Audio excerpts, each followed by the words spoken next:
Audible Studios presents Red Right Hand, written by Levi Black, performed by Allison Johnson. 1. The cheap alcohol burned as it splashed down my throat. Fumes roiled up the back of my esophagus, making me choke. It felt like getting punched in the tonsils with a fistful of kerosene. I sucked in breath, swallowing hard. Damn it, Daniel, I really like you.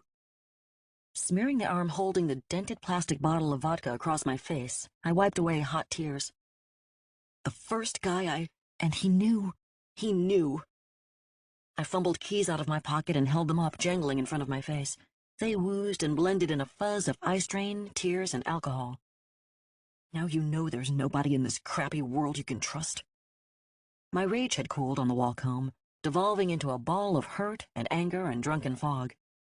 The stairs to the townhome I shared were treacherous, threatening to throw me back down them with each step, but I wasn't going to let them get the best of me. I'm stubborn that way. Besides, it was cold outside. The key in my hand stabbed at the keyhole, brass clicking on brass.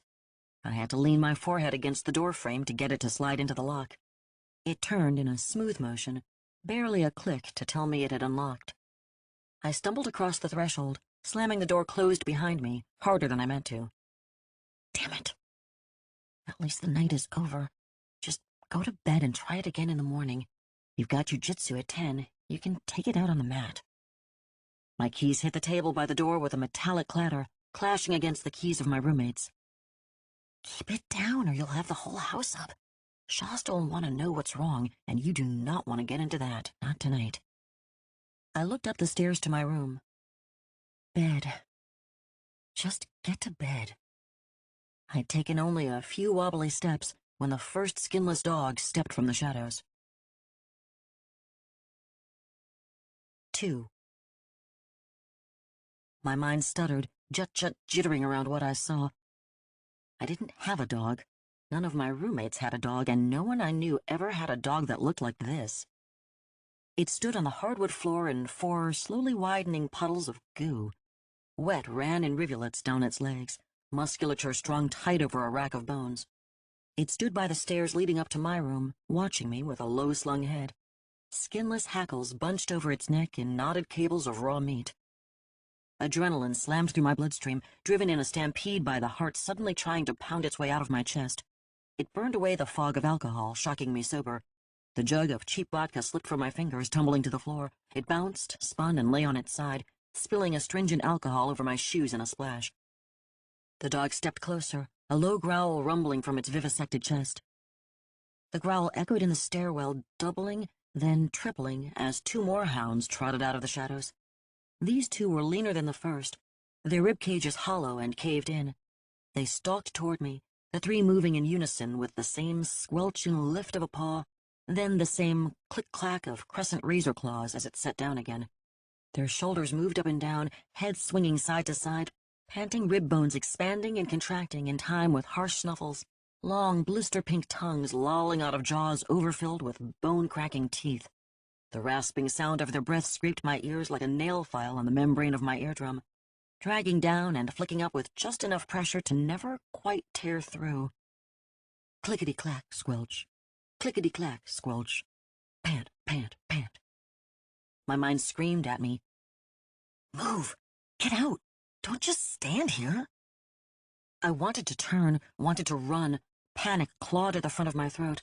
Somehow I knew that if I took my eyes off the hounds, they would take me. They would lunge and snap and latch and drag me to the ground, where they would rip me open and bury their snouts inside my shredded body. My mind bounced around, unable to latch on to any one thing, unable to focus, desperate for a way to escape. The door. You didn't lock the door. I stepped backwards, slowly, carefully. The hounds matched me step for step, baleful eyes pinned on me, glowing the color of rotten squash. Lidless, they stared at me from deep sockets of raw gristle. I stuck my hand out, fingers twisted in a ward against the evil eye my grandmother always used on a neighbor she accused of being a witch. I don't know why I did it. It was just instinct, a fetish from childhood, worthless and, worse, ineffectual. I used the same sign whenever I thought a car might not stop for its red light when I crossed an intersection, a tiny, stupid, reflexive habit. My keys still sat on the little table in the center of the foyer. I snatched them up. The weight of them hung familiar in my fingers, a sliver of comfort, the merest ease to my jangled nerves. The first hound growled again. It stepped quicker, trotting closer. My throat closed, the pounding of my pulse throbbing through each side. Tension stabbed inside my lungs, stiletto sliding in. Breathe. Remember, you have to breathe. The air between me and the hound became a plucked string, singing with tension. They stopped, crouching raw haunches, front paws click-clacking against the floor as they spread apart, preparing to lunge. Oh, crap. Grabbing the table, I yanked it around me, tipping it over, crashing it to the floor between me and the hounds. I turned to the door as they pushed off, leaping over the table. My hand closed on the doorknob when I felt the hot, sharp slash of claws down the backs of my legs. I was driven to the floor, knees banging hard, shooting pain up my thighs. Fingers scrabbling, my hand slipped off the slick brass knob. A weight slammed into my back, smashing my face against the door. Pain blasted across my forehead, flaring white behind my eyes. My ears closed, turning the snap and snarl of the hounds all tinny and hollow. A blow knocked me sideways, scraping my cheek raw on the wood of the door. I tumbled across the floor, banging knees, elbows, and hips, until the wall stopped me. My body went numb, skull stuffed with cotton. Nothing worked. Panic screamed. Get up! Get the hell up or you are dead! My eyes were the only thing I could move. I rolled them around, watching the dogs as they circled. The big one lunged, snapping at my face. Its teeth clacked together, lips pulled in a snarl. A string of brackish saliva slung off those raw lips, slapping across one of my eyes. It hit, itching and burning like jalapeno juice on steroids. The hound pulled back. It shook its head, jerking from side to side, its jaw distended with a loud pop, dislocating to take a bigger bite. Cold, baleful eyes pinned on my throat. My fingers flexed, scratching the floor. Striated muscle on the hound's shoulders quivered as it prepared to lunge and tear my throat out in a spray of hot arterial blood. I couldn't close my eyes, couldn't look away. My eyelids were glued, stuck wide in their sockets as the door slammed open and a tall man in a long black coat strode in with amusement in glittering eyes and death in his red right hand. 3. The hound jerked around, skinless head still looming over me, still dripping on me. The rumble in its chest shook loose fat droplets of slick liquid that drizzled across my arm, my shoulder, my neck. They splatted warm and thick as milk. Its brother hounds moved back as the man in black filled the doorway. The wind swept in behind him, blowing and billowing his long coat around a slender frame. The black leather flapped around his legs, the sound reminding me of bat wings. The wind cleared the air of the moist, green rot smell of the hounds, filling my nose with the scent of wood smoke and blackberries. He stood, outlined by the streetlights from behind, face in shadow. Just a shape, not really a man, but the form of a man, all shadowed moving edges and hard silhouettes. His eyes glittered deep in the center of his face. Other than that, I couldn't see anything about his countenance. Then he smiled. It was a shark-toothed grin, a glistening grimace from a mouthful of murder. A chill slid slowly down my spine. The gleam across his teeth was the same gleam that slid down the edge of the sword like a drop of quicksilver. Gooseflesh rose from the base of my skull to the bottom of my shoulder blades. That had nothing to do with the chill night air rushing through the open door. The hound standing over me growled deep in its exposed ribcage. "Shut up, mongrel. Recognize you're better." The voice was deep and clear, a tolling bell that echoed in the tiny vestibule. The hound tilted its head, watching him with an unblinking sulfur eye. Fear pulled every tendon in my body tight, squeezing like a python, making me want to scream. The tension in the air suffocated me, clamped around my chest, thick with the potential of violence. The hound above me turned, snapping at its brethren with a hoarse bark and a clack of wicked teeth. The two smaller hounds sprang in an explosion of deadly liquid grace. They were a blur, hanging in the air at the same time, ropes of spittle and rabid foam slung from raw-lipped snouts as their teeth gnashed. The man in black turned, flicking the black-bladed sword in his terrible red right hand. The slender length of steel licked out, not slowing as it bit deep into the belly of one airborne hound. Muscle parted like water in a gushing plop of strange organs on the floor. The hound fell as if struck down by the hand of God. Both halves of it twitched, sloshing out more of the chunky stew its entrails had become. A twist of the red right hand, and the sword's curved blade sliced the air again, cleaving the second hound's side with a hollow, drumming thunk. It struck deep, a hack instead of a slash, driving through contracting skinless muscle and grating along the vertebrae of the hound's spine. The hellhound fell at his feet, spasming its life out in a gout of black, runny ichor that spread like sewage underneath it. He spun the sword, slinging gore off the blade. It flicked in a wet arc across the wall. He pointed it at the last hound. "Your move, cur." The last hound took a half step back. Clackety squelch. It stopped, stood, and quivered.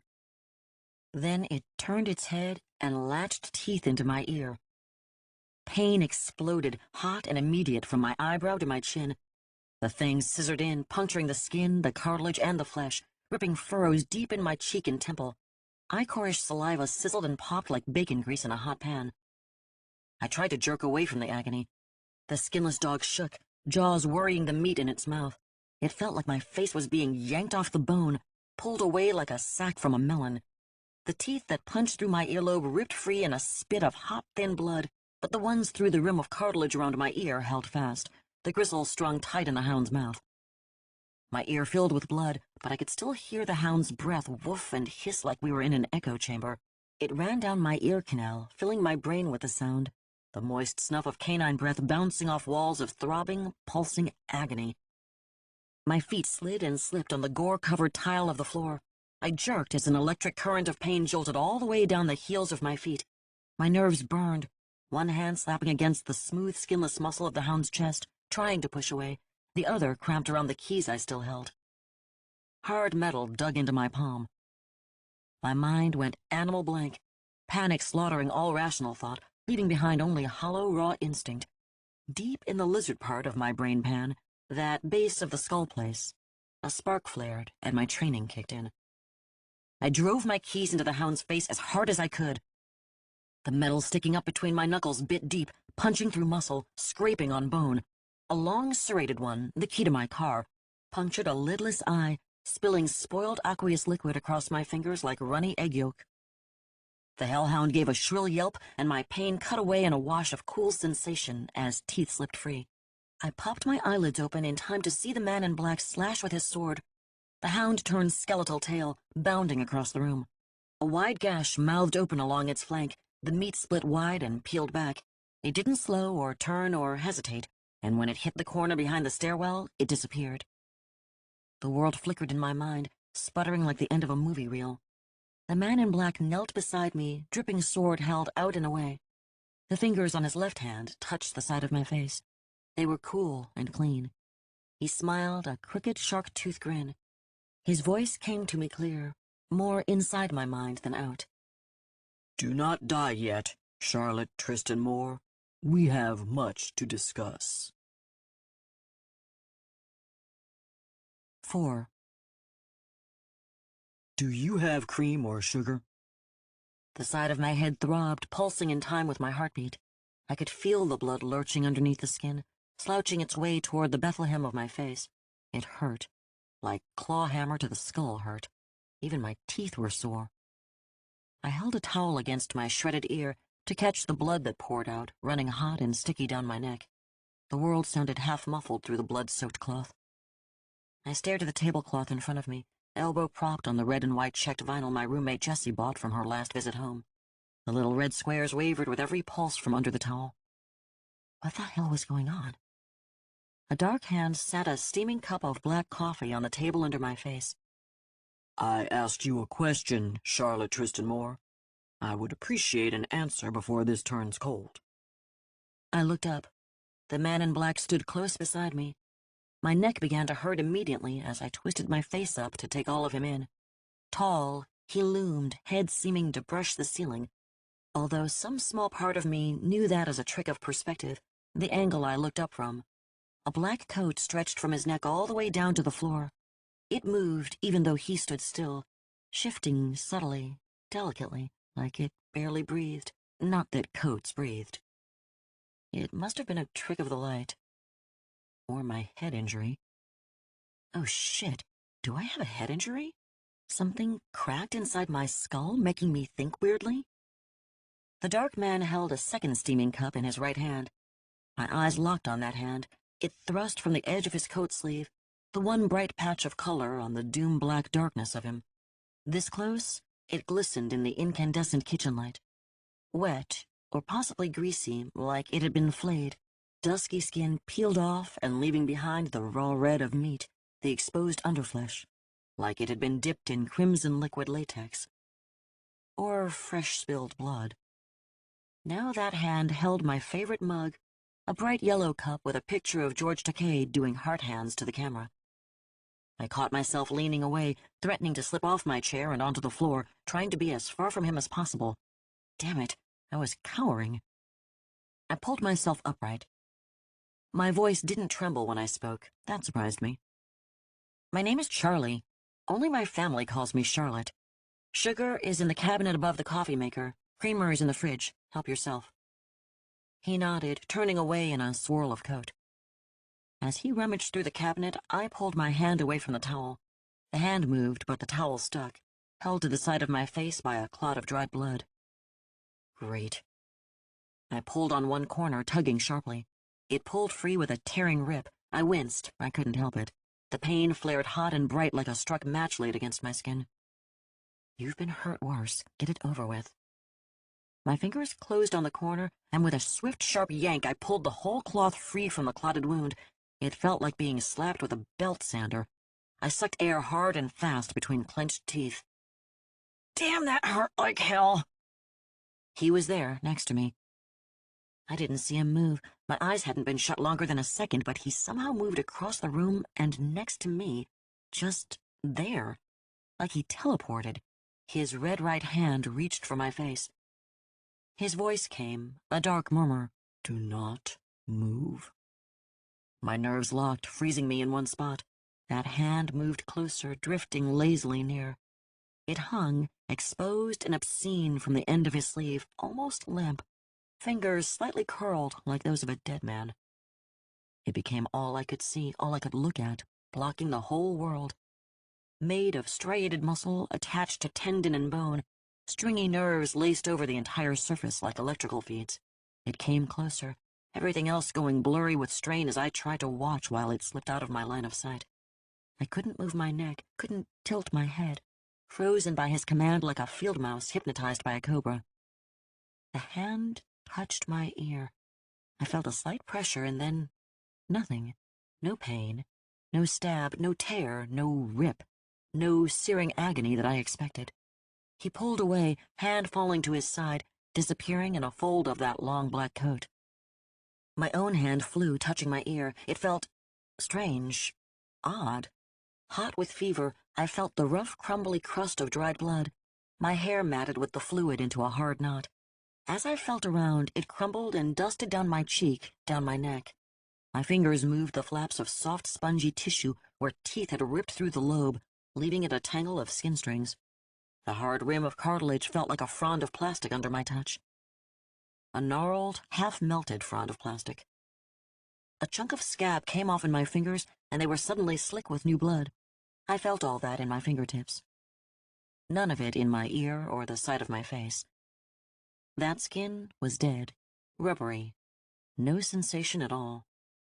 The man in black now sat across from me at the little table, a long-handled spoon clinking around the rim of the yellow coffee mug as he stirred in hazelnut creamer. I hadn't seen him move again. One second he stood at my side, the next I examined my ear, the third he was in the chair across from me. Did you heal my ear? He smirked, making the corner of his full lips twitch upwards. Dark eyes glittered, smudged under with deep hollows. Does it feel healed to you? No, it still feels like shredded meat, but it doesn't hurt anymore. Why? He lifted the coffee mug. George Takei smiled at me. I shut off the nerves in that part of your face. You did what? Your eardrum is not damaged. You heard me. Is it going to come back? Will I have feeling again? The man in black sipped his coffee, not answering. Are you going to tell me what the hell is going on? Tonight is your night of destiny, Charlotte Tristan Moore. You have been chosen to receive a great blessing. A chewed-up ear is a great blessing? My hand banged against the table. Coffee splashed over the rim of the mug in front of me, spilling across the plastic tablecloth. "Quit talking in riddles and tell me what's going on." Slowly, he sat his coffee on the table, his hands folded around it casually, laying loose and relaxed around the yellow cup, fingertips barely touching the smooth ceramic surface.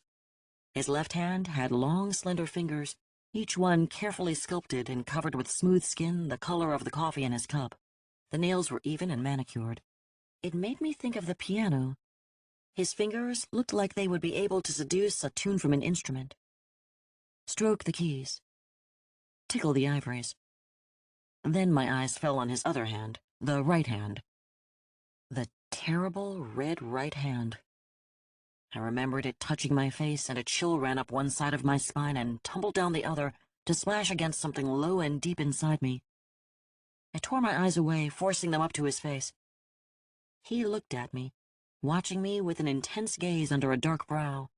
His nose was sharp, hawkish at the bridge, and widening at the bottom over full lips.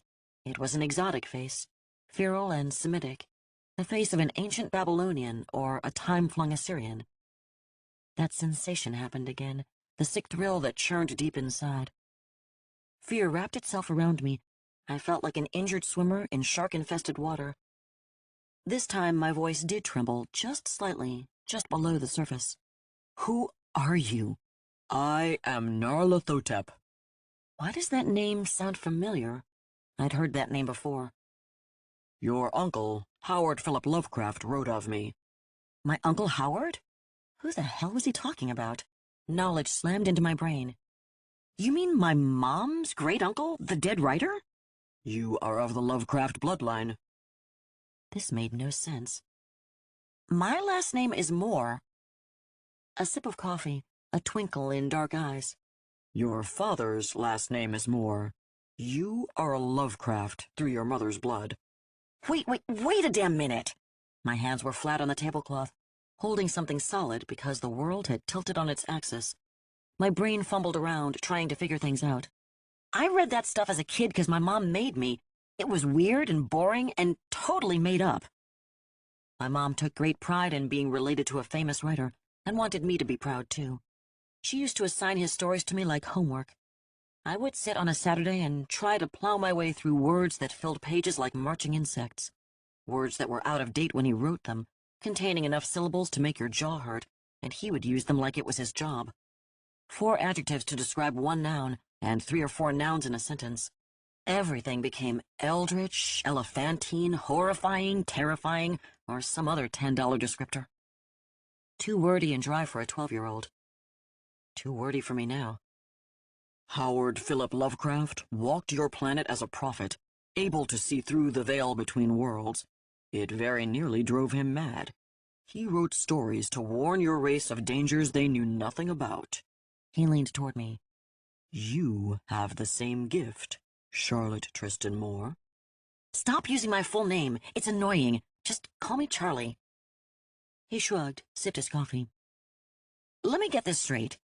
You're telling me that all that craziness is real, and I'm a prophet, and you're a demon named How do you pronounce your name? "Nyarlathotep." I don't know if I can say that. "You may call me Savior." His lips twitched. Not a smile, just a flicker of amusement. "Or Master, if the name is too hard to pronounce." Are you serious? I stared at him. Did you seriously tell me to call you Master? Anger spilled into my voice, making it crack. What the? "Stop talking." Something in the tone drew me up short, some power catching my breath in my throat like an animal in a trap. His eyes flashed, crackling with the heat lightning of anger. Dusky skin flushed even darker, a shadow of a thunderstorm rolling over the horizon. His voice dropped into a hiss. "I am Nyarlathotep. I am the crawling chaos. It matters not if you call me the Thing in the Dark or the Nightmare Man. I am that which you fear. I have been named Shaitan, Loki, and the Spider God. Know this." He leaned forward. "I have chosen you, Charlotte Tristan Moore, to be my acolyte. That gives you leeway." A raw red finger stabbed the table. The plastic tablecloth sizzled underneath it. "But I will not be mocked." He sat back in the chair, dark eyes boring into me. The words vibrated the air between us. They hung like a suicide, dangling loose and swinging slightly. The silence swelled, filling the air like a humidity, making it hard to draw a breath. I clenched my teeth, keeping words trapped in my mouth. Sweat ran under my hair with a gut-locking sweep of fear. My mind raced, thoughts pinging off the insides of my skull, tearing along the twisted pathways of my brain and stumbling over each other. Oh shit, this is crazy. Why haven't Bobby and Ned or Shasta come down? This is crazy. What is he, a man? Is he a man? Did he kill them in their sleep? What the hell were those things when I got home? Why did Narlathotep save me? What the hell is going on? Narlathotep waved his normal hand in front of me. The other people who live here are asleep. They will not wake until I allow it. My tumbling thoughts screeched to a halt. Did you just read my mind? I did. Your housemates are locked in their dreams until I allow them to wake. I chose not to kill them. I am not a man. Those things were skinhounds, bidding doers of the ones locked away, sent to kill you before I could find you.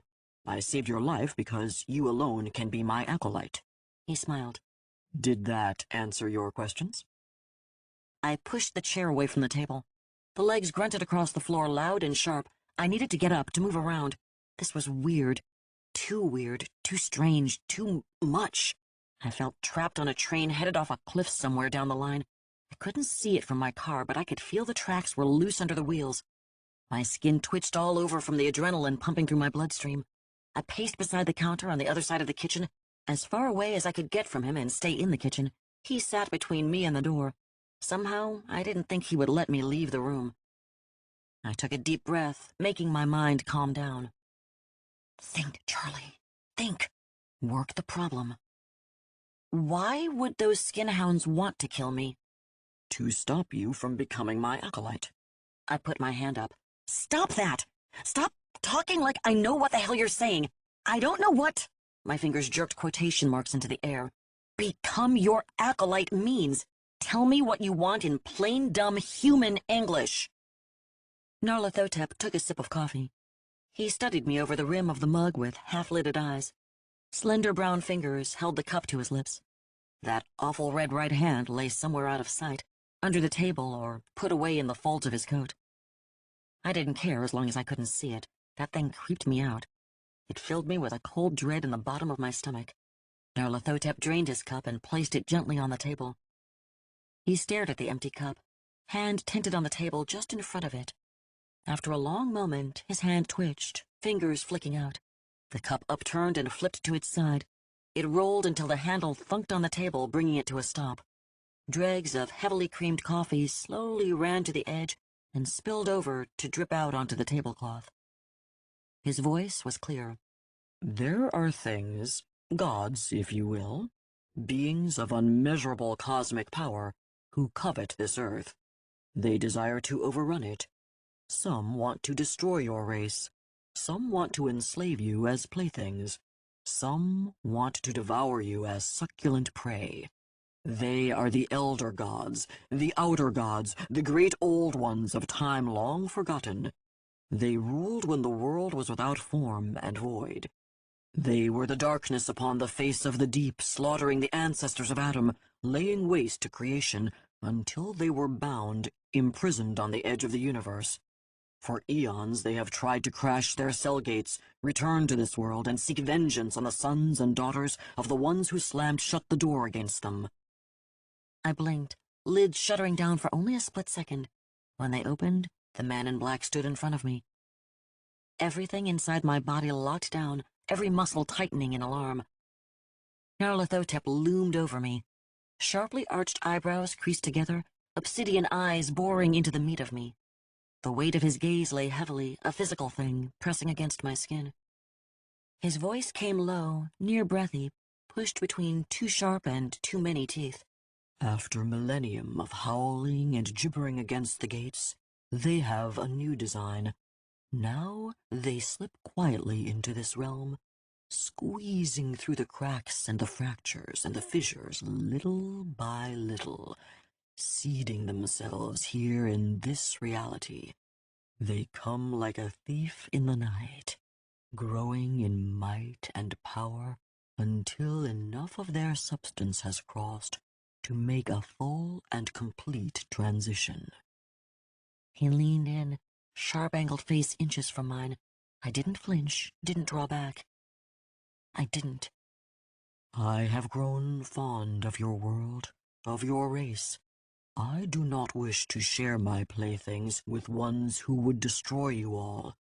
If the human race is to die in glorious slaughter, it will be at my hand, or none at all. I took a slow, careful step back, like you back away from a dog you aren't sure is going to bite you or not, but it will if you move too fast. What do you need me for? Only the Lovecraft bloodline carries the gift of sight. I need you to be my hound, to help me hunt the avatars of the old ones that have already crossed the threshold before their power grows too great to stop. I've never seen anything like you're talking about. Not until tonight. Not until you. The magic lies dormant inside you. After I place my mark upon you as my acolyte, your gift will spark. You shall be of me and I of you. Then your magic will be accessible to you. Dread sat like lead in my stomach. I didn't want anything to do with this. I just wanted to get away from this man in black and his craziness. I felt stuck. Trapped. Trapped like... I shoved that behind its door, locking it away. No, not like that. Never like that again. Keep it together, Charlie. Play along until you get your chance. What do I have to do? Simply give me your hand. His right arm moved out of the folds of his coat. His hand hung, red, raw, and sticky slick. I pulled back. I didn't want to touch that hand. I clenched my fist and shoved it in my hoodie. The man in black looked amused. Do not fight me on this, Charlotte Tristan Moore. I will have your hand one way or the other.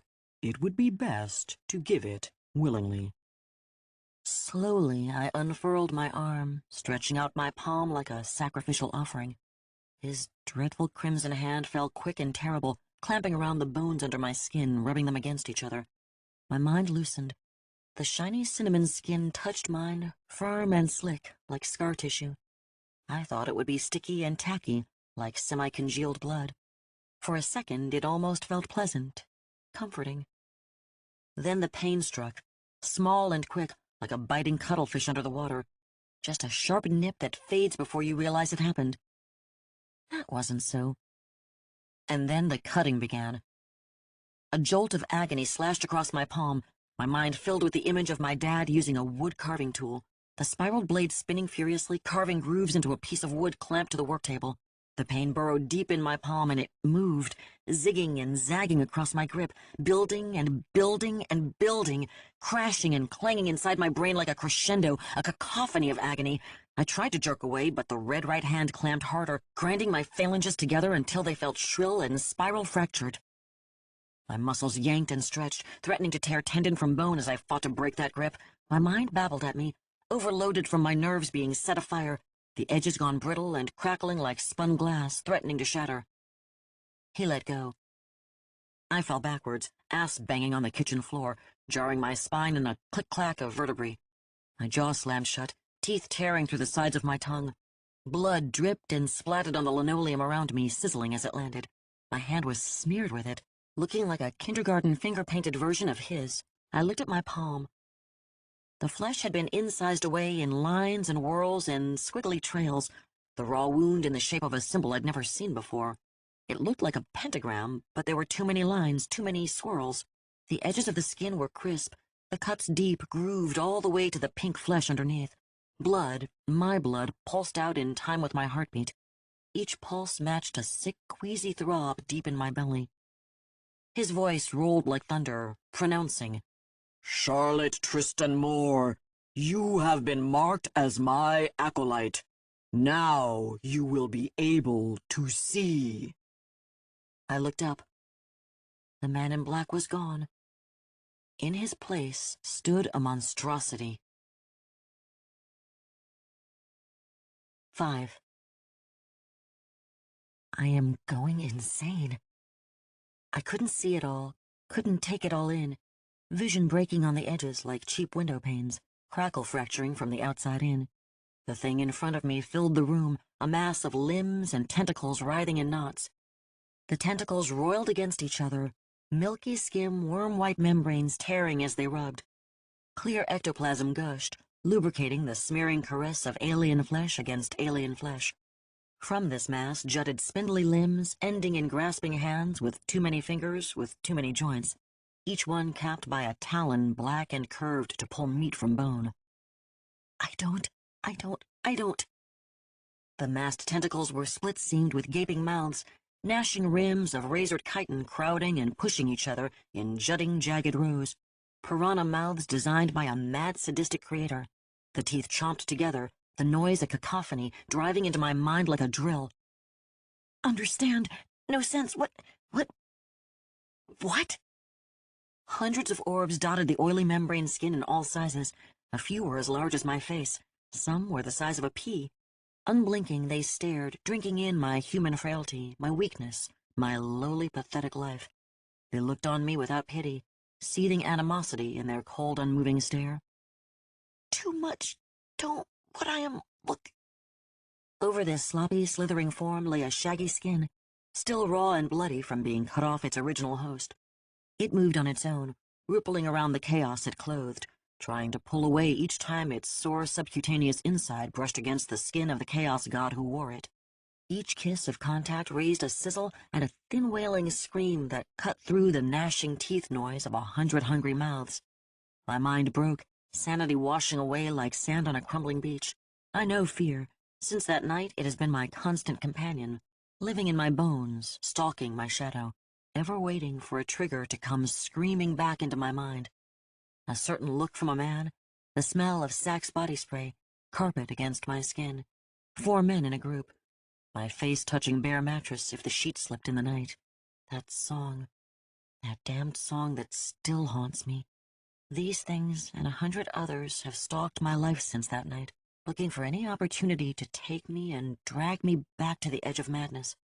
That was nothing compared to the terror that ripped my soul at seeing the crawling chaos in his true form. A tentacle slithered toward me. My eyes locked on it, unable to blink or look away. It slapped around my arm like an obscene bracelet, the membrane cold and greasy as it curled around my right wrist. Its touch turned the thick line of scar tissue running up my arm into a throbbing current of ice. It ached deep in my tendons, racing along my carpal tunnel. My fingers opened, uncurling to reveal the symbol carved into the flesh of my hand. A scream tore out of my throat. The chaos moved, surging toward me. Something hot and wet hit my palm, setting it afire. The world exploded. 6. I snapped back to the real world in a harsh, pulling jerk. I found myself on my knees, still on the kitchen floor. Nyarlathotep stood over me, hand clamped around my wrist, his normal hand. The red right one held my empty coffee mug from earlier. Something sticky ran down my arm in a twisty, winding trickle. I looked. Coffee. Coffee mixed with blood streamed down my arm, dripping off my hand onto the floor. My mind tumbled into working order, and my first coherent thought became, who's going to clean up this mess? The bones of my wrist ached under the man in black's fingers, and the scar that ran up my forearm thrummed with cold. Let me go. Jerking down and to the inside like I'd been trained, slipped my hand out of his grasp. I scrambled, shoes squeaking on wet linoleum, putting as much distance between me and the man in black as I could.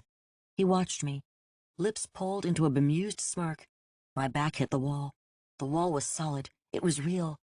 Carefully I stood, sliding up, getting my feet under me. A hornet's nest buzzed inside my body. I could feel my blood running under my skin, rushing and blasting through the veins. I felt high, charged, jolted full of some weird energy that made the world spin faster. What the hell just happened? Nyarlathotep smiled. Blood touched your mark, and your sight activated. Stop! My left hand, the smooth, uninjured one, flew up between us. Stop using words like they mean something to me. I thought for a second, pulling it all together. I looked down, studying the symbol etched into my palm. My hands were shaking, vibrating and tingling like they were hooked into a live wire. The lines and swirls were grooved into my flesh, open and raw, but they weren't bleeding anymore. My hand felt sticky, but it was the sugary tack of coffee instead of the iron-tanged stick of blood. You're saying my blood on this thing you did to me made me see... What the hell did I see? His normal hand swept up and down, indicating his body. This is merely a glamour, a skin suit I use to walk unhindered in your world. Your sight revealed to you my true form on this plane of reality. It's ugly as hell, just so you know, I spat. The insult felt good, a tiny stab. It didn't change the fact that this situation had become completely batshit crazy, but it made me feel stronger, a little more in control. The man in black shrugged. I wiped my shaky hand on my hoodie. The material was tissue soft from hundreds of washings, but it still felt like sandpaper across the symbol cut in my flesh. No more blood on this, not ever, 'cause I never want to see that again. You will need your magic, Charlotte Tristan Moore, if you are to be of service to me. I will require much of you before I am done. You can require whatever you want. I'm not doing it. Nyarlathotep appeared suddenly there in front of me, looming tall, much taller than me. Dark eyes glittered as he leaned in, voice low and sinister. When the time comes, Acolyte, you will do exactly what I need you to do. That close he was overwhelming, looming like a tidal wave pauses before it devastates the shoreline. He smelled like musk and grave dirt. Something primal that pulled somewhere deep inside me. In a blink, he was back across the room. When you need your magic, it can be activated by touching your mark with any bodily fluid. Blood is the strongest, followed by sexual issue, but any secretion will spark it to life. Bodily fluid? Secretion? Sexual issue? What? I pushed those thoughts out of the way.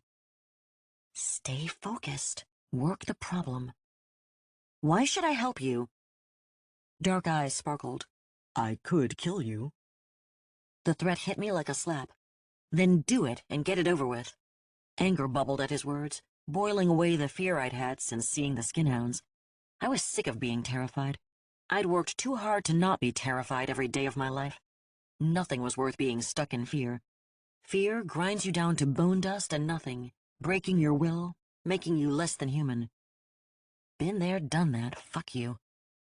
The man in black sighed and chuckled. Charlotte Tristan Moore, I am not the only one who will seek you out now that your gift has been activated. There are other things that crawl and slither at the edge of night who would seek you out. They will come for you, and they will not have the mercy I have shown. Mercy? I haven't seen any mercy from you. I spared your life from the skinhounds. I have not slaughtered your friends in their sleep, even though I could. I have not sought out everyone you love and care for and reduced them to mewling pieces of meat who cry for death as a relief from the tortures inflicted upon them. His red right hand tapped the tabletop. You will not receive such kindness from those who will seek you without my protection. Wait a minute. You're the one who marked me. If these things come, it will be because of what you did to me. That does not matter. He stuttered in my sight again, suddenly standing without having stood. What matters now is your choice. Serve as my acolyte and be protected, or refuse and die. He reached out his hand, his red right hand, to me. My eyes narrowed. Anger twisted in my belly like a snake. You're a bastard. The man in black chuckled in amusement. 7. My shredded ear throbbed as the cool night air brushed over it. It pulsed on the side of my head, still not hurting, but I could feel it. You should lock your door. You never know what might walk in if you do not. I glanced at Nyarlathotep. He looked amused, standing on the porch beside me, a statue carved from the night. His coat rustled around him, uneasy. You know your coat hates you, right? The dark man chuckled. It has never forgiven me for filleting it off its original host. What is it? It was an archangel who strayed too far from his appointed territory. Now it is my coat. You skinned an archangel? And you're trying to convince me that you're the lesser of two evils? The man in black's smile gleamed in the shadow of his face. I never claimed to be lesser. I turned from the door, starting down the steps. He moved beside me, matching me step for step. My hips scraped along the handrail. I leaned as far from him as I could, desperate for his coat, the still living skin, to not brush against me. If the dark god next to me noticed, he gave no indication. My eyes scanned the short yard that buffered the parking lot from the row of townhomes. Once I made it past the handrails, it would be wide and open. Hold it together. Remember what Sensei taught you. Almost there. Distract him, and make your move and run like hell. That's my car over there. I pointed across the narrow yard to the parking lot. Oh, shit. A slender male figure leaned on the hood of my car. Head down and hands stuffed in pockets, his shoulders looked narrower than normal. A thick lock of hair curled over his forehead, shadowing his eyes. He looked up as we stepped off the stairs and onto the sidewalk, the street light above revealing a clean jawline and a nose slightly crooked from being broken in a wrestling match from high school. Daniel. I stopped short. This was the last thing I needed. Black magic and chaos gods and skinhounds had pushed me to the edge of my ability to cope, but this would be too much. I couldn't deal with Daniel and what happened earlier, not on top of the rest. No way. Nyarlathotep moved on the edge of my vision, reaching for me. I twisted away, needing to not be touched, especially by him. Daniel walked toward us. No, damn it, no. I stepped forward, holding my hands up, moving between Daniel and the man in black. Go home. Charlie? His voice sounded husky, a raw rasp. Even in the dark, I could see the fresh bruise that ran from the collar of his t-shirt and up to his jawline, wide and purple. So solid it looked like paint on his skin. I guess I got him good with that elbow. He cleared his throat. I'm sorry about earlier. I didn't mean... Get out of here! Go! I shoved my words through clenched teeth. If you know what's good for you, then you'll leave. I could feel the man in black looming behind me. I had to get Daniel away from him, away from this situation. Anger still bubbled about earlier, since he betrayed my trust, since he had tried to do what he did, but still, he didn't need to get mixed up in whatever the hell I'd stepped into with Nyarlathotep. Pain filled his face, concern in his green eyes. He swallowed so he could speak again. Whatever I did that made you react like that, I didn't mean it. You gotta believe me. I lunged at him. Get the hell away from me! My hands hit his chest, punctuating each word, shoving him backwards. My mind screamed at him. Go! Leave now before it's too late. I turned away, hoping he would take the hint. He drew in a sharp breath. Oh my God! Charlie, what happened to your ear? I'd forgotten about my shredded ear. It's fine, it's nothing.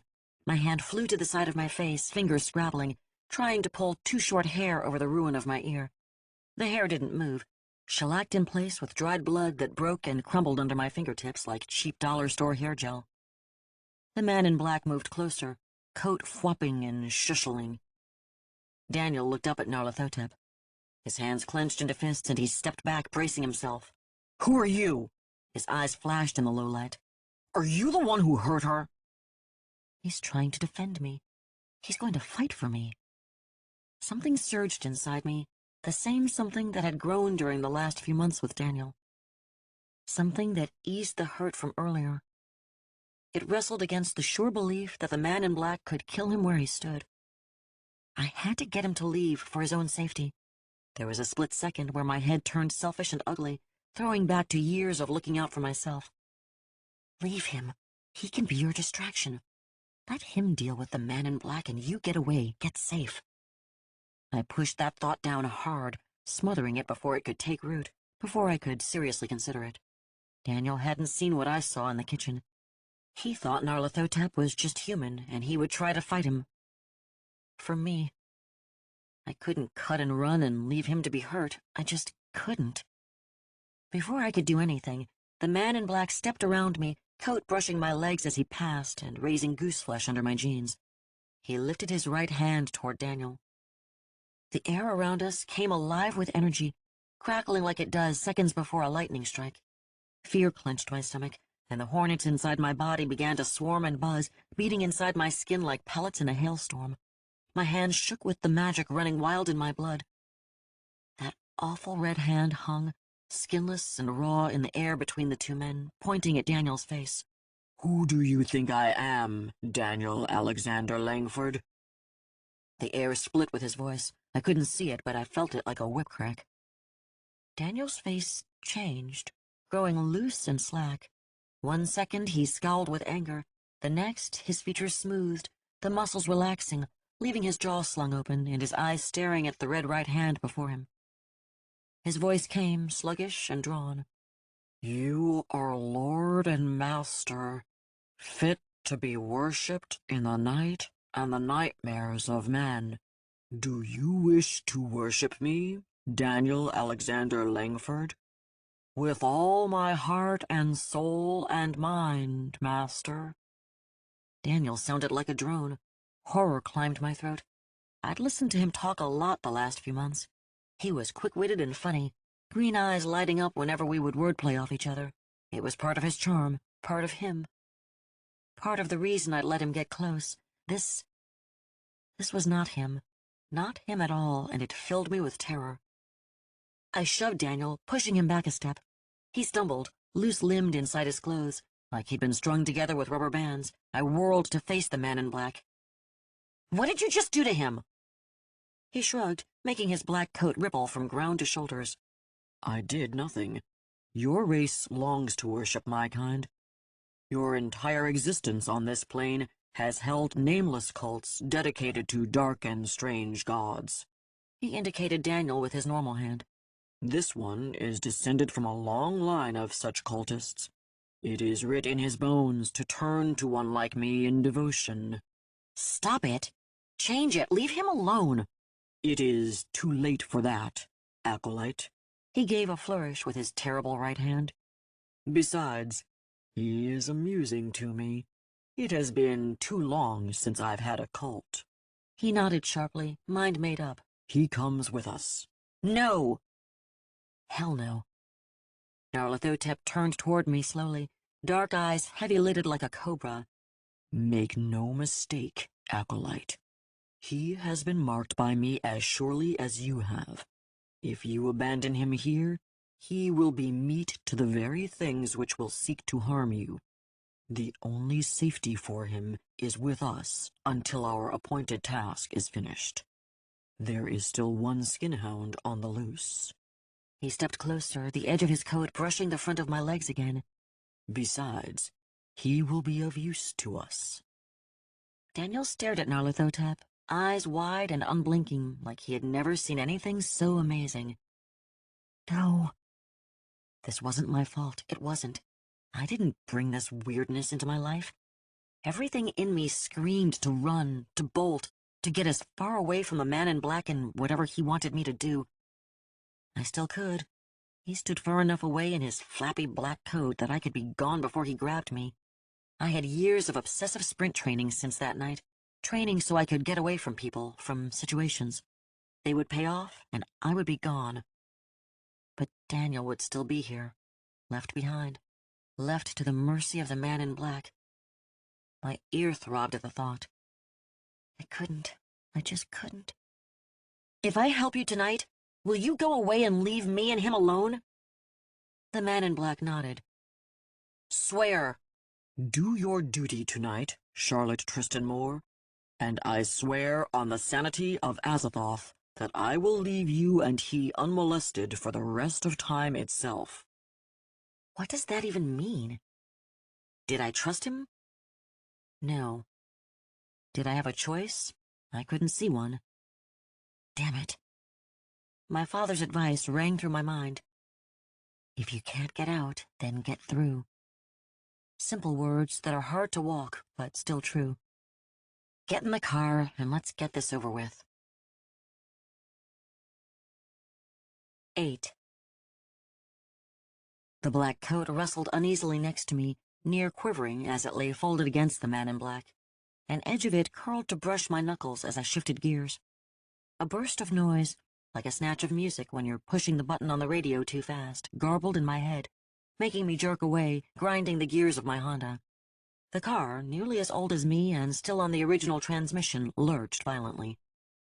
pull it together. The coat fell away, slipping into a puddle of darkness. The man in black filled the seat next to me with a solid presence, looking out the windshield as I drove. His saturnine face was all sharp angles and strange geometry, cut from random lights as we passed.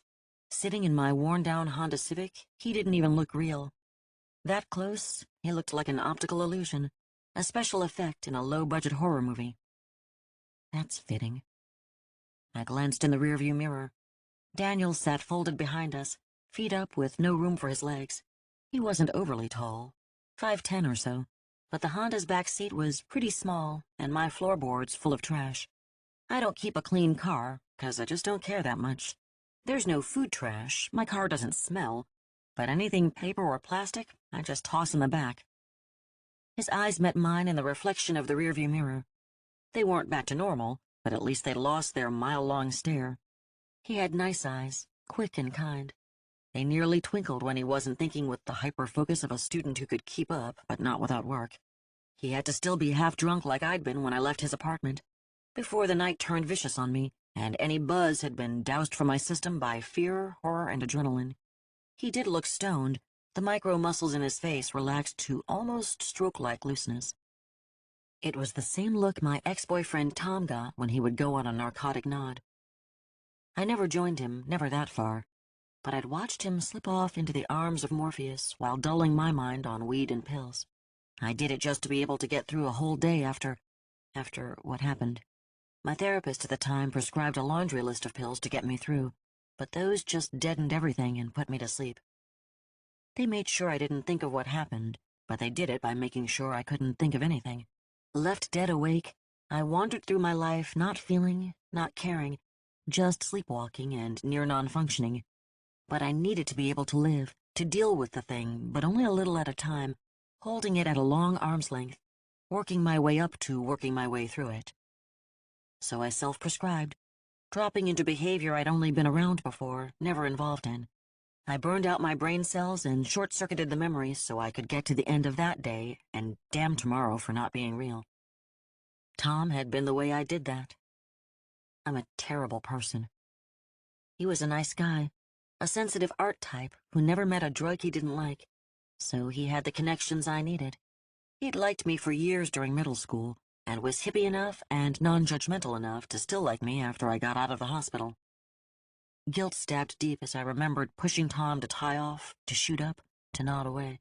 He'd been headed there before me, but I needed him to give me painkillers and company without the threat of sex. Just before he would drop all the way gone, he would loll his head over, give me his crooked smile, pat my arm and say, "Don't worry, babe. You're always gonna be my heroine." I wasn't proud of what I had done, not at all. I hurt and saw a way out of it, and at the time couldn't see anything besides that. It only lasted a few months. I got Tom to NA before I parted ways with him, but it was still shitty of me. Shittiest thing I've ever done, in a long list of shitty things. Terrible person. Don't judge me. In the mirror, Daniel smiled softly. I cut my eyes back to the road. Pay attention or you'll kill us all. Flexing my fingers on the steering wheel made the mark on my hand sore. I adjusted in my seat, moving my kidney off the piece of broken seat plastic that jabbed me when I slouched and drove. Outside the car, my neighborhood fell away, streets opening to the rest of the city. Soon I'd have to turn off or run out of road. Where are we going? We will be seeing someone who can give us direction. Direction? I could use some, unless you want me to turn the Quickie Mart at the end of this road into a drive-thru. The man in black reached into his coat with his red right hand, the crimson of it slipping obscenely into the inky folds. His arm slid deep, deeper than it should have been able, disappearing into the leathery darkness. I watched from the corner of my eye while still driving. Where is his sword? It wasn't in the car. I hadn't seen it since the foyer of the townhome. Did he leave it there? Would my roommates find it in the mess of gore and blood of the dead skinhounds? Shasta would freak out in the morning. They all would. If they woke up at all. The man in black said he'd placed a spell to keep them asleep. What if he wasn't telling the truth? What was I thinking? What if he was telling the truth? What kind of insanity had taken me tonight? Panic rose in my chest. I clamped down on it. I could only do what I could do right now. I would deal with this right now and deal with that when it came. The man in black felt around the depths of the coat, two sharp teeth biting his lower lip. He smiled as he found whatever he'd been looking for and began to pull his arm out. The smile scraped the points of his teeth over the thin skin of his lip. Black blood trickled from a dozen pinpricks. It pooled along the bottom edge of the bottom lip, quivering as it thickened, hanging, threatening to drip. His tongue darted out, sweeping across and scooping up the droplet. The tongue was too long, scabrous, and red like a boiled lobster. The sight of it ran a chill up my spine. His hand slid out of the coat. Held delicately between his fingers was a tiny white object. Fluted on both ends, the center gently curved to a narrow convex. He studied it for a moment, turning it carefully in front of him. My scalp began to prickle, hot and itchy under my hair. The light ahead switched from yellow to red. I coasted the Honda to a stop. "What's that?" He didn't answer. Raw red fingers flicked the tiny object into the air with a gentle spin. His other hand plucked it before it began to fall. I watched in dread fascination. I didn't see his red right hand snake toward me until it snatched a hair from my head with a sharp, sudden shock. "Ow! What the hell?" The man in black didn't answer. He held the single hair between his fingertips. It was short and dark, curling on itself in twists. My hair is a complete pain in the ass. Tight, dark curls that you can never straighten or even really brush. Even more so since I had it cut short enough that it couldn't be grabbed, couldn't be used against me. As I watched, he placed my hair inside his mouth, holding fast to the end of it. Closing his lips around it, his jaw worked for a brief second. He pulled, drawing it slowly between his lips. It came out straight as a needle. He jerked his chin, pointing forward with the fingers not being used to hold my hair. "Drive, Acolyte." I looked up. The light had turned green. Shifting and punching my foot down, I accelerated, still watching him from the corner of my eye, scalp still itching with some weird feeling from the thing in his hands. He took my Chaos God's spit-stiffened hair and laid it against the small white object. Holding it in place with his thumb, he wound the hair like a piece of wire. A low noise filled the car, harsh and guttural, banging against my eardrums. The man in black began to chant under his breath. The air in the car grew thick, cloying and oppressive, heavy with a scent of rotten honey. It made the energy, the magic inside me boil and rose the hair on my arms. A glance in the mirror showed Daniel leaning back, eyes closed, a smile on his face like he was listening to Mozart, instead of the whine of my car and the bickering between me and the Chaos God in the seat beside me. "Turn left." The man in black held the hair in his fingertips, suspending the fluted piece of ivory in the air. It leaned left as if the whole world had tilted on its axis. I turned where he indicated, holding the steering wheel tight to keep my hands from jittering. The mark on my palm hurt. "What's that thing?" "It is a compass. It will lead us to the one who can reveal the hiding places of the gods." The wheels spun in my hands. Okay, it's a compass, but what's it made from besides my hair? He stared at the piece of ivory. Now it dangled forward, against gravity. "It is the finger bone of a murdered child." The Honda jerked short, black smoke ribboning from under as retreaded tires screamed in protest. Daniel slammed into my seat back with a grunt. Nyarlathotep scowled. "Why are you stopping?" Disgust rolled inside me, my mouth twisted with it. "What did you say that is?" "It is the finger bone of a murdered child." "You want me to drive? Then you need to explain to me why you have that thing." My voice turned shrill, tilting into a higher pitch, brittle with anger at each word. This was too much. The face of every child I knew flashed through my mind. My younger brother, my niece Sarah, my nephew Rolf, the kids I used to teach when I worked at daycare. This was over the edge of what I could handle. "Calm yourself, Acolyte. It was not a child that you know." Daniel pulled himself up by the back of my seat. He touched my shoulder. "Hey, Charlie. It's okay. It's all right." "It's not all right." I jerked his hand off my shoulder. "You have no idea how not all right it is right now." "Drive." The man in black pointed across the front of the car. His voice burned with heat. That way. No, that's it. I pounded the steering wheel. That is it. No more. That thing is too much. You show up, you kill some stuff, you drag me into this freak show of a night. My ear is messed up. I indicated Daniel in the back seat with a wave of my hand. Acting like a zombie? You do all this weird black magic shit, and so far I've been here going along with it. But that? I jabbed my finger toward the dangling finger bone. That is too much! My fist smashed into the steering wheel. Pain sliced my hand, running along the symbol incised there. I welcomed it, pulled it into myself. Bring the pain. It was sharp and bright and clean inside my mind, cutting through all the confusion. A lifeline in the whirling and swirling sea in a storm. Everything was starting to crash around me, pushed over the tipping point by the finger bone, the tiny, delicate finger bone of a child, a murdered child. Logically, I knew I didn't know the child, didn't know how old the bone might be. The bone may have been 100 years old, and it didn't truly matter anymore. The thought that it might not matter sent a spike of guilt through me. Lights flashed into the interior of the car as a van topped the hill behind us. I didn't move, didn't reach for the button in the center of the dash that sparked the hazard lights to begin flashing yellow around the car. Let them hit us. At least it would stop this crazy night. The car shook as the van whipped around us, horn blaring. I flipped a middle finger at them even though they couldn't see it, anger boiling inside. They rode their horn until they disappeared over the hill ahead of us on the road. Nyarlathotep shifted in his seat. Tonight is about saving your race from extinction.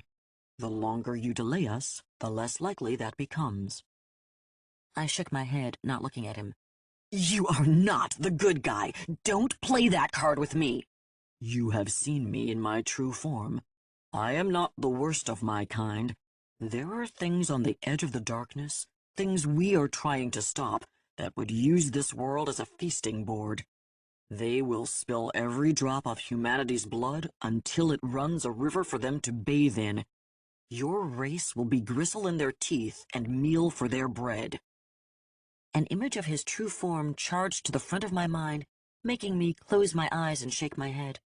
It rattled behind my eyelids, horrible and terrifying, and lodged deep in my cerebellum. That image, the thing I saw, would fuel nightmares for years to come. I could just feel it.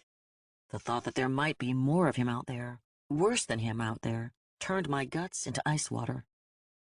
But that finger bone, that child, you aren't any better, not if you can use a thing like that. Daniel's hand touched me again. Maybe we should... Shut up, Daniel! Pulling the parking brake, I turned the car off. I didn't look over, didn't look around, just kept my hands on the wheel and stared straight ahead. I'm done here. Find someone else. I meant it. Silence filled the car, broken only by my strained breathing, the cooling tick of the engine, and the rustle of the angelic pelt the man in black wore as a coat. It fluttered around his legs, quietly flopping in the dark. Headlights shone over the hill ahead, cutting through the dark like a pair of spotlights. They grew brighter as the vehicle they were attached to drove relentlessly our way. The man in black turned in the bucket seat. Dark eyes looked past me. Daniel Alexander Langford. I watched in the rearview mirror as Daniel turned toward him, eyes wide and unblinking. An 18-wheel semi-truck burst over the hill. Step out of the car. Stand in the road. Stiff-shouldered, Daniel reached for the door handle. The semi cleared the crest of the hill, barreling over, picking up speed on the other side. My throat closed in terror as I realized what was about to happen. I couldn't speak, couldn't scream, no! My fingers scrabbled desperately at the safety lock button. It engaged with a click from all four doors. But Daniel had already pulled his handle. He stepped out of the car, shutting the door behind him. He took 3 long steps and turned, eyes closed as he stretched out his arms in supplication. The semi roared down the hill. He'll see him, the driver will see him and stop. Daniel stood in the road, dressed in a black hoodie and dark jeans, in a puddle of darkness between widespread streetlights. We were only a few feet away, and I could barely make out the shape of his face. I grabbed my door handle. I had to get out, to get him. There was time. I could get him out of the road. Pain clamped around my arm, jerking me against the seat. Black spots fuzzed my eyesight as all the air rushed out of my lungs. Nyarlathotep leaned toward me, face drawing close. Under his red right hand, the pain turned cold, an ache stabbing deep straight into my bone. His face thinned, drawn into a feral mask. Sharp, jagged rows of teeth meshed as he hissed between them. You chose this, Acolyte, so you will watch. This is the price you pay for disobedience. He shoved me, making my head jerk toward the window. My eyes fell on Daniel, standing still in the street, docile as a Hindu cow. The headlights of the truck bathed him in harsh silhouette. The driver saw him, air horn blaring out into the night and brakes locked in a scream as thin asbestos pads tried to stop 20 tons of vehicle rushing headlong at 80 miles per hour. The truck didn't even slow. My mind jolted with images of roadkill, burst organs, and shredded fur. 30 feet. Acid geysered up the back of my throat. 20 feet. Heart clenched like a fist. 10. I screamed. "All right, I'll do it! I'll do what you want!" Nyarlathotep let go of my arm. The fingers of his red right hand flashed together like matches being struck. The skinless hand made the same crack my father's snapping fingers used to make. A burst of light slapped me in the face, searing my eyes, flash-frying my optic nerve. The world went white, then red, then black. Blinking away tears, my vision slowly returned, turning my eyesight into a slowly developing photograph. Daniel sat in the back seat, the same look of serenity on his face. The man in black pointed across the dash and out the window with his red right hand. The finger bone swung gently at the end of my strand of hair curled around two skinless red fingers. I started the car. The keys jangled in my shaking hand. Thou shalt not tempt the Lord thy God, Acolyte. The man in black's red right hand fell away, disappearing in the folds of his coat. Now drive. I looked in the rearview mirror. Daniel looked back at me. He smiled. I didn't smile back. My throat still tasted like stomach acid. I put the damn car in gear and drove, hatred burning in my heart for the man in black. 9. The building in front of us sat low-slung, sprawling, and on the brink of collapsing in on itself. It lay end to end in square architecture made for order and expedience instead of artistry. Windows lined the graffiti-covered brick wall my headlights illuminated. Most of the glass had been broken out, replaced with plywood gone gray from exposure. The brown knee-high grass and weeds weren't enough to hide all the trash scattered on the ground. I asked, "What is this place?" It looked creepy as hell. The man in black tucked the fingerbone compass into his coat. The coal of hatred in my heart flared again. It is the lair of an old acquaintance. He opened the door, stepping out of the car. Daniel scooted across the seat, fingers on the door handle. "You coming, Charlie?" He looked expectant, his face unlined by concern. He looked like my kid brother climbing out of the car in the parking lot of the county fair, all wide-eyed and excited. Jesus, he has no idea how jacked any of this is. For a moment, a split second, the urge to crank the car, jam it in reverse, and run as fast and as far as my broken-down Honda Civic would take me sat hard in my chest. It lay so heavy my heart felt like it beat inside a plastic bag filled with syrup. The man in black watched me through the windshield. He shook his head. Yeah, I'm coming." I unbuckled the seatbelt. My door creaked, the sound rolling along the front of the building. I'd parked between a jacked-up, piss-off, stereotypical redneck truck that towered over the Honda, its wheels almost as tall as me, and a sleek high-performance convertible so new it sparkled even in the dim yellow light of the street lamp. My eyes scanned the tiny parking lot. Cars of all makes and models, in all states of repair, filled almost every space, crowding next to each other like family at a reunion before the bickering started, before grudges fueled by alcohol sparked into fistfights. Daniel touched my arm. He needed to stop doing that. His voice was soft, low. The master's waiting, Charlie. We should go. "Don't touch me." My face felt hot. I lashed out. "What's with this, the master crap? Don't you know what's going on here?" Daniel glanced at the man in black. His hand moved, hovering next to my arm, but not touching it.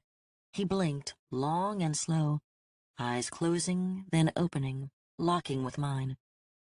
They were clear and bright, and oh so green. The anger inside me melted just a little. He looked away, running fingers through his bangs in a nervous gesture. I don't know what's going on. All I know is that I feel weird around him. Something I've never felt before. I don't know the word to describe it, but if he needs something, anything, I want to be the one who gives it to him. A look passed over his face. Things are pretty screwed up in my head. Damn. My mind tried to sort it all out. I'd seen Nyarlathotep do things I couldn't explain, and he said Daniel had to worship him. I thought about the 18-wheeler and the look on Daniel's face as he waited for it to run him down. Realization thundered in my mind. He doesn't have any choice. Not one drop. Daniel's hand touched my arm again. I didn't pull away this time. I couldn't. The only thing that's not screwed up in my head is how sorry I am for whatever happened earlier with us. I'll make it up to you, I promise, whatever I have to do. He really means it. Fingers slid down my arm, warm when they brushed the skin of my hand. I like you, Charlie. A lot. I hope I didn't mess that up. Oh shit, oh shit, oh shit. Daniel wouldn't look at me, eyes turned just slightly away. The man in black was there without moving, suddenly next to us. We have things to do. He turned, coat flaring out to brush against our legs. Gooseflesh rose where it touched. Come, acolyte. Come, minion. Follow me.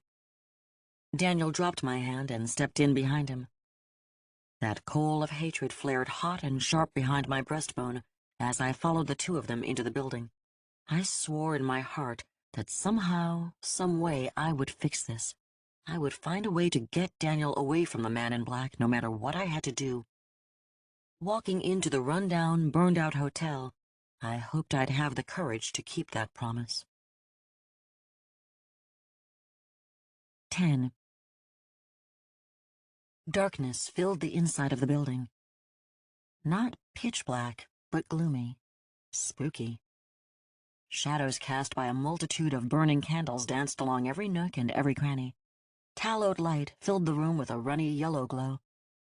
In its glory days, the place had been a no-tell-motel, a haven for third-rate romance and low-rent rendezvous. A feeling washed over me, impressions of desperate passion and sweaty flesh pressed to service empty souls and broken hearts. It swept around me like a graveyard breeze and left me feeling cold and a little shaky. The magic inside me had cooled to a low simmer, but was still there, still bubbling away. We walked through the lobby, counter on the left, dust-covered square furniture on the right. Candle wax had dripped from the edge of the counter in a glacial waterfall of various colors and lengths. Wax stalagmites hung, some only an inch or two from the lip, some forming lumpy columns that stretched all the way to the floor. They piled across and spilled over the raised letter sign under the counter that read, Pinecrest Inn. Looking around, I took in the acoustic tiles falling from the drop ceiling, sagging and broken. Yellow insulation spilled out of the black openings like sulfuric cotton candy. Trash lay in piles on each side of a candlelit path that led deeper in the hotel, and all I could think was, fire hazard much? A sour clotted smell hung in the air, part candle soot, part ripening meat. Nyarlathotep didn't stop. He strode along the path of candles, coat flaring like bat wings, snuffing candle flames as he went. In the gathering darkness, he became a silhouette, the shape of a man carved from starless midnight. As the gloom deepened, he seemed to stretch and grow. It was a trick of the light. I hoped it was a trick of the light. Candle glow glimmered along his red right hand, edging it starkly like a drop of blood on a sheet of black velvet. Daniel followed him, close behind. I hurried to keep up, not wanting to be caught in the dark. The thought made the skin under my shirt crawl with tiny electric jolts. I'd caught up to only 2 steps behind them when we rounded the corner and ran into the line of people. They stood, front to back, men and women of all shapes, sizes, and social standing, stretching down the hall leading to a room whose doorway had no door. Some of them turned as we rounded the corner, naked hatred pulling their faces into snarls. A man in a black cowboy hat, plaid shirt, and skin-tight dark denim jeans growled, an ugly animal sound rolling from deep in his chest. Red and purple spots mottled the caramel Aztec skin of his throat, spilling up onto a jaw clenched like a pit bull's, bearing square, unnaturally white teeth. I watched foam fill his lips, spilling out of his mouth like a rabid dog. He took a step toward us, hands curled into ripping claws. Nyarlathotep's fist flashed, cuffing the man across the cheek in a casual backhand. He fell like he had been shot.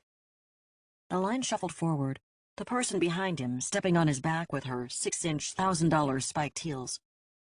"What are all these people doing here?" I asked. The midnight man kept walking. "They are here to worship." I looked behind us at the line of people, taking note of their details, cataloging them in my mind.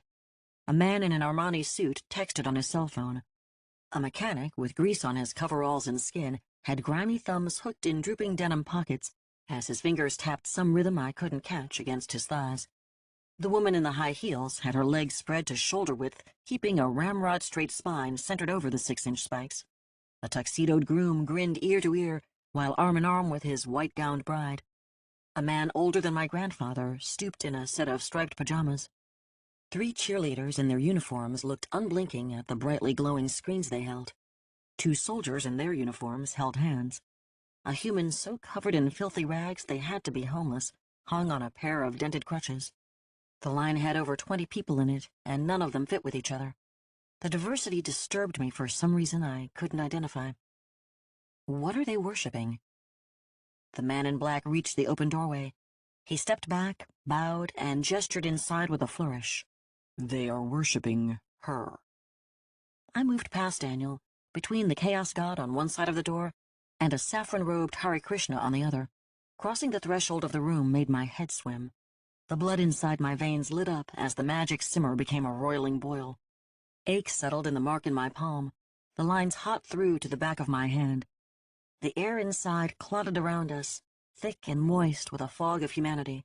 The smell went to spoiled meat and crawled into my nose, coating the insides of my sinuses. The line of people followed the wall leading to a bed in the center of the small room. On the bed, a man held himself up by his arms, the muscles of his back outlined in the flickering light of the guttering candles. Naked, he hovered over someone hidden by his body and the shadowed light. The sight of it was a punch in my stomach. I grabbed the wall, wounded palm flaring in sharp pain. My knees went weak, threatening to kick out from under me. A band of iron clamped around my chest, squeezing the air from my lungs, compressing my heart, making it beat like an animal trapped in a heated cage. "That's not you. It's not you. It's not them. It's not then. Feel the wall. Feel the floor under your feet. You are okay." I took a step, moving to feel myself move, to remind myself that I was still myself, that I wasn't pinned to a filthy mattress. Pushing deep breaths in and out of my lungs, I studied the situation, fighting past the trigger. "I've got this. I can handle this." I could see most of the man's face as his head jerked up and down with the thrust of his hips, and I latched onto that. All of that happened outside me. Proof that I was in the room, not on the bed. Reality formed a dam against a flood of bad memories, and I held to that desperately. His contorted face wasn't over me. It was across the room, over someone else. That reality gave me the stability to really look, to see the man and his actions. I recognized him from a big network hit dramedy that aired every Thursday. He thrust violently, jerking spastically like he'd been plugged into a live wire. The moist sound of skin slapping skin became a staccato rhythm section to the high-pitched gurgling grunt he made with each jerk and gyration. He thrust deep, muscles in his back trembling like plucked cables as he roared out in climax.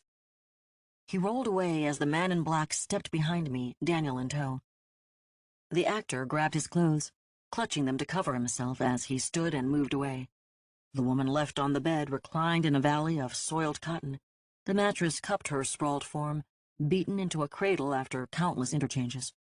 She lay, legs spread without shame, thighs and groin glistening, slick and swollen to deformity, the mattress under her damp and soaked through. Dark-eyed and dark-haired, her skin golden in the candlelight, she turned and looked at me. A claw of a hand rubbed across pendulous breasts that hung to each side of a pronounced ribcage like overfilled wineskins. The curving nail picked a scabbed sore, one of hundreds dotting her body in a constellation of infection. She smiled, and her lips cracked, chapped into snowflakes of dead skin. Her voice purred from deep in the back of her throat, smoky and seductive as she looked past me. "Ah, son of Azathoth, to what do I owe the honor of this visit, my long-lost friend?" She smiled a black-gummed smile. "And you brought me presents. How thoughtful of you." They are not for you, Ashtoreth. The man in black stepped past me. Send your worshippers away so that we may talk. The woman on the bed smiled a crooked smile. It pulled her round face to the side like a stroke victim. But if I send them away, who will worship me? Her crooked smile turned into a crooked pout. Will you worship me, O Lord of Nightmares? You will gather more. Like flies to spoiled milk, they will come. The actor had pulled on most of his clothes. He staggered past the man in black, leaning away from him. The coat swirled, wrapping the actor's legs and waist, slowing him as it undulated against his body. It stretched as far as it could, holding the contact as long as possible before being pulled away. The next person in line stepped forward, a young Asian man with thick square glasses. He pulled a distressed cotton t-shirt over his head to reveal a narrow, hairless chest. The man in black pointed at him. Stop! The Asian dropped his shirt on the ground.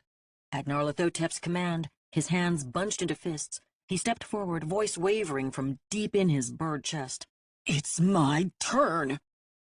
The crawling chaos slipped his red right hand under the coat, reaching deep inside the dark folds of the skin he wore. Hands still inside, he looked at the woman on the bed. His eyebrow arched in an unspoken question. She twittered a laugh in response. The man in black shrugged. When his hand came out, it held the black-bladed katana. The curved sword flashed in a circle of silver light, striking as it was drawn. The razored edge caught the Asian man just over his hip bone, shearing through the skin, the spine, and the viscera.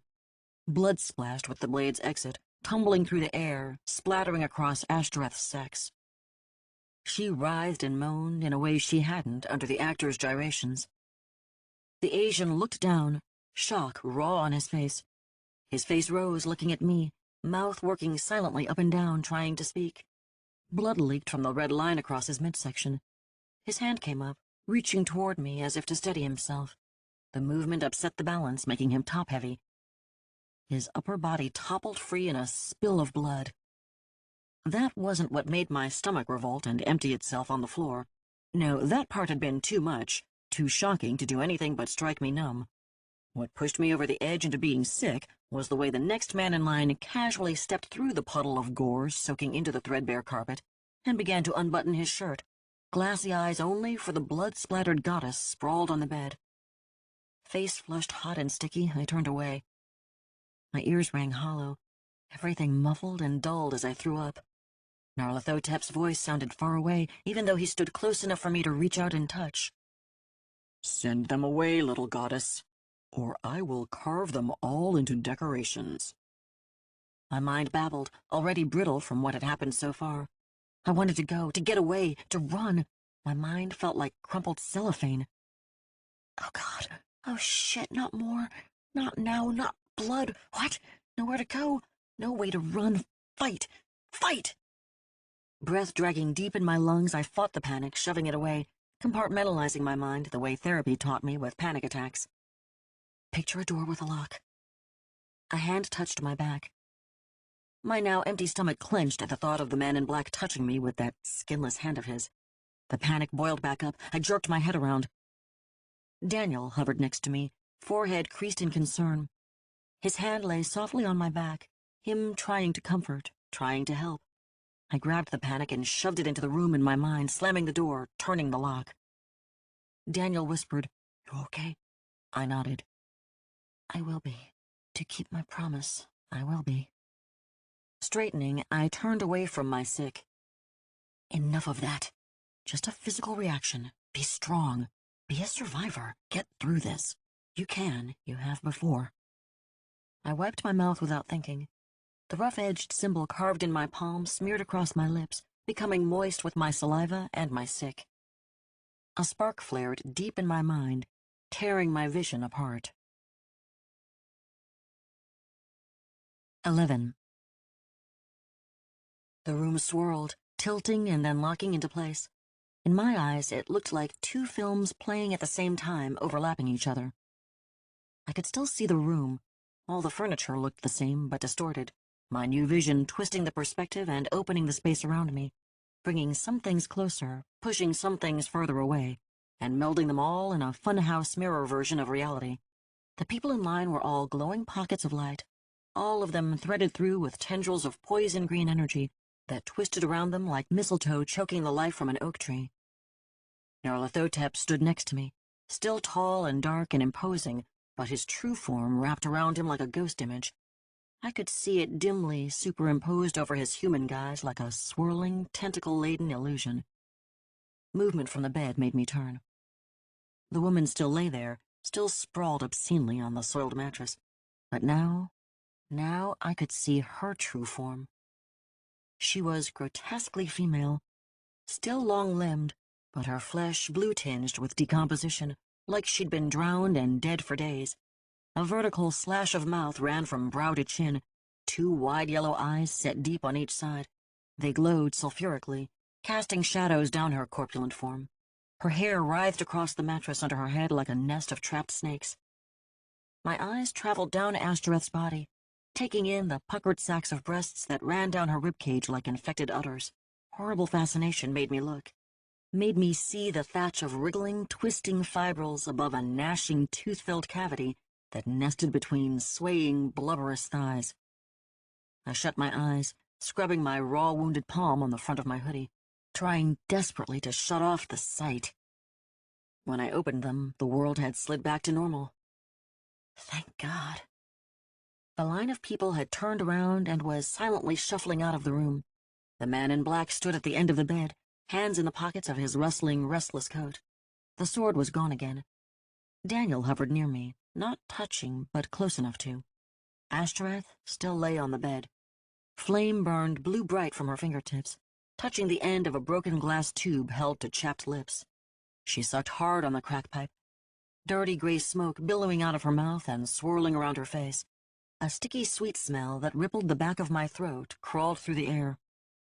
I had to ask. I couldn't help myself. What are you? She laughed, more smoke streaming out of her mouth. Child, I am everything you desire. I am the Ashtoreth. She sucked on the end of the crack pipe, the rock inside flaring the dark orange of a dying sun. Her mouth on the pipe made a wet hissing noise as lip skin sizzled on butane-heated glass, and her right eye shuddered up and down in a mad twitch as the noxious smoke did its work. She exhaled her next words in a cloud of poison. I am the reason men kill each other and women debase themselves. I am the flicker in the night, the moment of comfort. I am the reason to live or the reason to die. Your kind have named me the Whore of Babylon, the Scarlet Harlot, Aphrodite, Ishtar, and Lilith. She smiled a haughty, black-gummed smile. I am everything woman. I am the goddess of love. The arrogance of it struck me like a blow. Everything I desire? Everything woman? I lashed out. You look like a two-bit crack whore to me. Ashtoreth turned to the man in black. Oh, she has fire in her belly, this one does. There's an anger inside her that will bite like a serpent if poked and prodded too much. She wriggled, sitting up on the mattress. It squelched underneath her, and my stomach twisted. You should give her to me. With her sight, there are so many things I could show her. She is mine. I will not share. Anger flared inside me at the possessive tone used by the man in black. Before I could protest, Ashtoreth turned her eyes toward Daniel. The look on her face hit me like a splash of ice water, a look of raw desire, a look of naked lust, a look of hunger. Give me the boy, then. He's ready to partake of my gifts. Ripe for the plucking, that one is. Never known a woman, and he's long overdue. Her hand dipped low, slithering over jutting hip bones to move between our thighs. I kept my eyes pinned to the glowing crack pipe still hovering around Ashtoreth's angular, pockmarked face. After what I had seen, I did not want to watch what she did with her hand. The man in black shook his head. He is also mine. He's a worshipper. Ashtoreth's voice was haughty, dismissive. He can be easily replaced. You took one of mine and sent the others away. The use of yours would place us on even ground. Nyarlathotep shook his head. But we are not equals. I am the crawling chaos, and you are a filthy, worn-out receptacle. Fury flashed across Ashtoreth's face, spilling out in a snarl. This is still my lair, still my place of power. Fear drives people further than lust does. The whore goddess rose to her knees, the mattress suctioned off her back, wet linen peeling slowly from skin. Bed sores the size of my palm were slapped across her back and buttocks. Heavy breasts swung left and right, flopping each time they impacted against her waist, punctuating her shrill and venomous voice. Love drives humans to overcome fear. The man in black was beside the bed in a blink, red right hand clamped around Ashtoreth's throat. He pulled her close, lifting her, making her dangle in front of him. Her dark eyes bulged from the pressure of that skinless right hand. The man in black curled his lips into a sneer. You have not inspired love for a very long time. You have fallen far, O mighty Ashtoreth. He flung her on the bed. She bounced into her hollow with a wet slap. And you would do well to remember your place. Ashtoreth crumpled on the soiled mattress. Locks of greasy hair hung over her face. She didn't brush them aside as she brought the broken stem of glass she still held up to her cracked, chapped lips. She stopped, one eye squinting through lank hair at the crack pipe. It was empty. A tear shimmered, spilling out and tracking down the dirty cheek of the goddess. I felt sorry for her. Even after seeing her true form and knowing what she was, I couldn't help it. Pity drove through me in a quick stab, making me move forward. You said she could point us on our way. Can we get that over with? The man in black turned. He smiled his shark-toothed smile. Ah, acolyte, so eager to run to the fray. Yes, let's get this over with. He pointed at Ashtoreth. Do you know why I have come here? Ashtoreth shook her head, crack pipe clenched in her hand. You are hunting your kind. What you have done fills the void with screams. But as you have said, I am not of your ilk. You can't be hunting me. I have nothing to do with you or your kind, elder god. The dark man sat on the edge of the bed. His coat rustled. Ashtoreth tensed, shying away like a dog that's been beaten. But, little goddess, you do have something I need. Her voice was a hoarse choke. What could you need from me? You have the ability to seek out those who desire, and my brethren desire this world more than anything. They lust after it with everything they are. Ashtoreth looked away. I can feel their appetite. I want that ability. You know I cannot grant you my gifts, son of Azathoth. No, little goddess, the Midnight Man said with a smile. But you can give them to my acolyte. 12. Whoa, what? My hands were up as I took a step back, making distance. I don't want another gift. The lines cut into my palm throbbed. And I damn sure don't want another mark. No way did I want anything else added to me, cut into me, or done to me. I'd had enough of that. Nyarlathotep stood in front of me without moving, inches away from my outstretched palms. His coat rustled, whispering out to caress my hands. It was soft, the first fur of a newborn pup, the silk of an infant's hair. He looked down at me. You can only be marked once. This gift will be a relic of Ashtoreth that will marry to your sight. It will allow us to hunt our enemies. I pulled my hands away from the coat.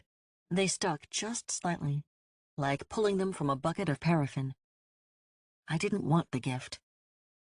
She has the gift. Just bring her with us. The man in black laughed.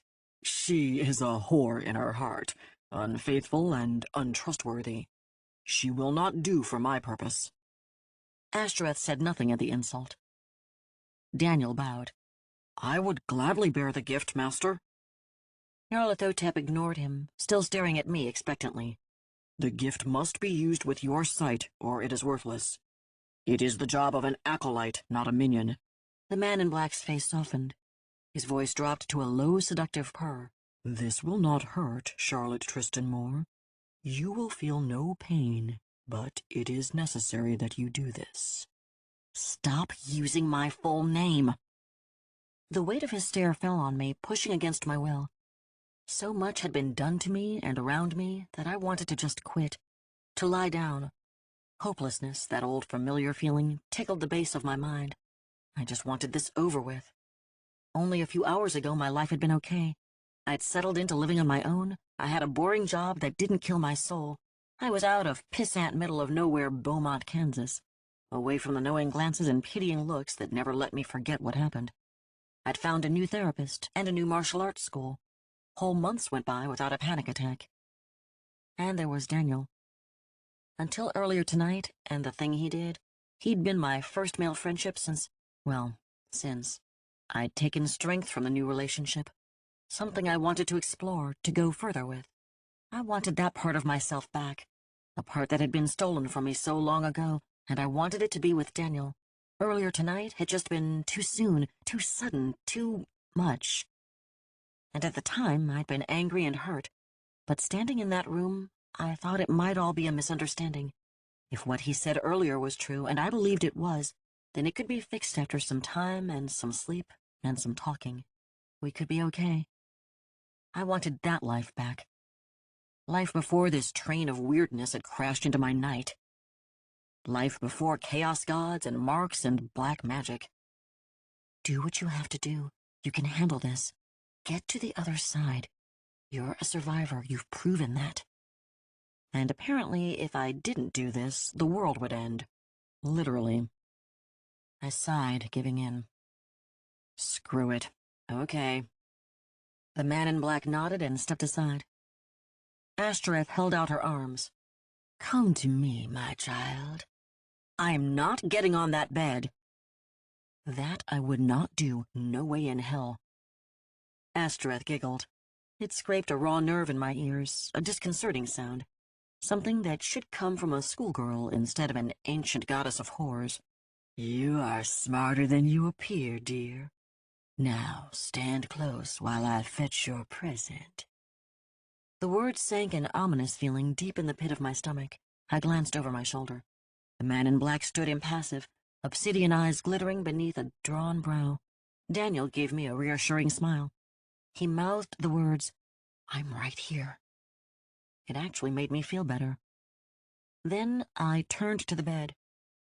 Ashtoreth dug the jagged end of the broken crack pipe into her own arm, the blackened, brittle edges gashing it open. The skin peeled open, gaping wide as it split, revealing a black and empty void inside. Cold spilled from it, drifting through the air like a grave-cold breeze. I couldn't tear my eyes away, staring in horror at the eldritch depths inside the wound. A black so deep it wasn't even a color filled it. The utter darkness of the space between stars. Alien. Terrifying. Ashtoreth reached inside the wound, scabbed knuckles slipping deep, twisting obscenely, and disappearing to the wrist. I watched her face as she fished around inside the wound. Her dark eyes rolled back in their sockets, eyelashes fluttering. A hollow moan broke free inside the goddess's chest, slipping out of a mouth gone slack and loose. Ashtoreth shuddered in pleasure. I was caught between revulsion and fascination. Ashtoreth's arm twisted, muscles flexing in her forearm. Slowly, she drew her hand out. It slipped free with a moist, sucking noise. She fell back on the mattress, loose and sprawling, a lover spent from a night of passion. She held a circle of metal, moisture-gleaming gold highlights round its circumference in the candlelight. She lolled her head over toward me, voice slurring as she spoke. Lean forward, child. Accept your gift. I tilted my head nearer to the goddess of horrors. Tension sang along my spine with the movement. I didn't want to get closer. The ring in Ashtoreth's hand looked harmless. A simple circle of metal that might have been iron, save for the strange tinge and hue of the metal, like bronze patinaed for a millennium. Its surface was smooth and clean. In the center, a dirty green round orb on a disc the size of a pigeon egg sat like a fat spider in a web. Ashtoreth moved it toward me. I leaned away, wary. What is that? Stop fighting every damn step, acolyte. It is infuriating. The man in black's voice was a jaw-clenched growl. I looked over my shoulder. So far, accepting things from you people has sucked big time. I held my hand up, palm out. See? No pun intended. You don't like it? Pick another acolyte. Oh, that's right. You said you can't. Nyarlathotep's face twisted into a deeper snarl. Ashtoreth spoke, voice gone all smoky and seductive. Look at me, child. I turned from the dark god to the whore goddess. She dangled the circlet from her fingertips. This torque is not a mark. This is a talisman, an object of my power. It's a tool you can use or not. Remove it when you are done with the need of it. It will harm you not.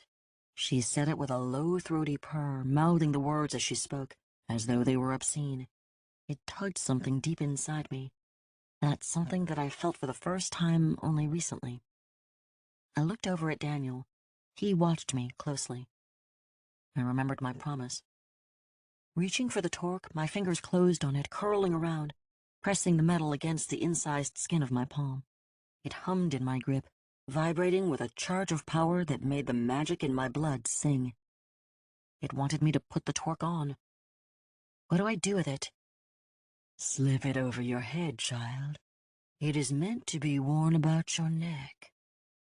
It was smaller than my skull. I lifted it to my head.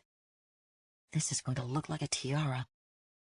The second the metal touched my scalp, it expanded, pushing against my fingers, sliding over my head like the collar of an old t-shirt until it lay against my collarbones, heavy, pressing down in a hard line on both. The metal went chilly, singing cold across its surface. Gooseflesh raised on my skin. Here it comes. I braced for the pain. Nothing else happened. I let loose the breath I had been holding, let my fingers drop away. The torque shrunk against my throat, choking me. My fingers scrabbled, trying to dig underneath. Tight, too tight. I couldn't find a purchase. Black bursts began fireworking at the edge of my vision, flashing in fast and staying, peppering their way inward, turning the world dark a little at a time. I spun, narrowing vision falling on the man in black. He stood tall and impassive, staring down at me. Son of a bitch, he tricked me. The torque squeezed, a circle of pain around my throat. Lungs burning, my trembling knees broke. I slid down. Hands were on me, and arms strung around my shoulders, keeping me off the floor. I slipped sideways and saw Daniel, his face nearly covered with black specks, right next to me. His mouth moved, not making any sound. The world blinked away to blackness. The torque opened with a sigh, loosening its grip, settling to rest easy at the base of my throat. Air. The sweetest air I had ever tasted rushed into my lungs. The pitch across my eyes cracked, splitting open as I sucked at oxygen, dragging it into my lungs, clawing for it. The first sound I heard, other than my own tortured gasps for air, was Daniel calling my name, voice pitchy with panic. The second was Ashtoreth's twittering giggle. Are you okay? Daniel held me, keeping me on my feet. The whore goddess cackled. She is fine, cultist. The torque was merely becoming familiar with its wearer. I pushed away out of Daniel's arms, standing on wobbly legs. Fire pulsed in my throat, but damn it, I could stand. I pointed a finger at Ashtoreth. You lied to me! The whore goddess pouted. I did not, child. You are not harmed. It feels like my larynx has been cut in two. Hurt is not harmed. You should learn the difference if you are going to play in the arena of gods. My throat hurt as I said, Fuck you! Bitch. I turned to the man in black. Are we done here? I'm sick of this place. Nyarlathotep turned dark eyes to Ashtrath. The talisman will let her find my kind on this plane of existence? More than that, Lord of Nightmares. I have given your acolyte the ability to not only find what you seek, but to take you there as well. All she has to do is use the sight you gave her, and the talisman will carry you to the nearest of your kind. That is very generous of you, little goddess. His eyes narrowed, red right hand slipping from the folds of his coat. Too generous, I think. Terror crawled across Ashtrath's face at the sight of Nyarlathotep's hand. She cowered, pushing herself further into the hollow of the soiled mattress, her wide eyes pinned on that red right hand. It is not a trick, Dark Lord. It is how my power works. Find and fetch are part and parcel of desire. The man in black took a step toward the bed, red right hand rising slowly. A black energy crackled along the nerves laced over the raw, skinless flesh. I grabbed his arm without thinking. My hand touched his coat, and it rippled under my fingers, curling around them. An alien melody sang softly in my mind. Nyarlathotep turned, scowling as I jerked my hand away, cutting off the song. We have what we came for. She seems harmless, so let's go find the bad guys. Do not attempt to bar my action again, Acolyte. It will not end well next time. I bristled. Thanks to you, my night can't really get any worse. A smile cut across the dark man's face. We shall see about that, Charlotte Tristan Moore. His red right hand disappeared in the fold of his coat. Let us be about our bloody-handed business tonight. With that, he turned, striding toward the door. Daniel looked at me for a long moment before turning and following. I squared my shoulders, took a deep breath, and started after them. From the frying pan and into the fire. Child, wait, Ashtrath called, making me turn at the doorway. Her mouth opened in a black-toothed smile. Thank you for your mercy. My words were as harsh as my voice. It wasn't mercy for you, bitch. I just didn't want to see whatever he planned to do. Still, I owe you my gratitude. The whore goddess rose, kneeling on the unclean mattress. She stretched out her arms. The wound gaped open, starless void yawning wide. Would you like to fuck my wound? Ashtrath's terrible giggle chased me down the hallway. 13. The parking lot was empty except for my car, me, Daniel, and the crawling chaos. Where the hell did these names come from? The crawling chaos? The whore goddess? Actually, that one is kind of obvious. Scratch that. I'd seen the man in black's true form. Crawling chaos actually was a pretty apt description. They stood on the sidewalk, Daniel looking at the man in black like a lost puppy, and the man in black looking up at the stars. The door creaked as I pushed it open, chill night air hitting me like a slap. It smelled clean and clear, making me realize my mouth tasted foul, the back of my throat burning from being sick. I would kill for a mint or a stick of gum. Nyarlathotep's red right hand came out of his coat's pocket as I stepped up to them. The slick, bloodless fingers held a silver foil-wrapped object. A stick of gum. He held it toward me. I stopped short. I hate that. Don't read my mind. He didn't say anything, just stood there in his creepy coat, holding out the stick of gum. It winked at me, yellow sodium lights above us reflecting dully off the foil. I didn't want the gum anymore, not from him. The taste in my mouth intensified, curdling. I tried to swallow, to force it down, but it stuck to the back of my throat like a cold. Even with the taste choking me, I didn't want that gum. I didn't trust it not to be a trick. It is not a trick, Acolyte. It is simply what you wished for. What advantage could I receive from giving you a stick of gum? You can trust that no harm will come to you. He purred, his voice tickling along the inside of me. He'd read my mind again. It made me want the gum even less, although my mouth tasted so bad I felt sick to my stomach. Trust him? I don't think so. Daniel reached out and took the stick of gum. Unwrapping it, he let the foil flutter to the ground at his feet. Pulling the end off, he popped it in his mouth, chewed and swallowed. He stood for a moment as we both watched him. After a long second, he held the rest of the gum out to me. It's safe, Charlie. I took the gum. I still didn't trust the man in black, but Daniel had taken a chance on my behalf, and that obligated me. And my mouth still tasted like death. The spearmint cut through the second it hit my tongue like a winter breeze. The queasiness broke, fading with each chew. I looked at the man in black. I still don't want you reading my mind. It creeps me the hell out. He shrugged, coat flaps waving on their own. It matters not what you want, Acolyte. The mark you bear connects us. It is what will allow us to use Ashtaroth's gift and complete the mission set before us. The second he mentioned it, I became aware of the circle around my throat. It lay bruising and heavy on my collarbones, making them sore underneath it. I wanted it off me. I wanted Nyarlathotep out of my life. I wanted this night over. Something moved on the edge of the parking lot, drawing my attention. A low, long shape moved next to the bushes that edged the asphalt lot.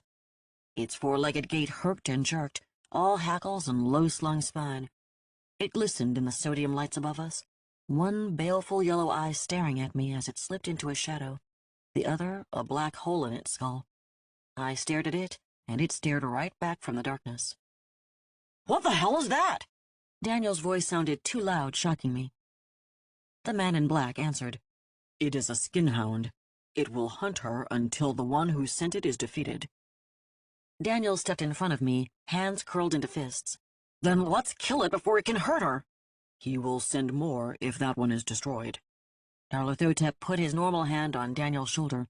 That one will remain at bay while I am here, but the only way for my acolyte to be safe is if we complete our mission. I hate it when people talk about me and not to me. What do we do then? How does this... I searched for the right word. Color work. Your magic is intuitive.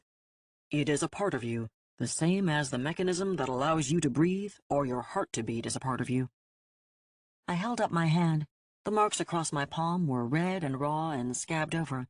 I thought this is where the magic came from. That merely activated what already lay inside you, waiting to be born. I could feel the magic inside me. What do I do? Close your eyes. Why do I have to close my eyes? Thin lips pulled back to show gritted shark teeth. Do you have to question everything, Acolyte? I'm not the trusting kind. I used to be, but I learned my lesson the hard way. He sighed. You have to use your sight to find the one we seek. It is easier if you shut off your vision of this plane. That's all you had to say. I closed my eyes.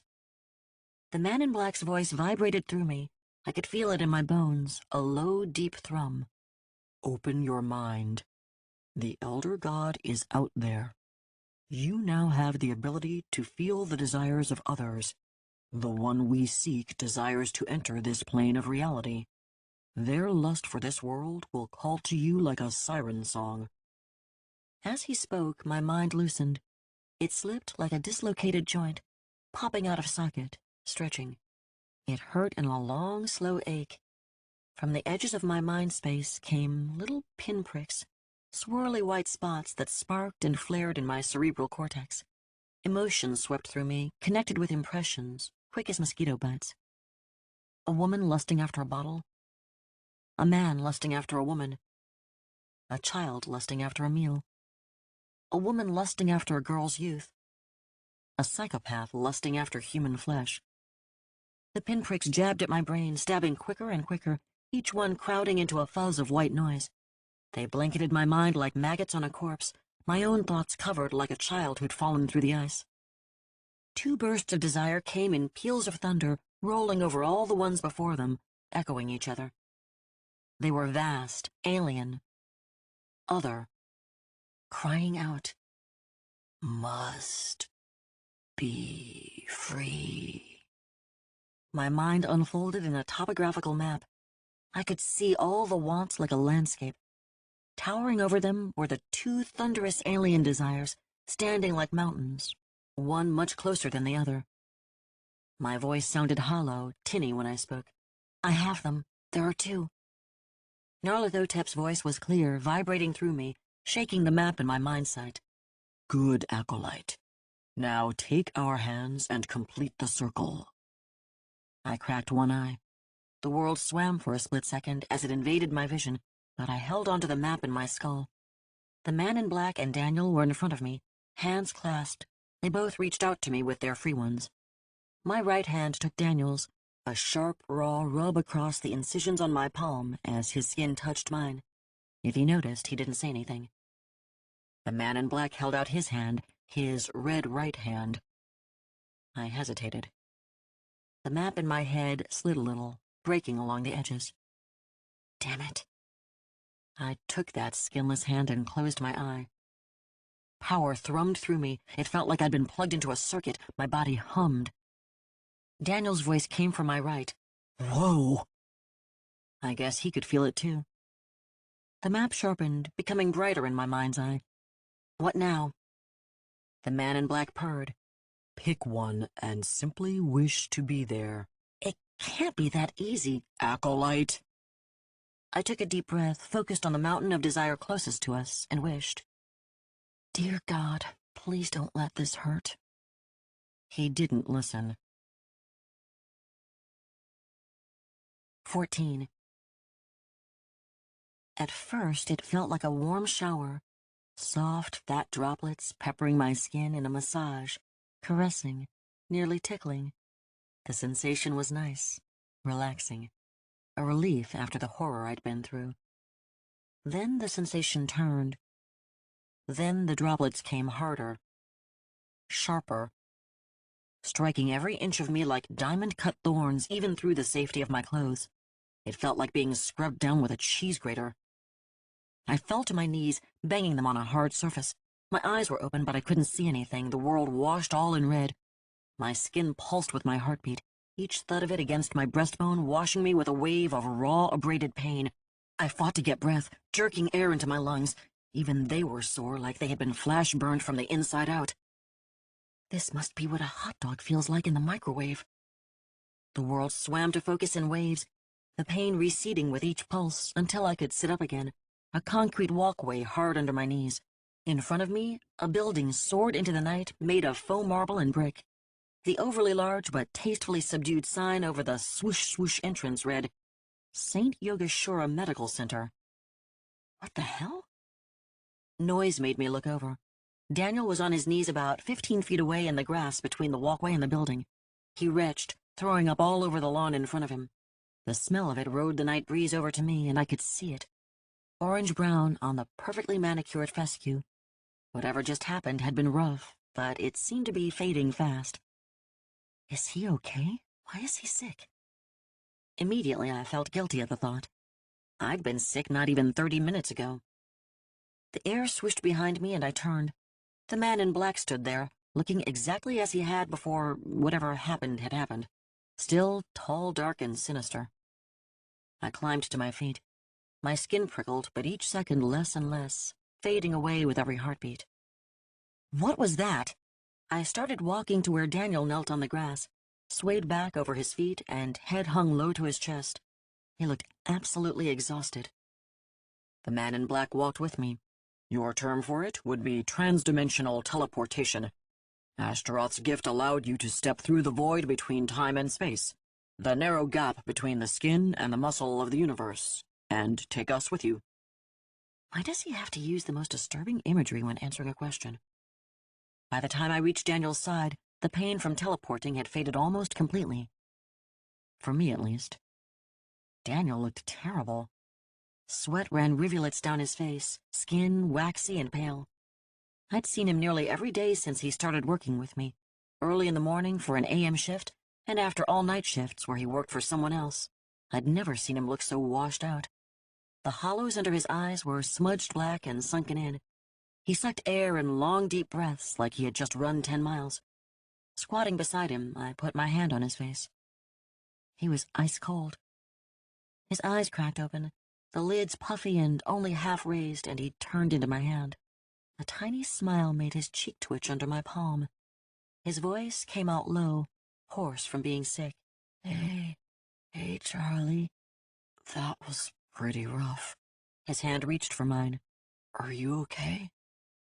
He's asking about me? He's the one who looks like hell.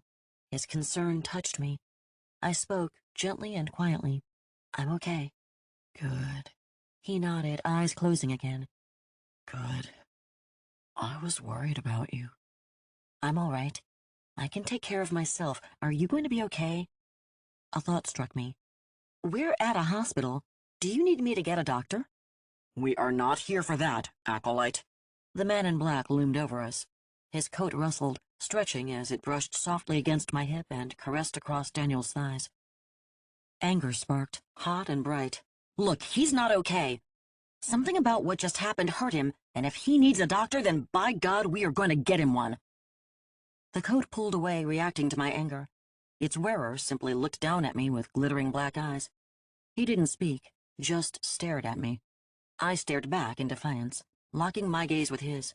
The symbol cut into my hand began to tingle and burn. I shoved it out of my mind, forcing myself to keep staring, to keep looking, to hold that gaze as long as possible. My eyes burned in their sockets. I rode my anger until it started to crumble underneath me. I held on, staring at those sinister midnight eyes as long as I could. Blinking away tears, I broke and turned away. Nyarlathotep's voice fell on me like the striking of a midnight bell. There is only one God you need to be concerned with, Acolyte. Now stand up, both of you. I hated him as I got to my feet, hated him deep inside my heart. I helped Daniel up and hated this nightmare of a night, and I hated the man in black. Daniel swayed on his feet. The dark god stepped in front of him. Daniel Alexander Langford, you will stand strong. You will follow me. I watched Daniel steady, setting those wide shoulders in a line and straightening his spine. His skin was still pale, but he wasn't shivering or running sweat anymore. He took a deep breath, held it, and blew it out between his lips. He nodded at the man in black. I will follow you to the ends of the earth, Master. The man in black turned in a swirl of coat and began walking toward the hospital. Daniel and I followed. I still didn't like the master crap, but Daniel was able to move and seemed to be better, so I let it lie. For now. We caught up to the man in black at the entrance of the hospital. He stood staring at the doorway, both hands deep in the pockets of his coat. We stopped just behind him. I hate hospitals. I hate them with the hatred. They suck. I haven't been to one since I got out of one. Just being on the sidewalk, I could feel it on the edge of my mind. A therapist once urged me to go to a hospital, just to try and deal with my phobia. Face your fears. You'll be stronger for it, she used to say. I found a new therapist. Now I wish I had at least given it a chance. Already my chest felt tight, lungs stuffed with cotton like a cheap cigarette filter, hard to drag air through. My hand clenched and unclenched. Pain twinged along the edges of the symbol cut into my palm, giving me something to focus on, something to help me stay outside my own head. I pushed away from my physical reaction and studied the waiting room on the other side of the doors. Empty. Totally and completely empty, not one soul in sight. Hospitals are never empty. Even at this time of night, they had people. Patients, family members, nurses, orderlies, doctors, all hustling and bustling, doing things and going places. The waiting room might not be full in the middle of the night, but it would never be empty. The creeps climbed my spine. Where is everybody? My voice shook. Just a little. The man in black didn't look at me, still studying the door like a raven studying a carcass. They have probably been taken. Taken? By what? By the thing we have come here hunting. Cryptic much? You don't know what we're here to stop?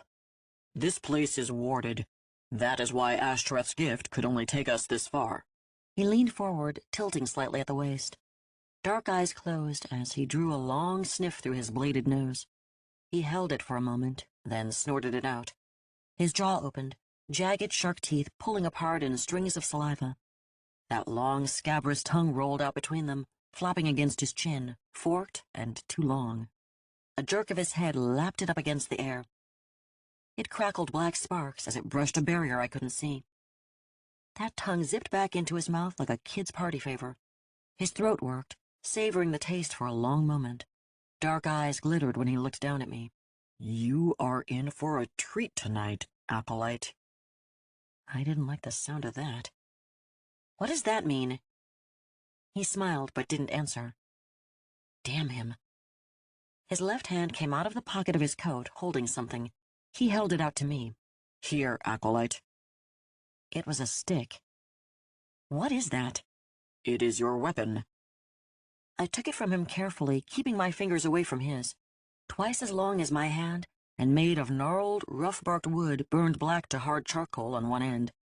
It was heavy, heavier than it looked, heavier than it should have been. Am I going to be fighting leprechauns or pixies? This is a pretty dainty club.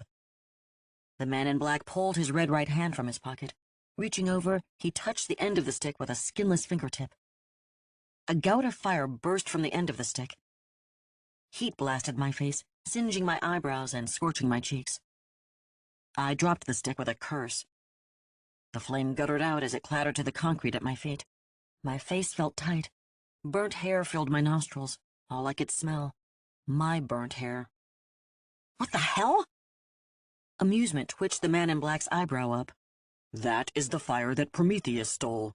You should be more careful with it. Daniel bent and picked up the stick, holding it carefully between his fingertips. He didn't say anything, just held it out to me with a look on his face. I waved it away. I don't want that. You keep it. Heat throbbed under my fingertips where they'd been singed. I don't think I can use it, Charlie. He is right, Acolyte. I looked between the two of them. Why not? Daniel shrugged. I'm not magic. Well, I'm not either. I realized the thing I felt inside me earlier had quieted. Did it go away? Did I use it up? You just teleported us here from Motel Hell by wishing. If that doesn't qualify you as magic, then I don't know what does. He had a point. I took the stick. It wasn't warm or tingly or anything. It just felt dead and heavy in my hand. A thin curl of smoke came off the charcoal end. Nyarlathotep looked surprised. What? I asked. You did not argue with him. He made sense, I shrugged. And he's not evil.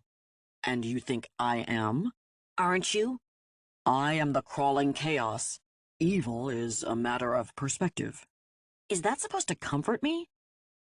The crawling chaos simply smiled, saying nothing. I didn't think so. He went back to staring at the air in front of him. It had discolored where his tongue licked, like breath fog on a window in winter. I shuddered, the image of his tongue bouncing around my brain. Daniel spoke up. How are we going to get inside, Master? It will take a sacrifice of pain to open a way through the wards. I'll make that sacrifice for you. He stepped up, moving closer to the man in black. Grabbing his arm, I jerked him back. What are you doing? He faced me, but his eyes kept jittering toward the Chaos God, who now studied us as if we had done something interesting. I can't help it. I want to do what he needs so bad. It's worse than I have ever wanted anything before. Food, sex, anything. His eyes slid completely away from mine. His voice strangled, like the next words hurt him to say. Even more than I want you. Do not fear, Acolyte. I will not take the sacrifice from him. There is another way. I turned. The man in black stood in the same place. His arms were wide, red right hand gleaming in the incandescent light of the entranceway. The fingers twisted, wrapping around each other like they had too many knuckles or no knuckles at all. Watching them move made my head buzz. The tail of his coat shifted, stretching and rolling, becoming longer, long enough to curl and rise in inky tendrils of utter darkness. Its shape changed, transmuting into something with jagged curves and spiky points. A tendril rose in a corkscrew, turning as it lengthened to a needle-thin point in front of Nyarlathotep's face. He nodded once, a sharp up and down, and the needle tendril turned. It hung for a moment, a long moment, before driving itself against the discolored air. It struck with a sharp crack, and the air splintered. 3 things happened. 1, the air discolored, crackling with energy the sickly greenish color of a still healing bruise where the coat stabbed. 2, my nose clogged with the stench of spoiled bacon cooking. And 3, my head filled with singing, a weird alien song not made by human voice. It boomed into my mind, a choir of ill children, frantic, urgent, and desperate. The coat screamed and I could hear it. My hands clamped the side of my head, but it did no good. I could still hear it, still feel it ringing in my ears, splinters of sound pricking the membrane of my eardrum. I watched the needle tendrils spread, displacing the fogged air, pushing it wide, roiling into a bigger space. The screaming grew louder. "Stop! You're hurting it!" The man in black's voice was cold. This is the sacrifice that must be made, Acolyte. Something must take the agony of the wards. It will not be me. "I'll do it then. I'll take it if you will just stop hurting the coat." The screaming broke, crumbling into a desperate whining mule, a sound full of anguish and sorrow, a sound of hopelessness. I knew that sound. I'd made those sounds. Memory rose, a physical thing moving through my body, coating my bones with lead. I knew the kind of pain it took to force those sounds from something. Fighting past it, I said, "I'll be the one." You cannot. You are a mere mortal. The wards would burn you to ash. His words were callous, uncaring. The coat changed where it stabbed the air, morphing itself into an opening that kept widening. Curls of smoke lifted off it, and the darkness that made it quivered and shook. Inside my head, I could feel the coat weeping in despair. It rang across my mind, sorrow rising up like floodwater. I knew what it felt like to have pain so unrelenting that all you want is the grace of death, the peace that must come from giving up, from lying down, from ceasing to be. Pain that convinced you that whatever came on the other side of that door had to be better than what you were going through in that very moment. Nyarlathotep's indifference cut through that, striking the chord of anger that ran through me, the chord that had been strung after that long-ago night. Rage, the deep and abiding rage that lived inside, boiled up in a conflagration. My hand lashed out, reaching for the coat to pull it free. Daniel grabbed my arm. Charlie, don't! Don't make him angry. Angry? Make him angry? I was so furious that Daniel's words were abuzz. Temples throbbing, blood hot in my veins, I looked at his hand on my wrist. Let go! Calm down. You have to be cool. I swung the stick at his head. He ducked, his high school wrestler reflexes still intact, and leaned back. His hand came off my arm. Fury boiled behind my eyes, making me headblind. I lunged, stick heavy in my hand, raised to swing. Daniel stepped in and wrapped his arms around me, crushing me to his chest, trapping me against him. The anger doused cold with instant panic. Trapped, stuck, can't move, can't get free. Oh God, oh God, oh God! I froze, mind on meltdown. I couldn't move my arms, the feel of his face pressed against mine, the smell of man. I drowned. He lifted me, feet off the ground, and my stomach went sick with the feeling of motion. Panic making me blind for a moment, sight washed black. Forever passed before he set me on my feet, arms disappearing from around me. My knees gave out. The ground hit hard on my hip and shoulder, driving out the breath I had been holding, jarring me out of panic with sharp pain. My vision swam clear in time for me to see the man in black step toward us through the hole in the air his coat had made. Once he was through, it collapsed behind him, falling to the ground as if soaking wet. The end of it lay in tatters, long and limp around his feet.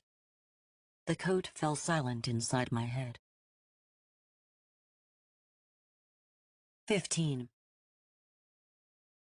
What the hell was that? Daniel asked this time, yelling at the man in black.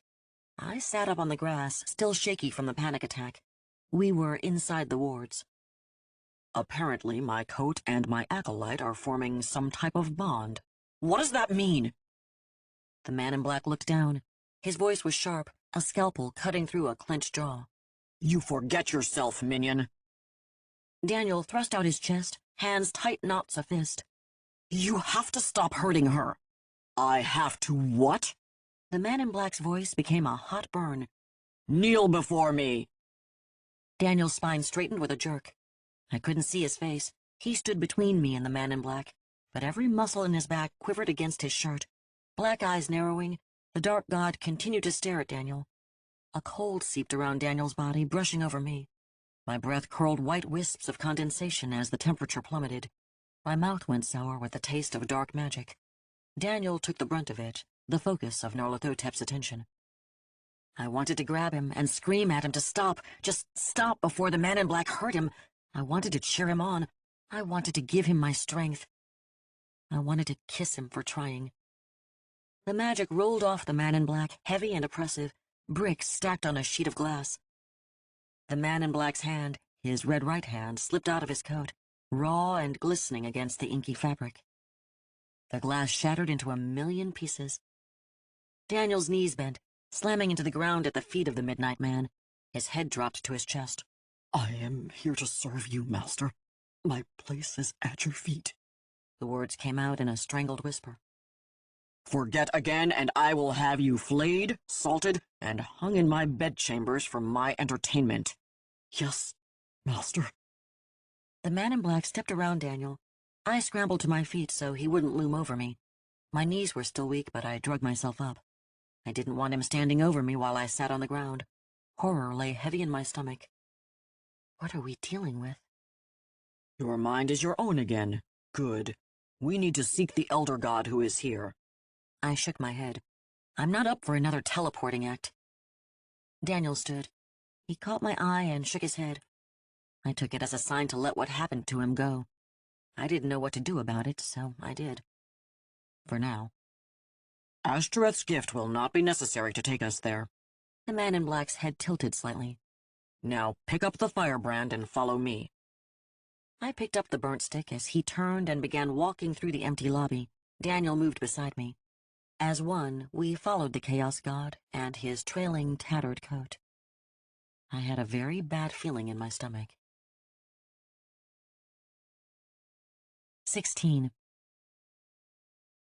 The Eagles Hotel California played softly through the elevator sound system. The cheap speakers made Don Henley's voice sound hollow and karaoke-esque, turning the soft rock masterpiece into something haunting and melancholy. A splintered bow drug across the violin strings of my nerves.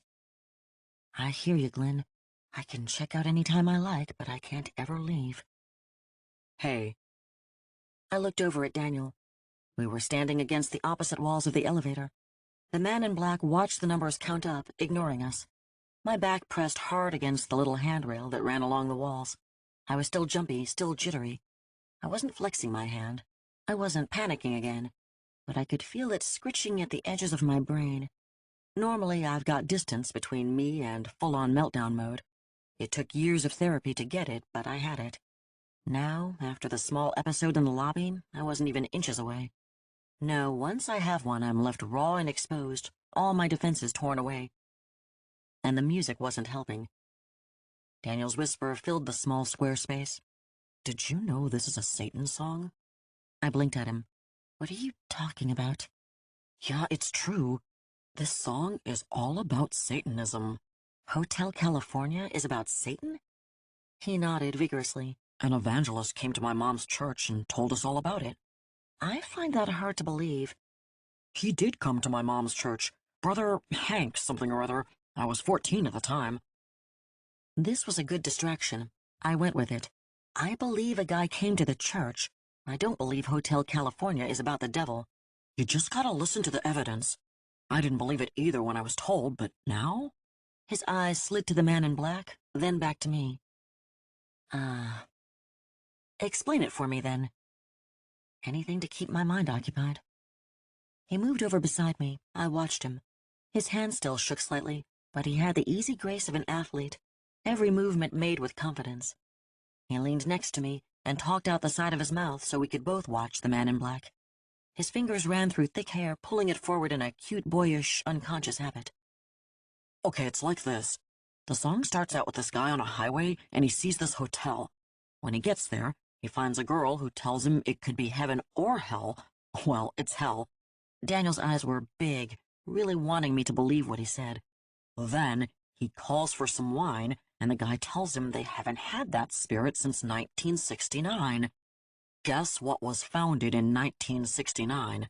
I have no idea.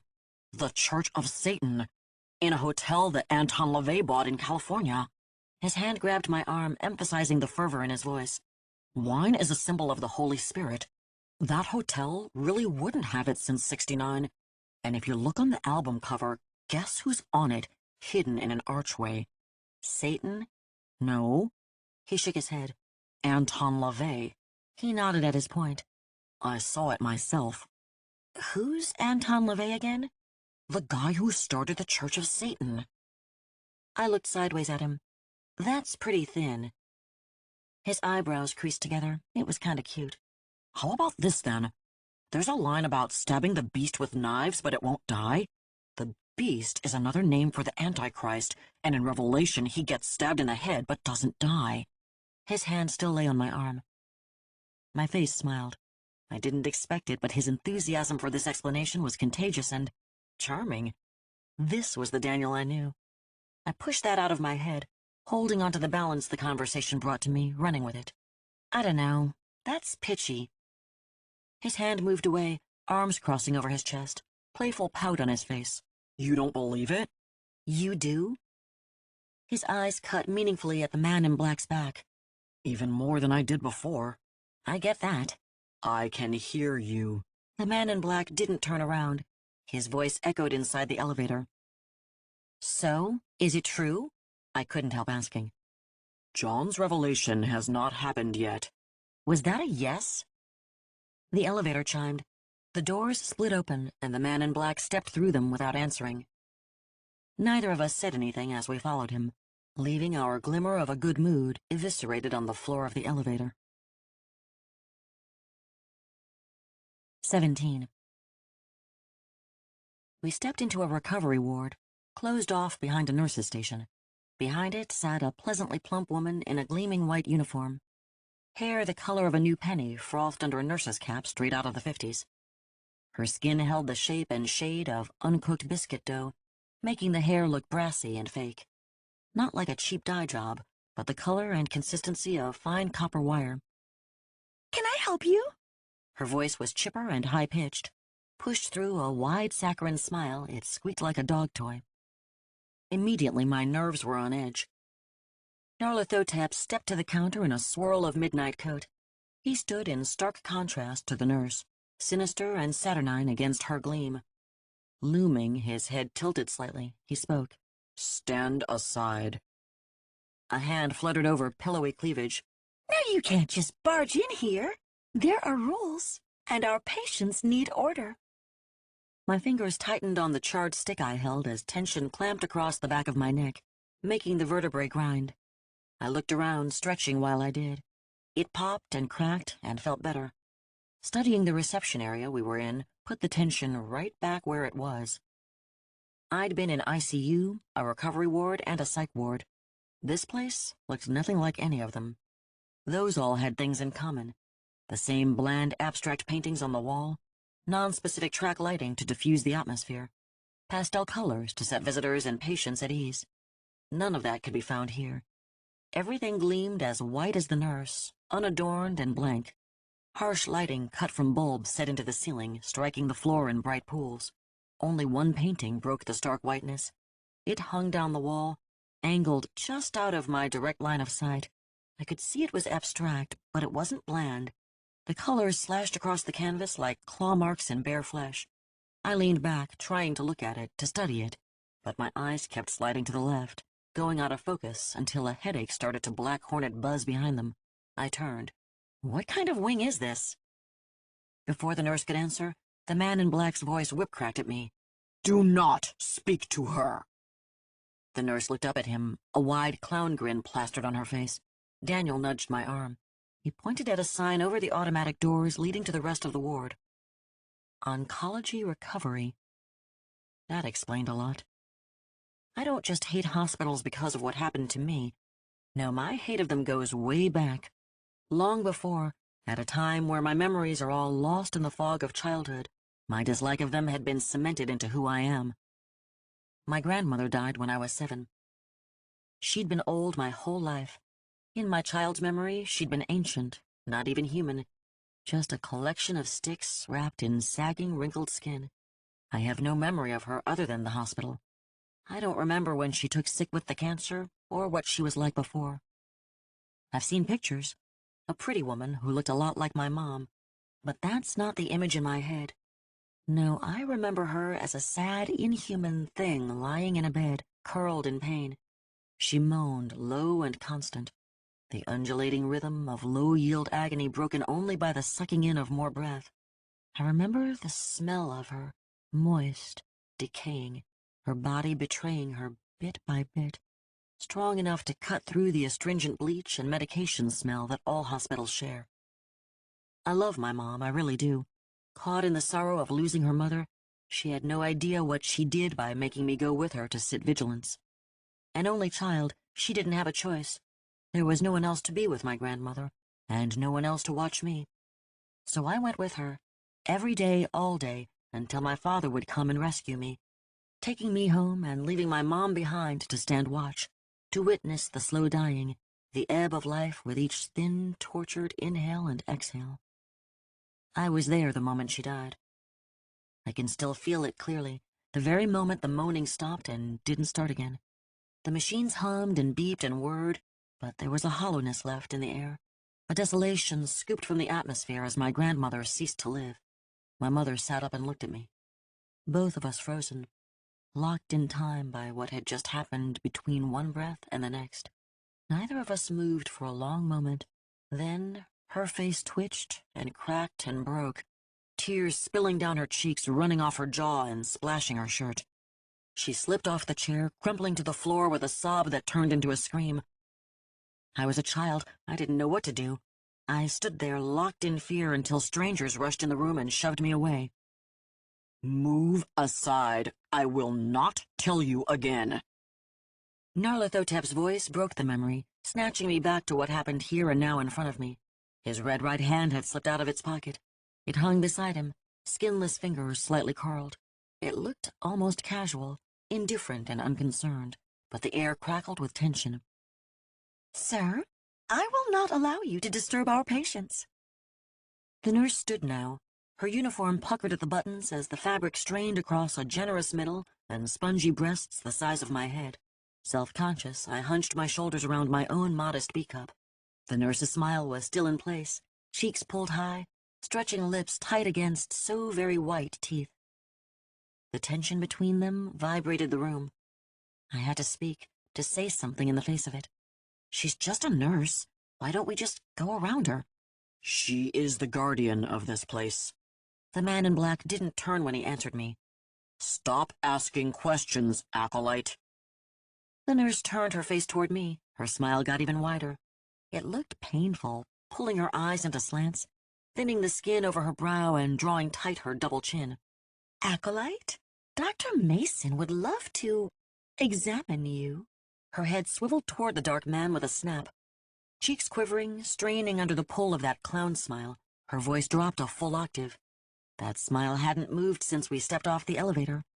But you will not gain entrance. The man in black didn't move. He didn't. His coat rustled, pulling its edge off the floor tiredly. It had been nothing, a simple shift, the tiniest movement of all. But it was enough.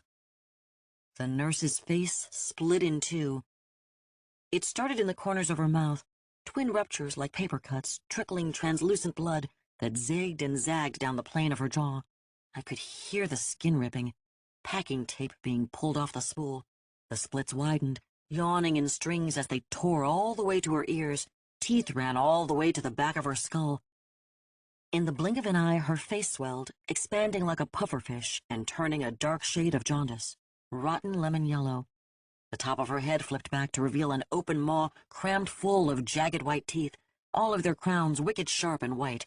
They circled an empty gaping gullet like an enameled chainsaw whirlpool. Saliva sluiced out in a gush to spill over the counter and drip on the floor. From the neck down, she was still human, with the same pudgy arms, still wearing the white uniform, now obscenely see-through after being soaked through with spittle.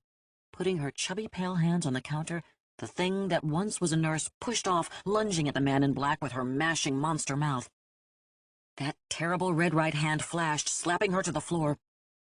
The thing that once was a nurse tumbled off the counter in a sprawl of chubby arms and legs. It scrambled to its feet, the top of its head askew. Her face had deformed, eyes slit closed, copper wire hair wadded around skin gone swollen and bright, dehydrated urine yellow. Upper jaw clacking against the lower, it tried to speak. Words dribbled out in a chewed-up, mangled mess. The man in black's red right hand curled into a fist. With one step, he drove it into the skull of the thing that used to be a nurse. Its head exploded in a shower of pulp. Tiny pieces of monster head splattered across me and Daniel. We hadn't moved. There hadn't been time. It was over in a moment, a breath, no, a thought. 1 second the nurse was talking, the next her head had been obliterated. The crawling chaos turned to us. Blood and gore slid slow and chunky down his face. His eyes glittered with dark amusement, backlit with glee as he licked clean the fingers of his red right hand with a scabrous, forked tongue. Done, he smiled under sharply arched eyebrows. What? Did you want me to share? 18. The automatic doors shushed closed behind us, and the second they did, I wanted to turn around and leave. The ward stretched out before us, twin rows of hospital beds captured in dull pools of fluorescent light, back wall lost in the hovering darkness. The fact that it was the middle of the night struck me like an open-handed slap. The middle of the same damn night. The room breathed. Slow, labored, air dragged, kicking and screaming into lungs too tired or frail or weak to do it themselves, by machines that gave no consideration to the comfort of the people tethered to them. Along each wall were beds, hospital beds with people in them. They lay twisted, curled in on themselves, each person strung with wires, tubes, and hoses, like human-sized science fair projects. Or bombs. I stopped walking. The room closed down around me like a hand on a throat. My mind teetered at the edge of the cliff, the sight, the sound, the smell of the ward pushing against it, trying to tip it over the edge and down the chasm of insanity. I had woken up in a ward just like this one after that night. It's not you. This is not then. Keep it together. Keep it together. I didn't feel my hand clenching and unclenching until Daniel grabbed it. His brow creased with concern. Hey, are you okay? His hand felt warm against mine, the skin soft. I don't like hospitals. Hate them, in fact. I know. I don't like them either. They remind me of the time I separated my shoulder in a match. Damn, that hurt. He shook his head, shaggy bangs falling across his eyes. Pain sticks with you, you know? I did. I had woken with the pain of 3 cracked ribs, a broken hand from fighting back, a dislocated jaw to stop it, and a dislocated hip from what they did after I passed out. Contusions, abrasions, tears, and lacerations covered my body inside and out. I knew beyond a shadow of a doubt that pain sticks with you. Breathe. I pushed past it. Hopefully we won't be here long. He pulled me along after the man in black. I followed. Nyarlathotep stood on the other side of the bed. A face and a front, the rest of him disappeared into the inky black. It was an illusion, a trick of my mind, but I believed I could see him swirling into the darkness. He was the man in black, the midnight man, the original bump in the night. A shell of a man lay on the bed between us, wearing striped pajamas. The center of them stretched over a bulbous, rounded stomach. It jutted in a deformed dome over his midsection. From it extended spindly arms and legs. The pajamas flapped around them like sticks in a canvas sack. He looked like the pictures of starving children in Africa that came up on the late-night TV screen, except adult and white, and all the more horrible for being here in front of me instead of locked away in a digital display. The skin of his neck wrinkled, lying in loose folds under his chin, oxygen mask covering his face. It fogged with moisture from mechanical breathing, leaving only sunken eyes and lank, greasy blonde hair to see. An IV pole stood next to the bed. From it hung bags trailed into tubes that ran down and disappeared under the pajama sleeves.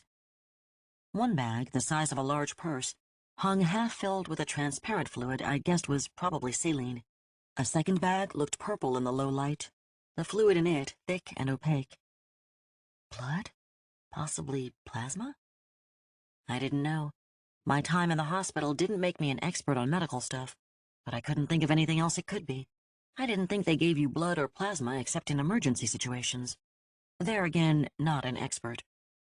The third bag on the pole disturbed me.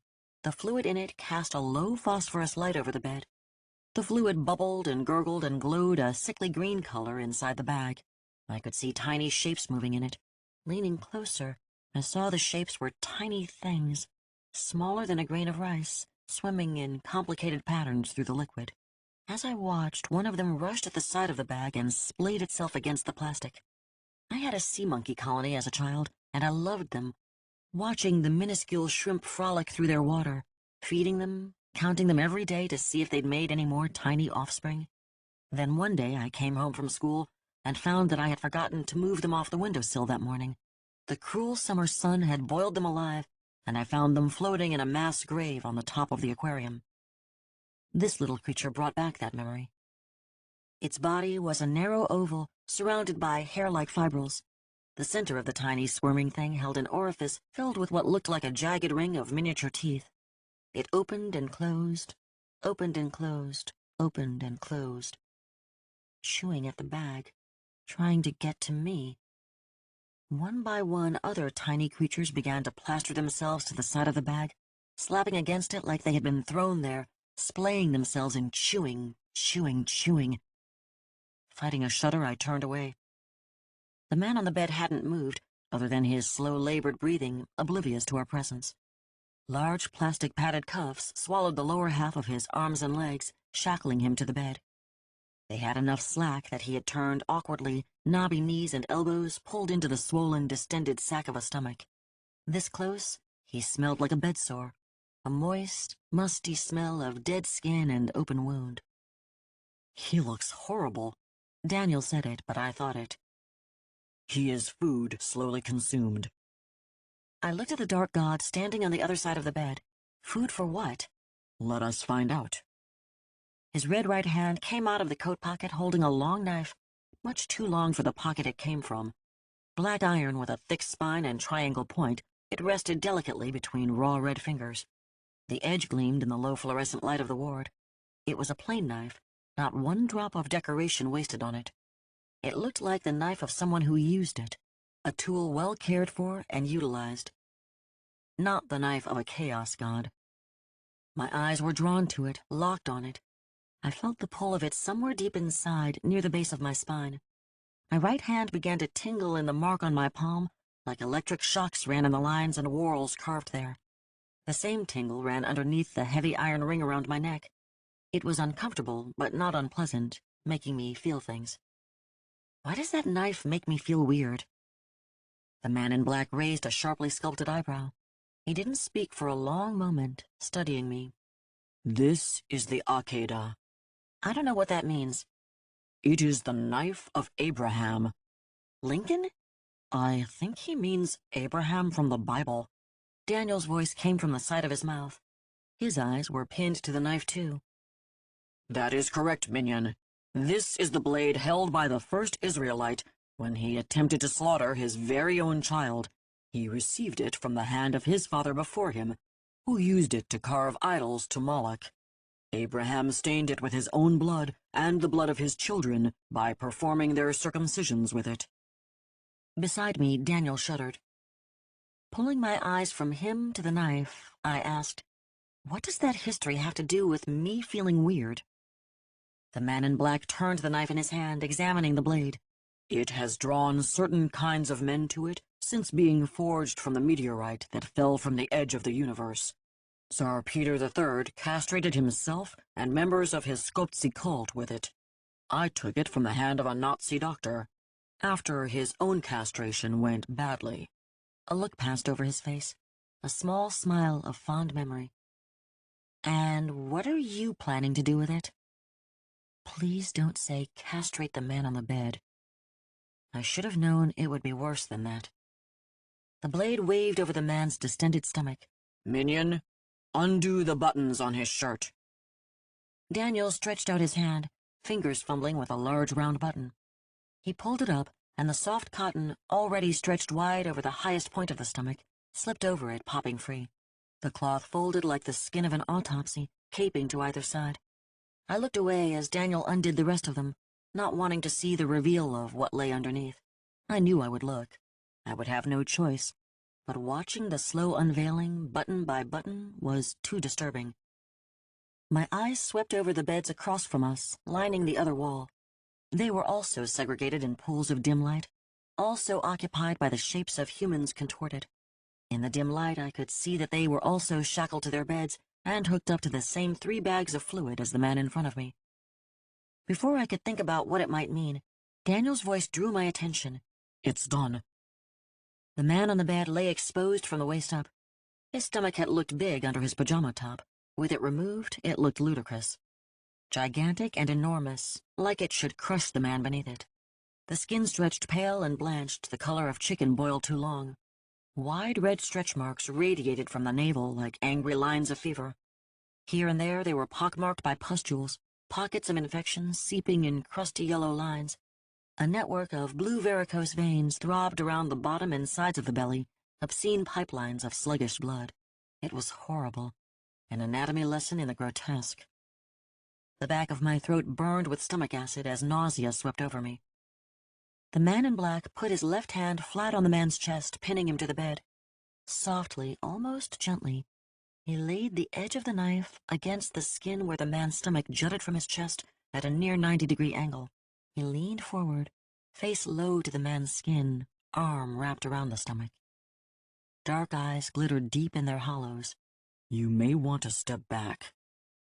I moved at the same time Daniel did. My heart beat the inside of my rib cage like an animal trapped in a too small cage. I took another step. The man in black nodded once, then drew the knife around in a quick, vicious slash. The skin parted under the edge of the blade.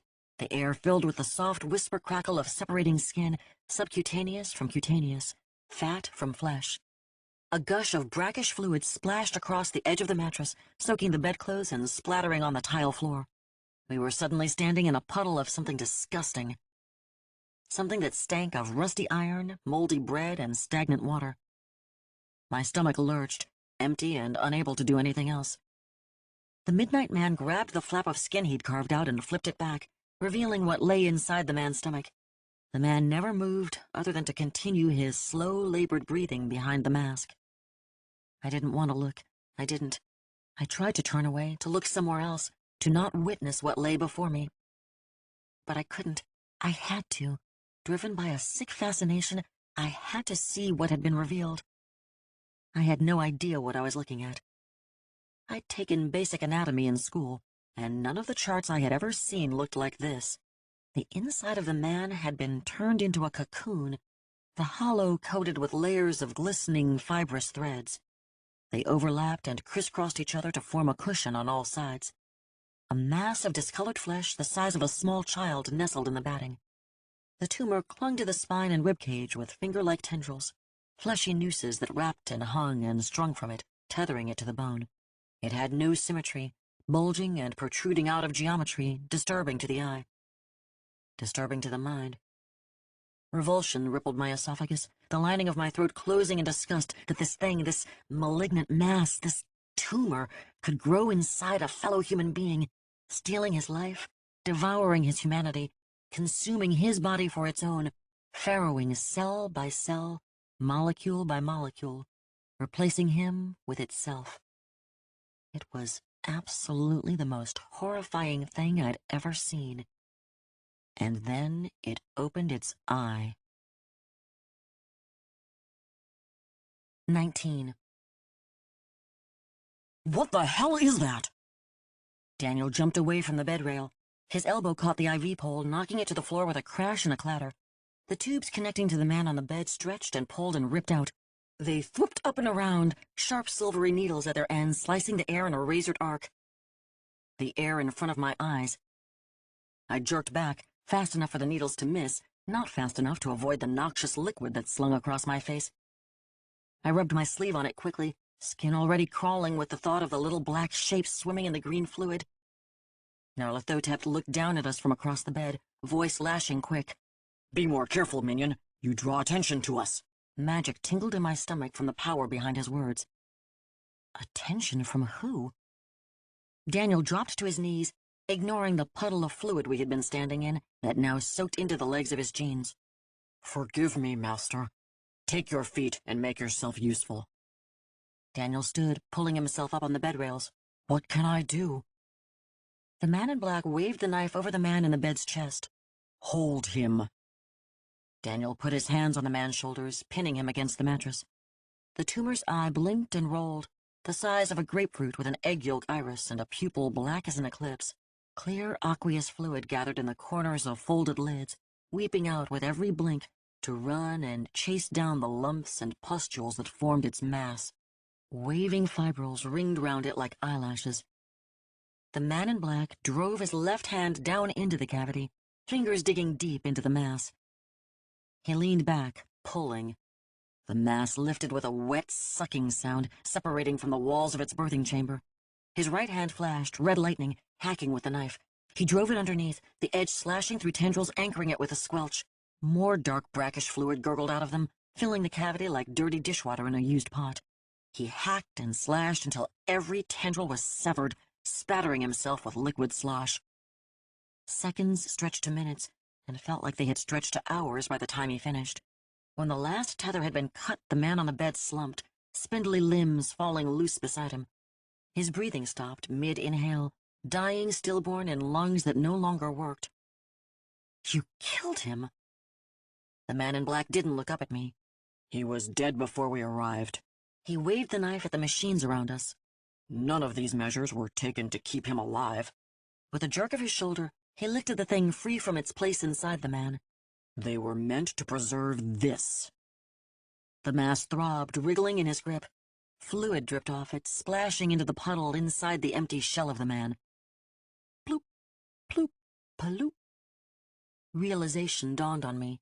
Wait, are you saying that all of these people have one of those things growing inside them? He stepped away, coat swirling around his legs. They will be different pieces of the whole, but yes, they all have something similar incubating in their bodies. Can we save them? His dark, impassive face stared down at me. We can only save your world. The knife swept around in his red right hand, indicating the rest of the beds. These souls are lost. You don't sound upset. He shrugged, holding the tumor with its blinking, rolling eye casually in his hand. Your kind die, Acolyte. You are fragile, delicate, easily broken, and the entire universe is set against you. The only reason you haven't been snuffed from existence itself is your species' tenacious ability to cling to the merest flicker of life wherever you find it. You make that sound like a bad thing. Not bad, merely annoying at times. Why do you keep trying, then? Why are you doing all of this if it's futile? He shook his head. I never called your existence futile. Weak as you are, your race succeeded in locking mine on the other side of the universe. Your race survived the deluge in a boat made of gopher wood and pitch, built by a drunkard who had never seen the ocean. You have walked away from the seduction of nuclear annihilation and conquered the edge of space outside your world. He shook the tumor, droplets of fluid spattering the already wet floor. Leaning, his voice shifted, rising an octave as he held the tumor like an illustration. Your kind constantly fouls the plans of beings such as this, a creature so terrible your race should wither before it like flowers in the furnace. You fight, and you fuck, and you carry on with your little lives like a virus the universe cannot shake. You are the purest example of chaos I have found in unspeakable eons. The smile that parted his face was so white it was a shock, gleaming jaggedly under his hawkish nose. His voice held the fervor rasp of a believer. I am the crawling chaos. I claim you as my own, and none will have you but me. Daniel fell to his knees, hands in the air, his face beatific. The conviction of the chaos god echoed over the rhythmic pulse of machinery. I stared at him, looked into those sinister black eyes, and in that moment I had only one thought. This is our savior? We are totally screwed. That's when the overhead lights crashed on, breaking our stare and crucifying my eyesight. 20. Blinking against the sensation of ground glass in my eyes, I dropped to a crouch, following training, making myself the smallest target possible. A noise, a crash, the shuffle and thud of many feet spun me on my heel. Things were blurry, my eyes watering as shocked pupils fought to catch up to the onslaught of harsh fluorescent light. I found Daniel beside me, feet wide, hands clenched by his hips. The man in black stood where he had, impassive in his agitated coat. At the end of the room, the 2 doors had been thrown wide. 4 figures stalked toward us. 3 of them were nurses, dressed like the guardian who had tried to stop us. They shuddered as they moved, each of them a white shimmy through harsh light that bounced off polished tile and chrome bed rails. They followed a man dressed in pale green scrubs. And so we are welcomed, victims of hospitality and prey of reception, standing meekly in the lair of the beast, the man in black said. I could hear the smile on his face, even though I wasn't watching him. No, my clearing eyeballs were locked on the leader of the procession toward us. He was handsome, stunning, gorgeous. Lithe and golden, he moved in a circle of graceful masculinity. Locks of hair tressed a face of planes and angles sculpted by a master. The look in his eyes said he knew your darkest secrets and would gladly help you indulge the most wicked of them. Only if you wanted, and oh God, did I want. He was temptation personified. No, that wasn't right. He was the sin personified. And he took my breath away. His voice rolled through the room. It rolled through me, and something low and deep inside tightened with a trill of pleasure that nearly made me moan. I bit it back, held it in. The energy, the magic in my belly curled around itself. The golden man's steps slowed as he spoke. Lord of Chaos, what has brought you here inside these warded walls? The man in black blinked into the space in front of me, long coat trailing behind, appearing without moving, red right hand held back and low, stark scarlet against unrelieved black. It still held the knife point down, casually in skinless fingers. The other hand still held the mass. It had stopped wriggling and now hung from his grip, still and unmoving. I could see the eye glazed over under slack lids. My power has brought me here, priest of Yarshogura. The golden doctor-priest's eyes slid slowly over to me. Blue. They were blue. The blue of every peaceful daydream you have ever had. I don't think it was your power that brought you this far. It appears you have a very... He paused as if looking for just the right word. Lovely assistant. That place deep inside me purred. The man in black stuttered through space, suddenly between me and the golden doctor-priest. The connection between us cut like a fire dashed with ice water. That deep low spot inside me went cold and empty, hollow. The magic in me uncurled, flipping from seductive to the low burn of anger it had been before. My head cleared with the ache behind my navel. He'd made me feel something I'd never felt before. Something stolen and destroyed on that night so many years ago. Something that years of therapy and living had only let me feel the slightest glimmer of recently. I looked over at Daniel. I looked away. Something I wasn't ready for, not yet. Having felt it so real and warm and delicious, and then it being torn away so savagely left me devastated. Despair clawed at my mind, scrabbling, trying to worm its way in. I wanted to sink into it, let the black wash over me and take me under. I could drop down, fall away, fall apart. It would be easy. That was one choice. If this happened even a year ago, I wouldn't have had the strength to do otherwise. Now, here and today, I had to hold it together. Things were happening. People needed me. Daniel needed me. I stood, shaky but still standing, using my anger as a fuel. Enough of being along for the ride. All night, things happened to me. No more. Now, things would happen because of me. Right now, I would hold on to the anger. I could fall apart later. If I lived through this. 21. Time had passed. Seconds or minutes, I didn't know. Trapped in my own emotions, my own trauma, I looked up and everything had changed. Daniel fought on the other side of the room, an IV stand in his hands, shoving it into the razor-toothed maw of a transformed nurse. The stainless steel pole clanged against the spinning, slicing whirlpool of jagged enamel with a horrible racket. The nurse thing lunged at him, the top of her now deformed head flapping up and down, bouncing off what used to be shoulders but were now a misshapen hump. Daniel held her off, but she drove him back step by step, closing the distance between them. Tightening my grip on the charred stick Nyarlathotep had given me earlier, I started moving that way. I didn't know what I would do when I got there, but I had to do something. The man in black crouched on the floor, coat swirling around him like dragon wings, a black-bladed sword thrust from his red right hand, and the knife of Abraham from the other. A cut across his cheekbone yawned open, trickling something that wasn't blood. The other two nurses sprawled away from him, pulling themselves up from the floor at the doctor-priest's feet. He stood over them, finger pointed at the man in black. "You have come here to die, Haunter of the Dark.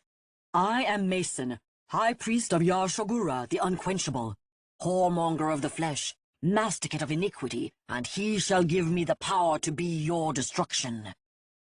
The man in black rose. "I hope Yar-Shogura's next priest is not so talkative. You won't have to listen much longer, Spider God, not after I use your eldritch energy to fuel the transition of my lord into this world." Nyarlathotep snarled. "Come and try, fool." Mason pulled an amulet from inside his shirt, a gnarl of thorns on a rope that swirled around something oddly shaped and ivory-colored. I couldn't tell what it was at the angle and the distance. His mouth moved, sound came from his throat, but it wasn't words, and it wasn't a human voice. It blatted across the room, and I felt it in my chest, like bass at a rock concert. At the end of the sound, his hand jerked in a gesture, and a bolt of hot pink energy crackled off his fingers. The man in black spun to the left to avoid the blast. It wasn't aimed at him. The magic struck the mass that he dropped to the floor at some point. The lump of flesh began to smoke and hiss. It bubbled, gas stretching flesh to thin blisters that burst in plumes of foulness. It stretched like skin taffy, puddling and lurching. Drawing into itself, it shrank into a protoplasmic knot that lay on the floor jittering. It sat like that for a long, drawn-out second. Then it exploded. Strings of flesh flung through the air, slapping across the man in black, a net of stretchy, melted cancer. He jumped, trying to get away, but it caught him, the gooey web sticking to him, clogging his motion like a sheet of tar. He fought and struggled, the tumor trap tightening around him, wrapping him in liquid shackles. It dragged him to the floor. The two deformed nurses descended on him in a gnashing of teeth, jackals to a fallen lion. I stopped, torn for a split second between moving toward Daniel or trying to help the man in black. A sharp tingle started at the base of my skull, an itch of warning. I turned to find Mason, the doctor-priest, stalking toward me. "Stay back!" I pointed the stick at him. "Now why in the world would I do that?"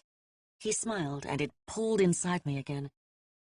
"I would love to get to know you better." I kept backing away. "I don't think so." "You are an acolyte. I need an acolyte." His eyes smoldered. He winked at me. "I swear you would find my yoke so much more pleasurable than the one you wear now."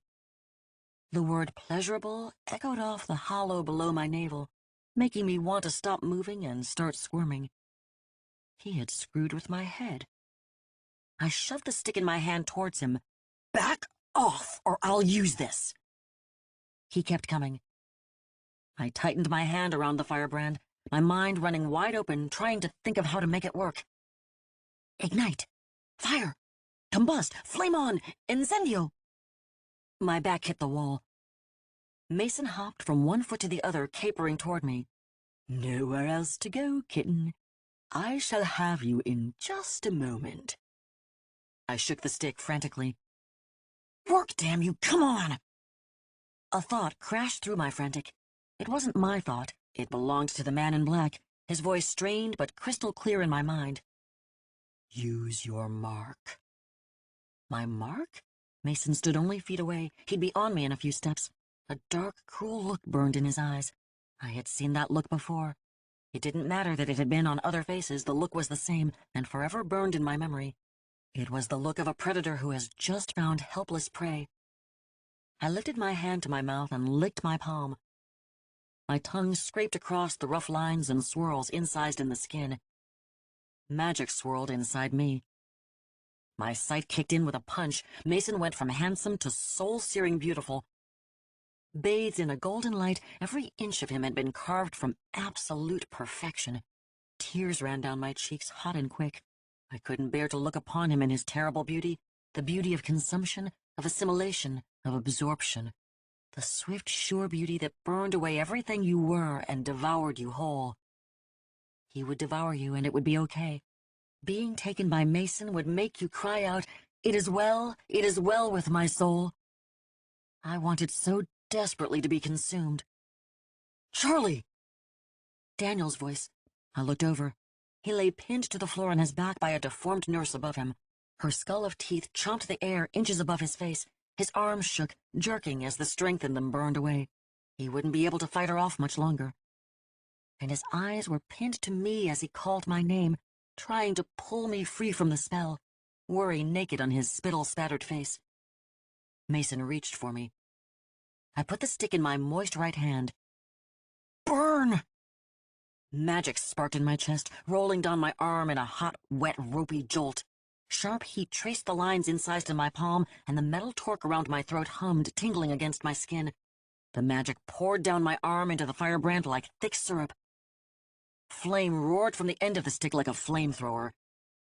It shot out in a jet, flaring at the end, dripping gobbets of liquid fire onto the floor. I felt the heat, but shielded, not searing me like it had before. I had control. Power boiled through my veins like a jolt of adrenaline. My magic ignited and fed the flame. Mine. I felt it in my heart and in my head. It would do as I willed it to. I was magic. I was marked. I was an acolyte. Mason jerked back, near falling on his ass. Whipping my arm, I pushed the magic, working by feel, making it up as I went along. The flame slung around, splashing across him like a tide of molten lava. His scrubs ignited, tongues of fire licking across his body in a race to incinerate it all. He rolled away, clutching his amulet still in an arm that burned. He screamed words that thrummed against my chest. "Daniel!" I spun. Oh God, let him still be okay. I found him still pinned to the floor by the nurse with the wood chipper face. She'd pressed even closer, skull clapping open and closed, teeth grinding and gnashing just above him. Quarter-sized droplets of saliva rained down on him, squirting out with each chomp. I ran, pushing to get to him. I had the flame. I had the magic. I had the power. I could save him. I almost made it when his arms gave out. 22. An inhuman sound tore from my throat, a shriek, a growl, a roar that an animal would make. It ripped out of me as I lunged toward them, and it yanked the magic with it. A gout of fire jolted from the end of the stick, crashing into the nurse monster like a shotgun blast, driving her off Daniel and into the wall. I kept screaming, kept pouring fire, magic rumbling through my veins in an avalanche. She curled into a ball, trying to hide, but the flame covered her, roiling against her like a blast furnace. Her skin turned black, cracking open as she wailed. Something boiled inside the cracks, bubbling out in hissing streams of steam as her flesh turned to cinder and crumbled, leaving behind the blackened sticks of a deformed skeleton. It took seconds. By the time I reached Daniel, the deed had been done. I hit my knees beside him, ignoring the pain of kneecap on hard linoleum, ignoring the puddle of slimy monster spit he lay in. He sprawled on his back, fingers still locked around the gnarled metal pole he'd used to fend off the nurse, drenched, his hair dark and wet with goo. Blood soaked the shoulder of his shirt, but I couldn't see a wound. His skin had gone pale, lips blue, and even through his closed lids I could see his eyes jittering back and forth wildly. Clenching inside, I cut the magic running to the stick, and it went out with an air-sucking snuff. My arm went dead, feeling like a sack overfull with liquid. Shaking it to the side, I reached out to him with the other. Please let him be okay.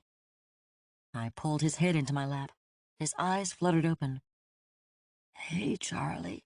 His voice was hoarse, dry. You all right? His hair stuck across his forehead with sweat. I brushed it back, nodding. How are you?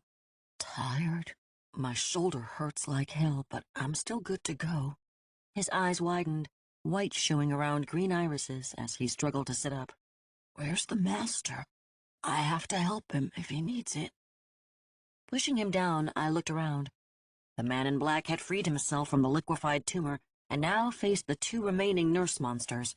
He pushed off the floor, spinning into an inhuman leap across the room, flying in a swirl of batwing black, sword blade licking out like black lightning. It cleaved deep in a quick line, lopping free the top halves of both their skulls. A geyser of red pulp sprayed up and out, striking the ceiling, soaking into the acoustic tiles. The crawling chaos spun his sword in an arc, slinging gore from the edge of the blade. He turned, shark tooth smiling through a mask of runny scarlet liquid. I think he's okay. The next second he was beside us, not kneeling. No, he stood impossibly tall, coat whispering around him in tattered tendrils. I wish he would quit doing that. Stand to your feet, minion. I am not done yet, and I have need of thee. Back off him, he's hurt. The snarl hurt my face. His face flushed dark. Magic crackled, dripping off his red right hand. Acolyte. I tensed, body tight with anger, with the desire, the need to protect Daniel. A thought sent a spark of magic down my arm. It punctured the bubble of magic building there. I felt it as a relief. An ease of pressure built in my skin as pent-up energy gushed forward and into the firebrand. It was intuitive, as natural as breathing. My palm hurt. The torque buzzed my throat, and the stick lit like a torch. The flame an eye-searing acetylene blue. I rose into a crouch. Back off. You threaten me, Acolyte? The man in black slid back, sword held ready to swing. Bold. Magic dripping off his hand ran down the sword in trickles of etheric energy, making sticky gore on the blade sizzle. They spattered onto the ground, eating holes in the tile like acid. But I will teach you your place. There is a price to pay for defiance. I stayed crouched, a smaller target and more power for when I attacked. I fell back on all the years of martial arts I had taken, training relentlessly so I would never be helpless again. Kenpo, Jiu-Jitsu, Taekwondo, Muay Thai, Wushu, all of them blending to give me the best skill set to fight. Sensei Laura always drilled home, run if you can, but sometimes you must fight. If you must fight, then fight to kill. Daniel was worth fighting for, even though deep down an ice-cold knot of certainty said the man in black would kill me for trying. I could make him pay for the privilege, but he would kill me just the same. We stared at each other. I felt the ripple of flame heat from the firebrand and Daniel behind me as I looked into the black pit eyes of a chaos god. He didn't move save for the sizzle drop of magic from his sword and the anxious fluttering of his still-living coat. Tension stretched between us. Who would break the stalemate? Who would make the first move? Who would strike first? Maniacal laughter rang across the room, ending the standoff before we could find out. The man in black looked over me. We will finish this at a later time, Acolyte. Something pressed against my back, a pressure like a hot, dry wind from a gulch of death. It made the back of my scalp itch and crawl like it was alive. The symbol cut into my palm burned fiercely. Daniel sat up, facing behind me. He scrambled to his feet, eyes wide. Charlie, you need to turn around. I stood and turned, stomach clenched in a fist of dread. 23. Mason stood in the center of the ward, completely naked. The fire had burned away his scrubs, leaving him bare-skinned and nude, except for the amulet that lay on his chest. The fire had also scorched away every hair and every follicle, leaving him bald, slick-looking, alien without the markers of hair and eyebrows given all humans. I looked, I had to, my eyes drawn inexorably, pulled like they'd been with Ashtoreth. He wasn't human between his legs. What hung there was a maze of serpentine appendages, everything twisted and contorted, a balloon of intestine in the hands of a psychotic clown. Horror congealed in the pit of my stomach. A scalpel glittered in his hand. He'd used it to carve on himself. Blood sheeted down his hairless body, pooling in the hollows and dips, running from the arcane symbol sliced into his chest. Arms out, hips and shoulders loose-jointed, he began to dance in place, eyes wild and swirling in their sockets. Daniel spoke beside me. Why is he acting like a marionette in the hands of an epileptic? I shrugged and looked over at the man in black. The Chaos God shrugged. He casts a working. You're using words like we know what they mean again, I said. He sighed. Did I test his patience? If so, good. The dance he performs will gather magic to empower a spell. I thought about it. Why can't I feel anything? Ever since you gave me this, I held up my mark. Anytime hoodoo voodoo happens, I can feel it inside me. I feel nothing right now. The man in black didn't answer. Instead, he thrust his sword toward the doctor priest. The magic running down the blade flung off, stretching and flying through the air. It crashed against some invisible barrier around Mason in a sputtering of electric blue sorcery. The flash from it washed my eyesight with the vision of writhing magic, strands of it twisting like a bed of snakes. It lasted only a split second, and then it was gone, leaving my vision marred by black, spotty ghost images. Well, that failed spectacularly.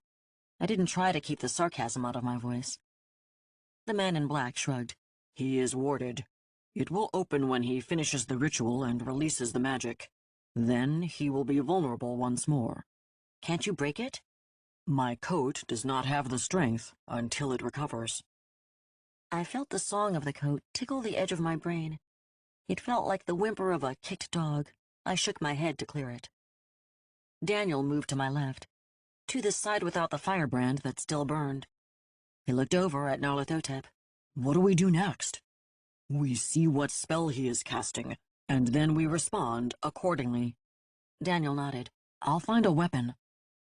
He moved away as I watched him. His movement had a stilted, halting quality, like he suffered pain from an old injury. I'd watched him a lot in the last few months as we'd gotten to know each other. Normally, he moved with the grace of a former athlete who still kept in shape, every movement fluid and easy. That was broken now. He moved stiff and slower. The rustle of Nyarlathotep's coat as he stepped close drew my eye away from Daniel. His voice was low, near a murmur when he spoke. I see concern in your eyes for him. I bristled at his intimate tone. Yeah? So? It is interesting that you care so much for him. One of us has to. One sharply sculpted eyebrow arched up. I care for those who worship me, acolyte. Then you must hate me. What I said was, he doesn't really worship you. That's all just your magic brainwashing. He's a Christian. That's why he stood up to you earlier. Oh, acolyte, you are so naive. His mouth twitched, amusement glittering in those midnight eyes. He does truly worship the Christ, but you, he risked my wrath over. For me? What do you mean? His feelings for you are the strength he draws from to slip my yoke. I said nothing, my eye sliding over to Daniel.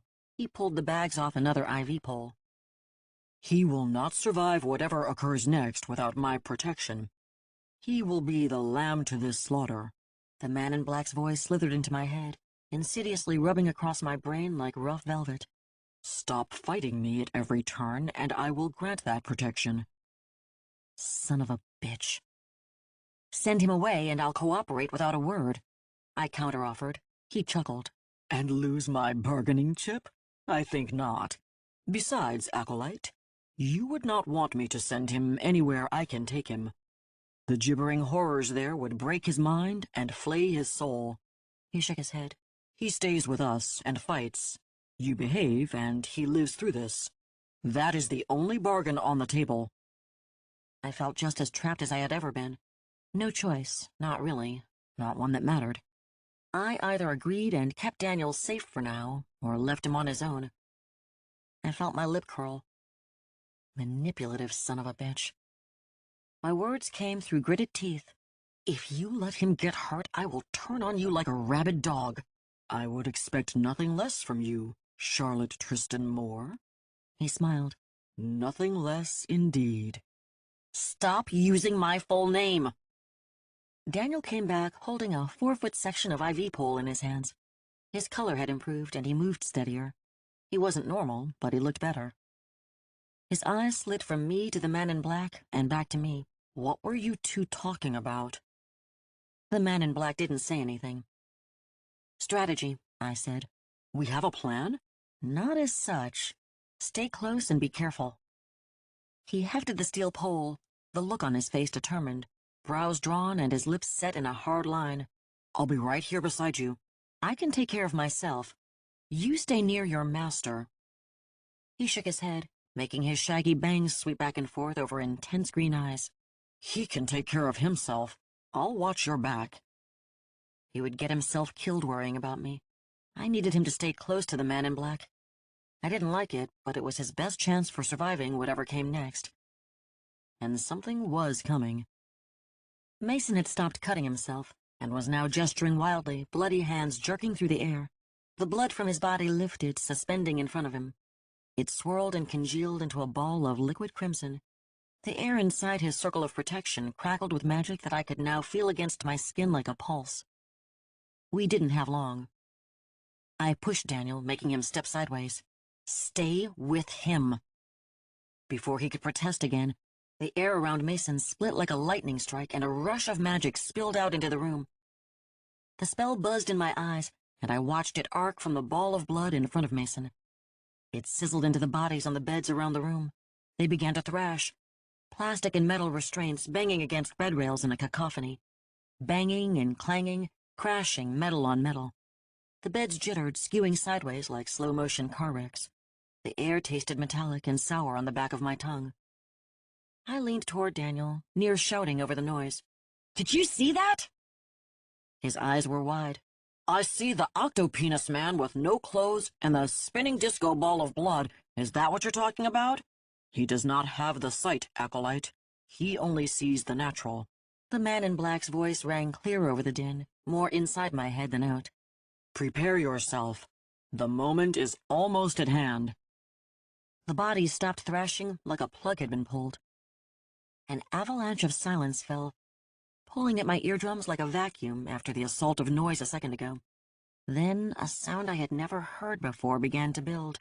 It was my mind groped for the right word. A groaning. The sound of something being pulled to breaking. The sound of birthing. It made me look at the people in the beds. They weren't moving, but their stomachs were. The skin pulsed, undulating like air bladders being inflated and deflated. They expanded, stretching, ripping free of the clothing over them. Each of them swelled, road-mapped with throbby, dark blue veins. Every palpitation drew another groan from the body it ripped through, a horrible sound that pulsed through the room, crashing into my mind like an ocean tide. All the patients' stomachs now towered, the size of young children crouching over them.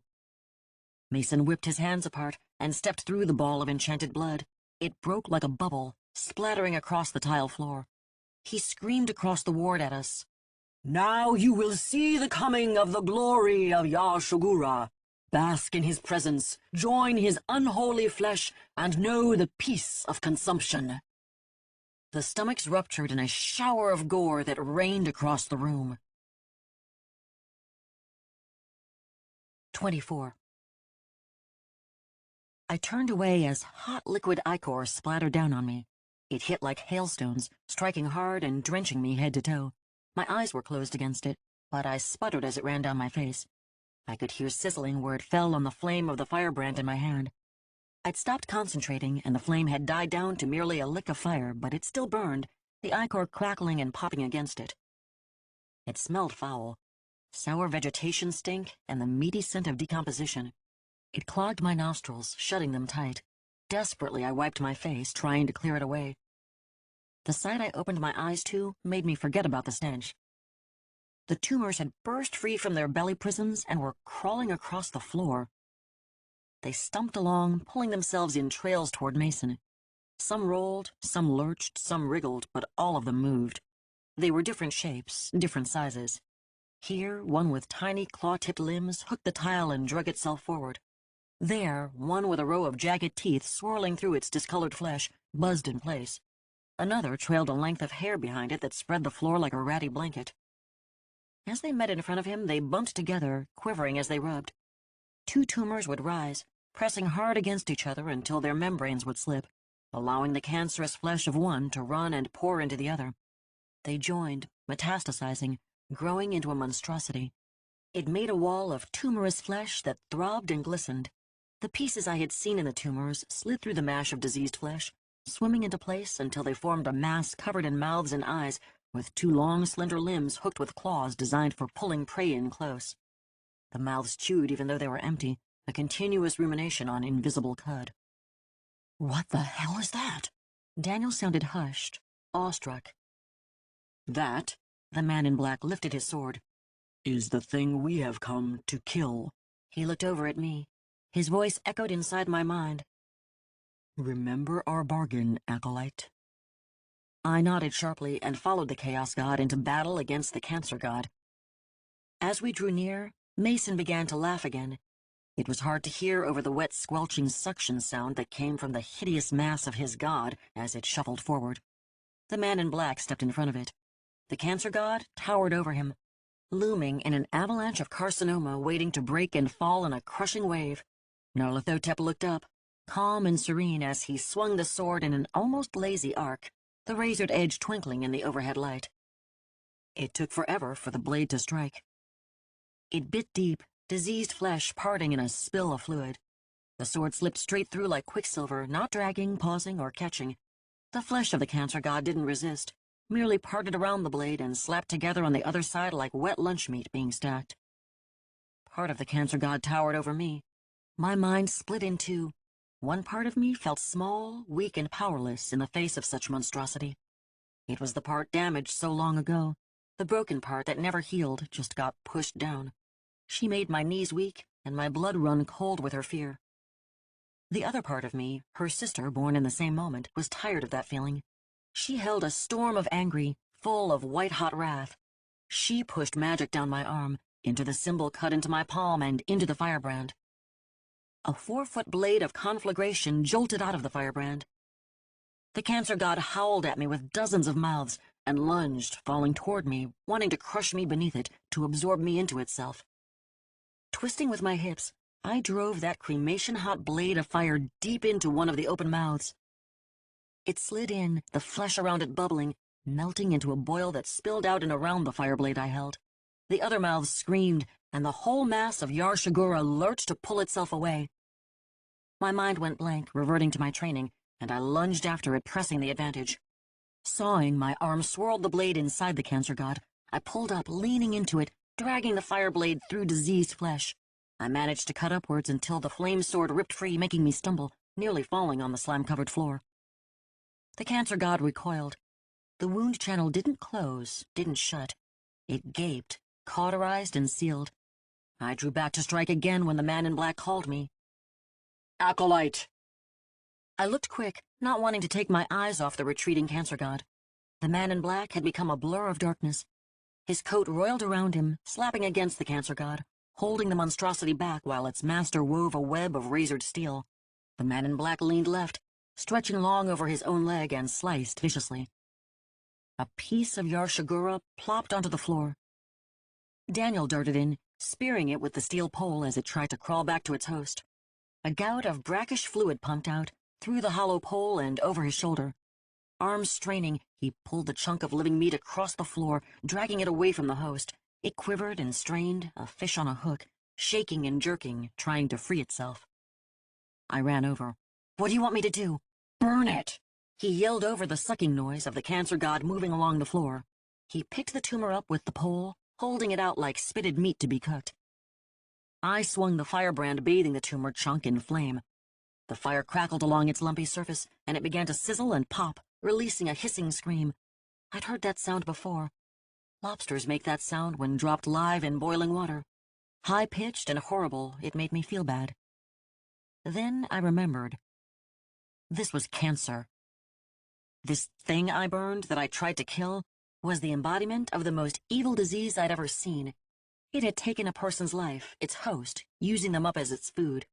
It ate them away a cell at a time, stealing their life in tiny increments. This same thing had choked the life out of my grandmother. This thing haunted me and my mother, waiting in our DNA to bear diseased fruit that would rot our lives away. It would probably kill my mother one day. It might kill me. The flame roared white-hot, a supernova fed by the hatred running wild in my heart for this thing. Die, you diseased piece of shit! It shriveled in the crucible of my hate, hardening into a coal-black lump. Burning gobbets of melted fat dropped to the floor, sputtering out at my feet in puddles of ichor.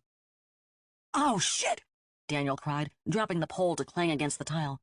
The cancer briquette fell, bursting into charcoal dust as it hit the floor. It soaked into sludge in seconds. Daniel shook his hands, blowing on them. "You burned him." The thought dashed cold water on my anger. The firebrand sputtered out in my hand. Grabbing his sleeve, I pulled his arm toward me where I could see it. His fist was clenched shut, but the skin of his palm I could see was red. "Let me look at it." "It's fine. I'll be okay." "Daniel, open your hand and let me see." Slowly, his fingers uncurled. The skin across his palm and the underside of his fingers had turned bright red and burned slick. It already began to bubble, a line of blister where the pole laid across his grip. "Oh, Daniel, I'm sorry." He shook his head. "It's okay. I should have let go sooner." Reaching up, he pulled his sweatshirt over his head. Wet with fluid, it stuck to his skin.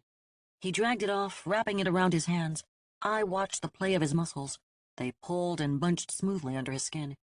The smooth ridges of his stomach twisted as he tied off the sleeve.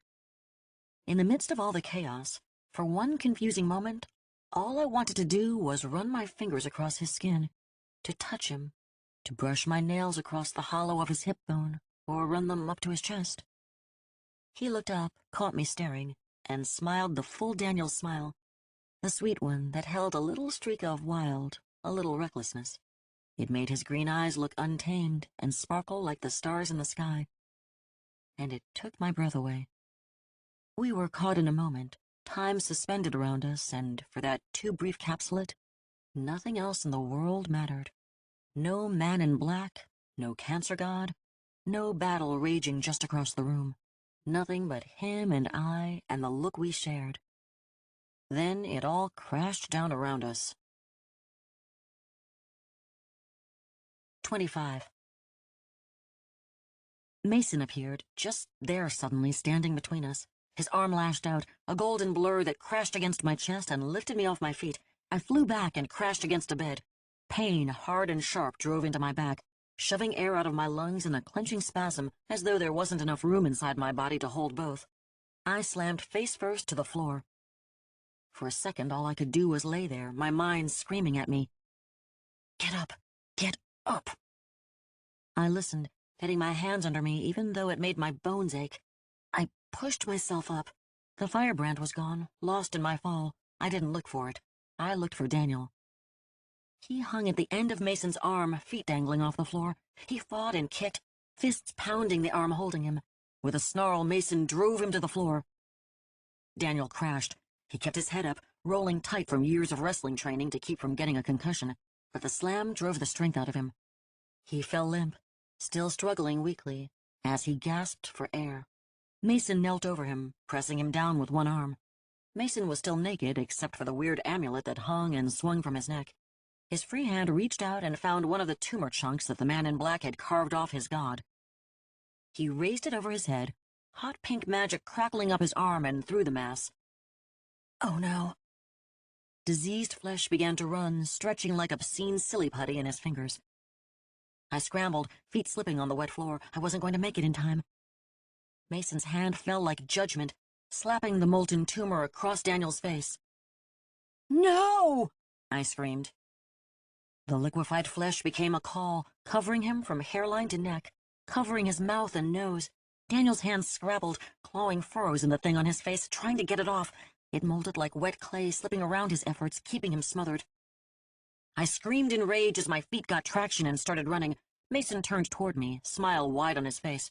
His mouth opened, and a word fell out that I couldn't hear but made my eardrums itch like centipedes were inside my ear canals, nestling my eardrums with their trilling, frilling legs.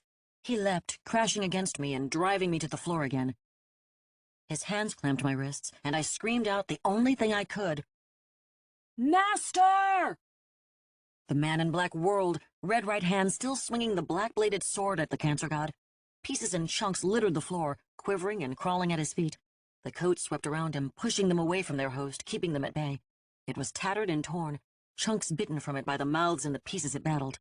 As my eyes fell on it, I could hear its cries of pain inside my head. The man in black had whittled the cancer god down to his height, but it still stretched around him, trying to fence him, to capture him, lunging and grasping and biting with masticate-filled protrusions. He paused for a blink, a moment, watching as Mason pinned my hands to the floor, his chest pressed across mine in a crushing weight. Panic rose, pounding inside my chest. The crawling chaos snarled, face unholy with rage. He would come for me. He would rescue me. I could feel it. "No!" I shouted as loud as I could, twisting against Mason's grip. "Not me! Save Daniel! I hold you to our bargain, Midnight Man! You keep him safe!" His voice carried across the room, even though his mouth did not move. "Damn you, acolyte!" Save him first, or I won't fight. I'll die, and you'll have to finish this without me. I meant it. He had to save Daniel. Fight and live, Charlotte Tristan Moore. I will keep our bargain. He turned, lifting the sword over his head. A roar tore from him that shook the room, and he struck the cancer god, cleaving the mass to the tile beneath it. That was all I saw before Mason lunged, trapping me completely underneath him. 26. Panic ran wildfire inside my head. My body froze as Mason loomed over me, pressed against the length of me. He was between my legs. He was against my chest. His face was near mine. My hands were crushed in his grip against the floor. Oh God, oh God, oh God. His teeth were too white as he smiled over me, his voice hushed and intimate. Why, hello, Charlie. I am so very happy to find you here beneath me. His hips ground, and I felt him against me, hard and dangerous. Things writhed against my most intimate part, squirming, alien, and horrible. My eyesight stuttered as my heart lurched and seized, short-circuiting on fear. It's happening again. Oh God, why is it happening again? I can't. The amulet jabbed, trapped between us, thorns piercing my skin in snake-bite sharp pricks. It swung as he ground himself against me. The small dissociated corner of my brain saw the ivory thing in the center of the bramble and recognized it. A child's jawbone. His face dropped next to mine, features shifting, rearranging themselves, until it became a skin drum over bone. His eyes turned to black pits that sank around something tiny and white, wriggling like a maggot in a grave. His breath exhaled cold, washing my face with the stale, dead smell of my grandmother's hospital room. He thrust against me. Do you like the gift my God has granted me? I saw you looking earlier. He ground into me, battering against my clothing. It's much grander than what I had before. I discovered Yashigura when I clung to the bitter end of my human life, wasted to nothing by the cancer in my balls. Do you know what it's like to lose the part of you that makes you who you are? To have it cut off to save your miserable life, and then find that it wasn't enough and you were going to die anyway? He chuckled. I guess you do. I lay there, trapped. He kept talking. Cancer took my manhood. It almost took my life. I prayed to God to be healed. He snarled. That fucking asshole never answered. I had days left when I discovered Yashigura lurking in an ancient book, bound in diseased skin with pages of pressed tumors.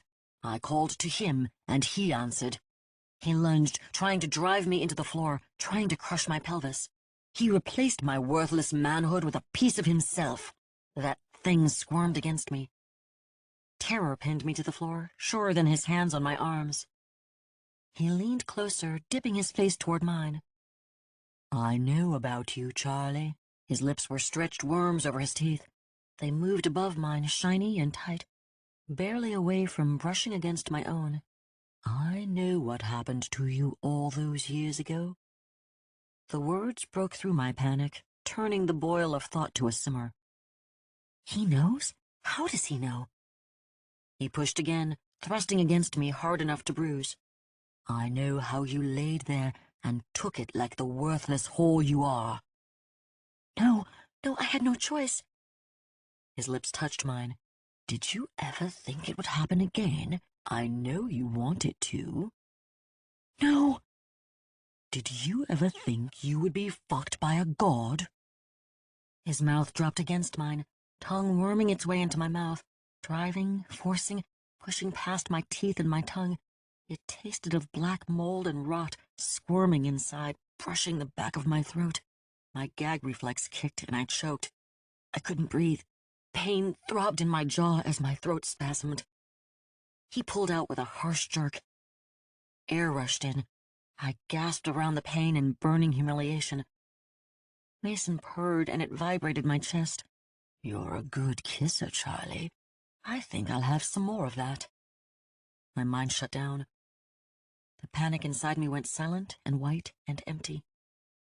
My body fell limp as my mind closed up, turning into itself for safety. If I wasn't there, it couldn't happen again. I couldn't survive it happening again. I would be destroyed. I pulled away. My brain snatched at a word I'd heard in therapy. dissociation. I was inside my body, but it had become a cave I hid in. I wasn't my body anymore. It was now something else, but not me. Something outside me. Something that could take what was about to happen while I could hide from it, locked away inside. Mason gave a sinister smile. That's more like it. Just lie back and take it. That's what you're here for. The body didn't move as he leaned up. It didn't fight as he started to push up the sweatshirt it wore, hands moving across skin, moving up the ribcage. It wasn't me. I wasn't there. I'd gone deep into mind space where I would be safe, no matter what happened to the body. Part of me knew I wouldn't make it back this time. I would be trapped in my mind for the rest of my life. That I could survive. The body was on its own. I would be safe. A noise rippled across mind space. It vibrated the whiteness around me. I would be alone forever, but I would be safe. The noise, louder, like distant thunder, rolled through again. Safe. The noise cracked, a lightning strike that shook the blank whiteness around me. It became a word. It became a name. The noise rumbled toward me. Mind space shook under my feet. Acolyte. I turned. I am keeping our bargain. Do the same and fight. My eye cracked open to the real world. The man in black crouched over Daniel. The caul of diseased flesh had been ripped away and lay shivering on the floor. Daniel leaned on his elbow, gasping air into his lungs. The coat loomed over them like a shield. The cancer god reabsorbed its pieces, growing in throbs and pulses. It lapped over the edge of the tattered coat. I could hear its alien sing-song voice crying in pain as it fought. Mason had pushed my shirt and bra up to my chin. Cold air ran across my breasts. Panic bubbled at the hard ache the chill brought to my exposed nipples, but I fought it down. The doctor-priest knelt between my legs, jerking at the snap of my jeans. Nyarlathotep's voice jolted inside my head. Mason is the anchor. He is the key to this manifestation. As long as he is alive, we will lose this battle. Take this. I nodded, just barely, willing myself to not fight, not yet. The man in black's left hand flicked out, and something long and sharp spun across the floor toward me. It skittered in a dance of reflected light. The Akedah. The knife of Abraham. Mason's head jerked up, black hole eyes narrowing as they flicked over to the spinning knife. It stopped, too far to reach. He chuckled and went back to pulling at my waistband. He was a priest to an elder god. He had magic power and inhuman strength. But in his arrogance, he didn't notice that I'd come back. And I brought every ounce of anger and rage I carried in my soul with me. Jerking to the left, my leg came up and over his head. It was a move learned in mixed martial arts class, a way to get free from a mounted position. It only worked if your opponent was sloppy, untrained, and not paying attention. Using all the power in my leg, I drove my heel down against his temple, torquing my hips, using leverage to smash his skull into the floor. Pushing off with my foot against his shoulder slid me almost a foot away. I rolled over and scrambled toward the knife. My feet slipped on the slick tile. I lunged. Mason's hand closed on my ankle. My hand closed on the knife. His roar of anger shook me as he jerked my leg, pulling me against him. I rolled, and his hand grabbed my shirt, yanking me off the ground. I swung in his grip, pulled against him. His fist swung back, ready to fall on me like the hand of doom when I shoved the knife in his chest. The blade sank deep, slicing through his sternum and skin like they were air. Dark blood bubbled out, spilling over my hand. Magic sparked, and dark energy leaked from the gash in his chest. It ran in streamers of bruised black, twittering upwards, pooling against the ceiling, and rolling into wisps that pulled and thinned and dissipated into the ether. His golden perfection dulled as it left, skin turning the color of iron. Blue eyes swam back from the black pits they had become, eyelids fluttering as his mouth went slack. I knelt over him as his life drained away, and I watched as he slipped loose and limp off the end of the ancient knife in my hand. 27. Someone touched my arm and I jerked. I looked over and found Daniel kneeling beside me. He smiled. His hand stayed on my arm. He said something to me that I couldn't hear, but I watched his mouth move. I blinked at him, my eyelids shuddering down and then up again. His voice sounded muffled, hazy. The whole room sounded that way, like it had been filled with a light fog. The gap between me and reality was still there, still open and raw. My eyes slid sideways, landing on the corpse cooling in front of me. I fell back, scrambled away. Daniel looked concerned. His mouth moved again. He sounded like he was underwater. He didn't get it. He didn't understand. It wasn't the image, the memory of killing Mason that clawed and scrabbled at the inside of my skull. It wasn't his death that horrified me. That wasn't it at all.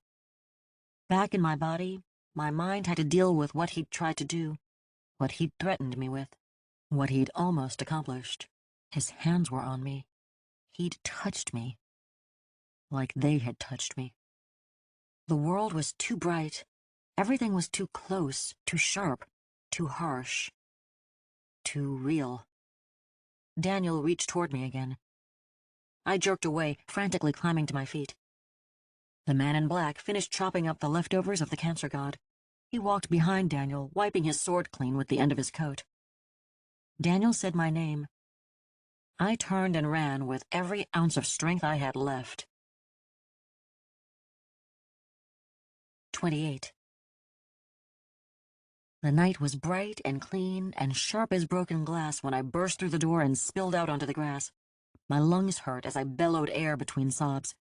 A high moon swung in the velvet sky, bright and full-ringed in indigo that melted to the pure dark of the void. Stars flared, uncountable eyes watching my frail humanity, unblinking, uncaring. I pulled my legs to my chest and rocked. They hurt from pounding down the stairs. I couldn't wait for the elevator, couldn't be trapped in a box. The pain was good. The pain was clear. The pain was in my legs, and not in my head or my heart or my guts. I still held the bloody knife. I tried to fling it away, but my hand had locked down, fused to the handle by a crust of blood dried into glue. Holding the back of the blade, the heavy spine thick in my fingers, I pulled it free from my grip. I wanted to throw it wide, to get it away from me. I don't know why I slid it into my belt. The handle dug into my stomach. I still sat in the cold, wet grass, rocking back and forth, when Daniel pushed open the door and stepped outside. I heard him come out. I didn't turn, but I knew it was him. It felt like him. I listened as he walked through the grass behind me. He stepped around where I could see him and stood in front of me. I didn't look up. I didn't do anything but rock and hold myself. Slowly, carefully, he lowered himself to the ground beside me. He'd put his shirt on, that was good. He needed his shirt. Sitting cross-legged, he stuck his hands in the pocket of his hoodie. Seconds passed like hours, him looking at me looking at the toes of my shoes. He made a small noise in his throat, testing the silence to see if it could be penetrated. When he spoke, his voice was soft, easy, like he was talking to a skittish animal. Maybe that's exactly what he was doing. "Hey, Charlie, how you doing?"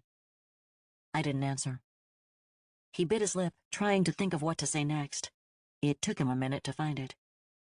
"It's okay, what happened. You only did what you had to do. You don't have to feel guilty about it." I don't. My voice sounded like I felt, hollow, tinny, and disconnected. He didn't say anything for a long moment. "I'd understand if you were upset about it." I looked away. You just don't get it. My eyes felt hot. I'm not upset about that. I wasn't. Killing Mason sat at the other end of a long, narrow tube. I could see it. It would come up on me one day, and that would be a whole new round of therapy. But that wasn't what made me feel like my skin had separated from my muscles, like a thick layer of batting hung between me and the world. That wasn't what made me crumble on the inside, breaking into tiny pieces that tumbled and fell into a cold, bottomless void. "Are you upset because of me? Because of what happened earlier?" I rolled my eyes. Great, here we go. "Just leave it alone, Daniel." His brow creased. "No, you're upset and I want to help. You're not helping." Oh God, just stop. "If this is about earlier, I'm sorry, really sorry." "Please stop." He didn't. I didn't mean to move so fast. I just think I'm falling for you. He shook his head, bangs swinging back and forth. No, I love you, Charlie. His words were firmer, definitive, declarative. A statement. I'm in love with you. Tears spilled down my cheeks. Not this. Not now. Not after. Can't he see? I whispered, You're not in love with me. He rolled up on his knees, moving closer, still not touching me. I am. I love you, Charlie. You don't have to feel the same way. It's okay if you don't. In that moment, somewhere deep inside me, I realized that I did. I did love Daniel, but he was wrong, so wrong. He couldn't love someone like me, not someone as damaged as me. My head went ugly, dark thoughts rushing into the black hole that had opened up inside me. Was this some cruel joke? Something he'd been waiting to do since high school? Some sick way to make fun of what happened to me? Screw you. This isn't funny. Shock crossed his face. What are you talking about? I turned. My mouth felt sharp and feral. This isn't funny. You know what I've been through. You know why I can't be loved. I jumped to my feet, screaming from my gut. I'm damaged goods. You can't love me. Nobody can love me. He stood, hands out, palms up in supplication. What are you talking about? Tears ran hot and salty. The side of my mouth hitched up, making my voice sound strange. You know exactly what I'm talking about. Tyler Wood's party in 9th grade. I'm the party favor. I'm the girl too stupid to watch herself. The girl who wound up passed around like a two-bit whore. I'm used up and screwed up and no good to anyone anymore. Confusion wrestled across his face. Wait. He blinked, trying to process. Wait. I couldn't stop. Not after earlier with him. Not after Mason. It all spilled out. A wound lanced, a dam burst, a bottle of hurt shattered. My finger jabbed the air toward him. Don't act like you didn't know. Don't you dare. You chased after me all this time because of it. Surely the gangbang girl is easy meat. Surely she puts out. She's an easy mark. She wanted it. She asked for it. She deserved it. It spilled out. All the things whispered about me. All the things said behind people's hands, muttered in hushed tones, somehow always just loud enough to carry to my ears. Words that cut open wounds that never really healed. You thought it. You knew it. Jacked up cancer god priest knew it. Everybody knows it. I screamed, the pain ripping out of me in a raw animal sound of anguish. Daniel grabbed me by the arms. Charlie! I screamed in his face, bleeding out the pain, unable to stop. He shook me. It wasn't hard, just sharp enough to jar me back to reality. We stood there, his hands on my arms, looking at each other.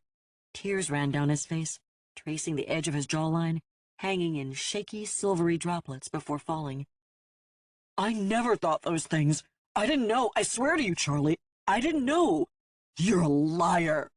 Pain made my voice ugly, snarling out like a slap. I swear. Everybody back home knew. He blew out a breath, sharp and hard. I knew it happened to somebody. It was on the news, but I was 14. I didn't watch the news.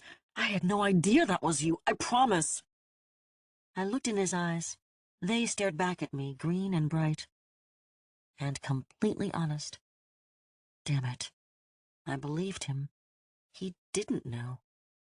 The knowledge broke something inside me. A knot of distrust I'd held since the second I'd started talking to him. I'd held back, always waiting for him to do something, to hurt me in some way. Maybe he never would.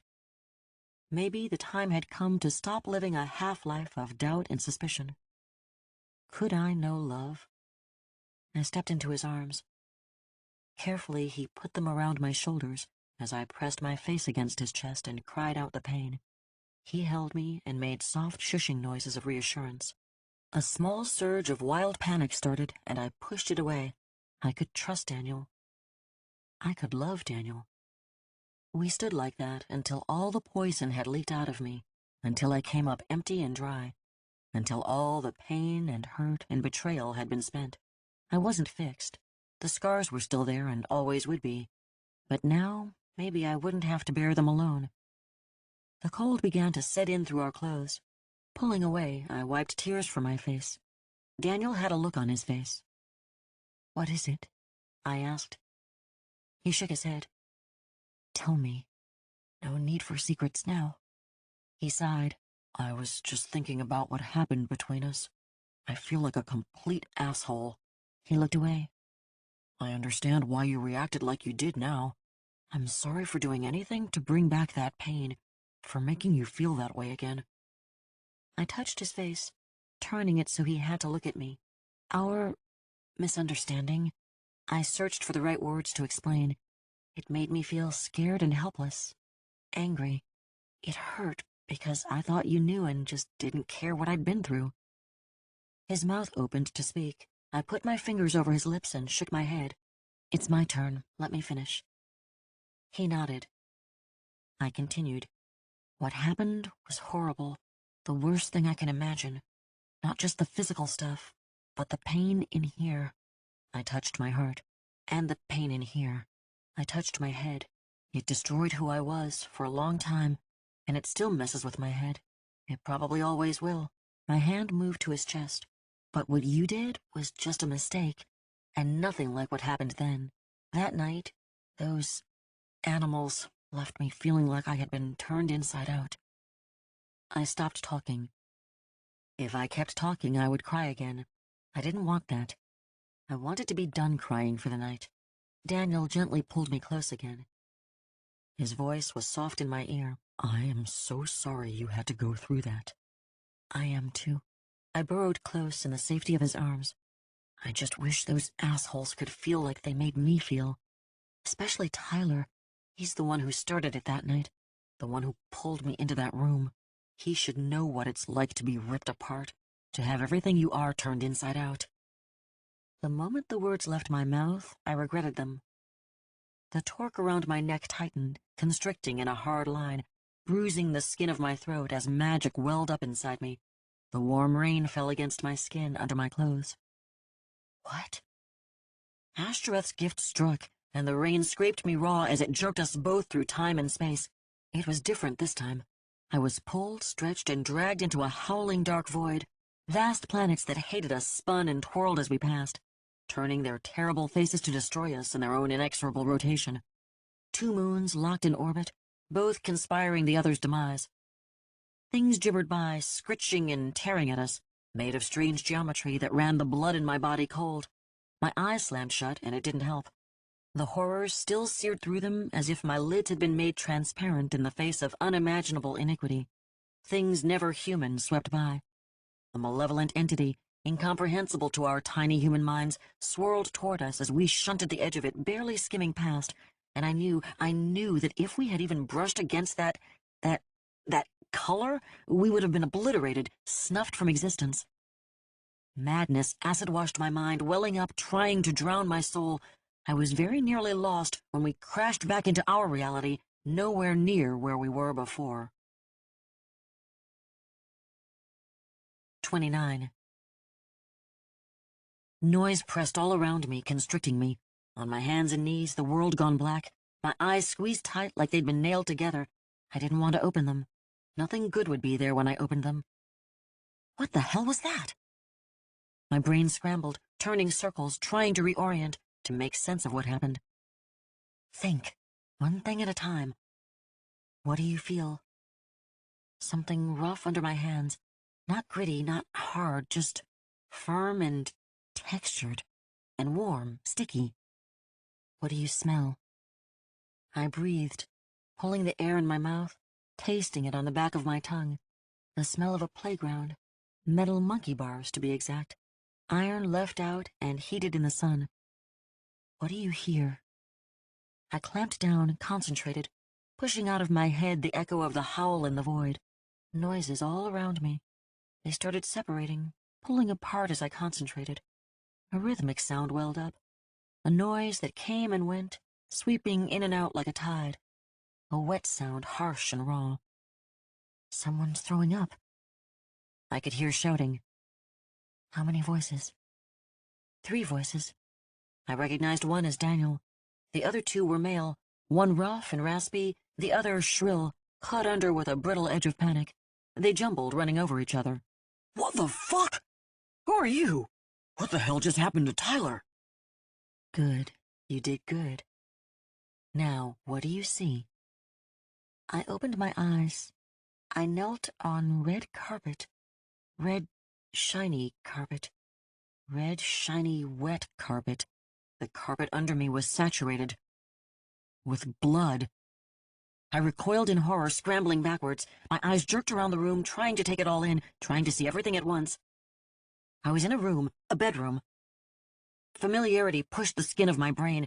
The walls were the same color, the dresser the same dark-stained wood, the shelf crowded with trophies bunched together like a fake gold and imitation silver mob that stood just like they had all those years ago. Details were different, but I recognized this room. This was the room where my life ended. Daniel stood a few feet away, hands knotted around a tie worn by a tall man hunched over, pulled down to Daniel's level. The tall man's hair had been clipped short to hide the fact that it had started thinning. Angular face clean-shaven instead of wearing a scraggly goatee. 10 years had carved lines around them, but I recognized those rodent eyes. The last time I had seen them, they winked as he strolled past me, leaving the courtroom acquitted and with a clear record. The time before that, they'd been dark and sharp with merciless cruelty as he used my hair to hold me to the bed. Brad Curson. My eyes jerked away, finding 2 men on the other side of the room, one standing, one sitting in a puddle of sick. Dark jeans over heavy black boots covered the squat bowed legs of the man standing. A black t-shirt stretched over his expansive stomach and had the cover art to a band I didn't recognize. Hard dark hair that came from a box, lighter over his ears where it tried to cover gray, gelled up and back in a pompadour. He had an air of desperation, trying to hold on to something he had already lost. His face looked different, a bust someone had coated in lumps of clay to resculpt, covered but still recognizable. The last time I had seen him, he held my face in his hands, squeezing my skull hard enough to feel the bones shift, edges grinding against each other, pushing my jaw out of socket, forcing me to look at him while he tore his way inside me. Donnie Zito. The man on the floor wiped sick from his mouth, scrawny hand clapped in place. Narrow trails and trickles ran down his ratty chest in beaded dribbles. The pants he wore were frayed, worn through in places, the denim stiff with old paint. His baby face and boyish body had been whittled down and worn away. Sharp nose a raw red, cheeks pitted with scars, from sores that had been picked with addict fingers. The eyes I had last seen clenched tight over mine almost a decade ago were now pulled wide, strung back with wires and staring at something on the floor between us. Jimmy Dietz. Slowly I dropped my gaze, pulling it away from one of the people responsible for over 10 years of brittle, broken existence, to look at the thing on the floor between us. My eyes locked. I stared at something I didn't recognize. It lay on the carpet in a patch of vermilion, the edges creeping away, wicking from one fiber to the next, the stain marching steadily across the face of a carpet kingdom. There were shapes and colors, an oblong geometry that branched in 2 even parts on one end and 3 uneven on the other. It was nearly, but not exactly, the same color as the stain it lay in. Lighter, carmine over burgundy. A topographical map done in 3D, the main part dotted and layered with abstract shapes. 2 pale pink harbors in the center, an ivory mountain range that twisted and curled below them, all connected and similar. The whole thing covered in a tracery of blue streams and rivers that originated and culminated in the fist-sized peak laying between the 2 rose-blushed harbors. My eyes traveled the length of it, taking in the artistry, the colors that stood stark, and the colors that blended like brushed and powdered chalk. They landed on the upper right branch, the end of the shape as it stretched out in front of me. There at the end, my eyes discovered a pair of colors not found anywhere else, an object that was different from the rest. A knot of burnished gold that wrapped a hard, faceted emerald. My head buzzed as I stared at that thing, chewing on the image. I'd seen that thing last on the hand that broke my fingers. A ring. A ring handed from father to son. The Woods family ring. The room swam as my mind stopped trying to keep me from seeing what was right in front of me. I was looking at Tyler Woods. The one who started it all that night. The one who pulled me into this room so long ago, The one who hurt me first. The one who hurt me worst. He'd been turned inside out. 30. Charlie? I turned, my head buzzing with numb horror. Daniel talked to me. He held Brad Curson in a half Nelson, twisting his arm up behind him. Curson's face turned purple, a knot of pain as he arched backwards, keeping the pressure off so that his arm didn't break. Something dark and ugly curled inside me. Charlie? I looked past him to Daniel.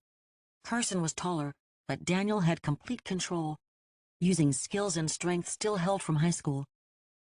Curson jerked and pulled. Let go of me, asshole! Daniel leaned back, putting pressure on the taller man's arm. Break it, the ugly thing inside me growled. Shut up! Daniel snarled at the man in his grip. Curson quit talking and just stood, sucking breath against the pain in his arm. Daniel looked at me. Charlie, what's going on? The metal circle around my neck sat cold and heavy. I made a wish. You made a... Realization crept into his eyes. Does that mean these are the guys who... I nodded. His face flushed dark. A vein throbbed along his temple. And with a small, almost casual move of his shoulders, he snapped Brad Curson's arm with a wet crack. That dark, ugly thing inside me chuckled. Curson screamed, high-pitched and thin, leaking the pain out in a howl that threaded through the room. Daniel let go, and Curson crumpled at his feet, arm turned the wrong way. The scream continued, muffled and slightly smothered as Curson rolled fetal around his ruined arm. Daniel looked down at him, hands shaking. He took a swaying step back. I reached toward him. Are you okay? He nodded, still looking down. I'm okay. I'm all right. His voice buzzed tight. He looked up at me. His eyes widened, and he jerked toward me. Charlie, look out! The words were barely out of his mouth when jagged, sharp pain cut from the back of my skull to my eyeballs in a black-red bolt. 31. Donnie Zito stood over me, an ugly look on his ugly face. He clutched a small, mean revolver in his hand like a captured rattlesnake. A thick droplet of blood, my blood, hung under the snub-nosed barrel from where he pistol-whipped me. It swayed like a pendulum, threatening to break and fall as the pistol swung between me and Daniel. Somebody better tell me what the fuck is going on, and they better start telling me right fucking now. The only answer he got was Brad Curson's moan of pain. He shook the gun, slinging the droplet free. My eyes lost it as it tumbled through space. He scowled. Do I look like someone who is fucking around right now? You, chickie. He pointed the gun at me. Answer the fucking question. I looked at him. The dark, ugly curl inside me turned again, and I realized something with the cold, hard realization of universal truth. Something so fundamental that it shifts reality around you and alters your every interaction, great and small, for the rest of your life. I realized that Donnie Zito could kill me, but he would never be able to hurt me again. The thought made magic hum from the center of my chest and run tingling down to the mark incised in my palm. I stood to my feet. I made a wish, Donnie. I made a wish and turned your friend Tyler inside out. He stepped back. My friend Tyler? Beefy eyebrows pulled together. His eyes darted inside their pockets of flesh, moving around the room. They came back to me, narrowed and lit with suspicion. Wait a fucking minute. Is this Tyler Wood's room? I nodded. A sinister grin pulled the corners of my lips. I felt a little buzzy, a little disconnected. I felt invulnerable. I ain't seen Tyler since... He looked me up and down. Sweat rolled from his hairline, zigzagging down his jowls. Wait a minute. His eyes narrowed. Does that mean you're... I nodded. He thrust the gun at me again. You need to explain how the hell I got here. I was at a club in L.A. How the fuck did I get in Tyler's bedroom? Fear stink wafted off him. I could smell it, metallic and sour across the salt of his sweat. It made my head swim. I breathed it deep, and magic flared inside me, brushing against the inside of my ribcage. sweeping upwards and clearing my head. I told you, Donnie, I made a wish. I raised my hand, my right hand, and held it out to him. It pulsed, the symbol cut there glowing with malevolent red energy. I took a step toward him and smiled. I'm magic. You're a crazy bitch is what you are. I am what you made me, Donnie. The dark, ugly thing spoke in my mind. My hand fell to the knife of Abraham still in my belt on my side. Pulling it out slowly, I took a step toward him. The iron blade was dark, but the point still gleamed wicked sharp. I smiled. I am the angel of vengeance, come to collect what's owed. I felt Daniel move behind me.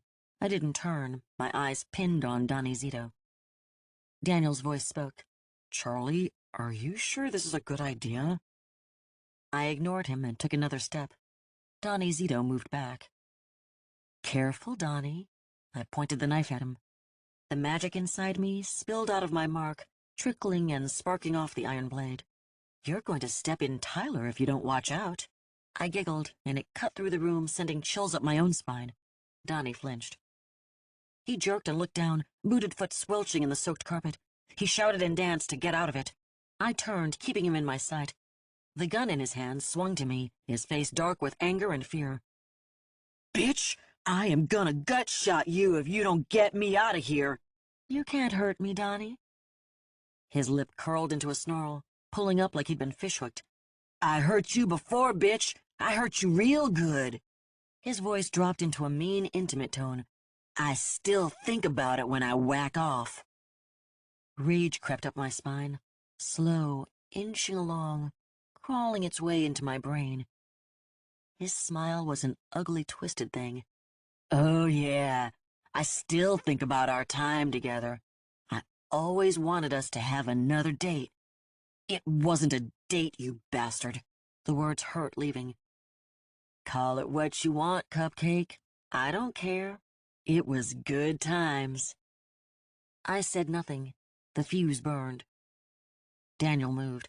I saw it out of the corner of my eye. Donnie Zito swung the gun around toward him. Settle down, boy. Daniel stopped moving, stood glaring. Donnie kept the gun pointed at Daniel, but looked at me. Yes, indeed. You were a good piece of ass. Tell you what, you drop that knife, or I'm gonna shoot this asshole in the face. Magic sparked like electricity along the metal around my neck, crackling under my chin. It felt like someone shoved me forward as Astaroth's gift kicked in. My mind jolted, and I was inside Donnie Zito's mind, seeing what he desired most of all. My brain swirled around a dark image of me pinned to the bed, a gun held to my head by a naked, grunting Donnie Zito, while Daniel lay bleeding on the floor. Everything swirled again, and I blinked, back in my own body. I looked up. Donnie Zito smiled at me. He raised the pistol in his hand and pointed it at Daniel. I felt his desire spike as his fingers squeezed the trigger. I lunged, slashing with the Akeda. The blade flashed in my hand, crimson magic trailing in a shower of sparks. It struck deep, slicing through the meat and bone of Donnie Zito's arm like it was made of cheese. The gun bucked as it fired, jerking his arm, the blade embedded in it, and my hand clenched tight on the handle. Hot blood sprayed in a fine mist across my face, and someone screamed. 32. Donnie Zito staggered, fat fingers clamped around his bleeding arm in a sorry tourniquet. He crumpled to the floor, landing on the pistol that had fallen from his useless hand. The wound still pumped, blood welling around exposed bone. It didn't even look real. Dread pinned me there, watching him lay on the floor. I didn't want to turn. Didn't want to see Daniel laying dead from a gunshot. I couldn't take seeing that. Looking at a fat rapist bleeding out on the floor was bad enough. Seeing Daniel dead would destroy me. I slid the knife in my belt. I didn't know what else to do with it. My ears were shut, the world muffled in the aftermath of the gunshot. I could still hear screaming, but it was far, far away. I wanted to be far, far away. The torque around my neck tingled, and I opened my mouth to wish when something clamped on my arm. I turned and found Daniel standing there holding my arm. What? He said something. I saw his mouth move. He stared at me and said it again, slower, lips moving wide as he enunciated. Concentrating, I made out Karzu Smoky. What the hell? I shook my head. He said it again, leaning in, putting his mouth close to my ear. Are you okay? Am I okay? It took a long second for me to make sense of the question. I was okay, and I wasn't anywhere close to being okay. Wait. Daniel wasn't dead, wasn't shot. My eyes slid around him. Carson lay on the floor in a slowly widening stain of dark blood. He wasn't moving. He wasn't breathing. I'm all right. I'm not, but what else can I say? Relief washed over his face. Who's screaming? His mouth pulled into a hard line. Lifting his hand, he pointed. I turned. It took me a second to see him pulled in on himself. A spider dropped down a line of silk into an open flame. Bony knees hugged high to his chest, hands grappling at his mouth, trying to stuff his screams back inside. I'd forgotten about Jimmy Dietz. His eyes jumped, flinging themselves around the room from the inside-out man on the floor in front of him, to Donnie Zito's bleeding bulk, to Brad Kerson's cooling corpse. They flicked up and locked with mine. The longer we stared at each other, the wider his eyes got, until I thought the skin would actually peel away, letting them roll out to bounce across the floor, like those crazy balls that come from a 50-cent novelty machine. I shoved the thought out of my mind before it could take hold of the magic that still hummed, still vibrated in my veins. Daniel touched my arm. We should maybe get out of here. It was hard to pull my eyes from Jimmy's. It felt like they were actually tethered to his, but I did it. I sighed, and it took me by surprise, pulling deep from the bottom of my lungs and rushing clean out my nose. You're right. I'll wish us away. I started thinking of where in the world we could go when Jimmy Dietz stopped screaming and started moving. He rolled up on his knees and began crawling toward us. He was thin. So thin I could see every jerk and jut of his shoulder blades, his spine, and his ribs. In high school, he had been in ROTC. He'd been fit and healthy. Looking at him now was like watching a hairless, starved rat crawl to you on its last bit of strength. He scurried around the mess of Tyler Woods and hit his knees at my feet. He looked up, and I looked down. Splinter-nailed hands reached but didn't touch me. They hovered in front of my waist in supplication. Tears streamed from red-rimmed eyes, racing down hollow cheeks, skimming around the sores in their way. His mouth opened, then closed, white gummy substance in the corners of his lips. They opened again, and his voice came out choked. Please. The word shocked me. He swallowed, a tiny sob breaking at the end. Please, he repeated. Please what? Please forgive me. The ugly thing in me curled, rubbing up against the pity being born, blossoming in my heart. His head dropped, muffling his words, but this close I could still hear him. I am so sorry. I know what we did to you was horrible. I can't imagine what it was like. No, you can't. I can't stop remembering it. The ugly twisted. I bet you can't. His face flew up, horror painted there. No, not like that. Never like that. God, I wish I could scrub it out of my head. I've tried so hard. Crank, pills, drinking, but it never works. It's always there. Twist. Maybe you should have used a bullet. His head fell. I tried. Scrawny shoulders shook with silent sobs. I couldn't do it. His fist beat against his leg. I was too weak, just like that night. I couldn't stand up to Tyler. And you... He choked, an ugly noise shaking his ridged chest like palsy.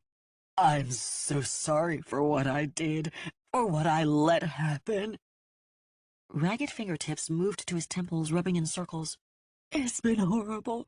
I can't hold a job. I haven't ever been able to find someone to love. I live off disability and painting houses. His fingers curled into a fist. They beat on the sides of his head. I barely sleep. I only eat enough to live. And I'm alone, so damn miserable no one wants to be around me. The ugly inside came out in my voice. I feel really sorry for you. I'm sure it's been tough. I fought the urge to spit on him. He broke, spine folding until he huddled, compressed over his knees, rail-thin body shaking as he cried. Daniel touched my arm. I looked at him.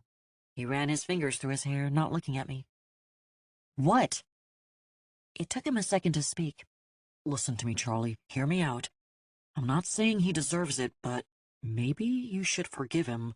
Forgive him? His hands went up between us, warding off the anger in my voice. Not for his sake, but for yours. I'm watching you right now, and I can feel the anger, the hate, hell, the magic rolling off your skin. I don't think it's good for you. I looked at his face. The ugly curled inside. Screw him. He doesn't know what this animal did to me. The look on his face cut through that ugly. It wasn't anger. It wasn't pity for me. It wasn't self-righteousness. It was a look of care. A look of love. It shone in his oh-so-green eyes. He loved me. He had asked me to forgive Jimmy Dietz because he could see what the anger and the hatred were doing to me. That look in his eyes made it click. I could feel it inside, the hatred stoking the fire of the magic, eating away my resistance to its siren call. I could let it go. I could drop that burden. I wouldn't absolve Jimmy Dietz of his sin. I wouldn't make it okay in any way. I would just let go of the anger I had, the rage, the pain. I could be free. Not healed, but closer. Stand up. Jimmy Dietz looked up at me. He scrambled to his feet and stood in front of me. I took a deep breath. My heart pounded in my chest. It throbbed the edges of my vision, making the room darker in my sight. Jimmy looked at me expectantly, fear on his face. I couldn't do this. Not after what he did. My head hurt. The room grew darker. Daniel's fingers found my shoulder. I could feel strength and support through that soft, reassuring touch. The word stuck in my throat. I swallowed and tried again. I forgive you. A smile broke his face, fresh tears streaming. Thank you. Thank you. I don't deserve it. The room dimmed like a lamp had been turned off. A shadow moved behind Jimmy. It swirled and coalesced and came striding over, a naked sword in its red right hand. The sword fell like lightning, splitting Jimmy Dietz from the crown of his head to the bottom of his crotch. He stood there, a shocked look on his face as both halves of him fell apart. No one gets to harm my acolyte. The man in black stepped through the blood mist, dropping the bloody sword into the eldritch depths of his coat. Not even 10 years ago.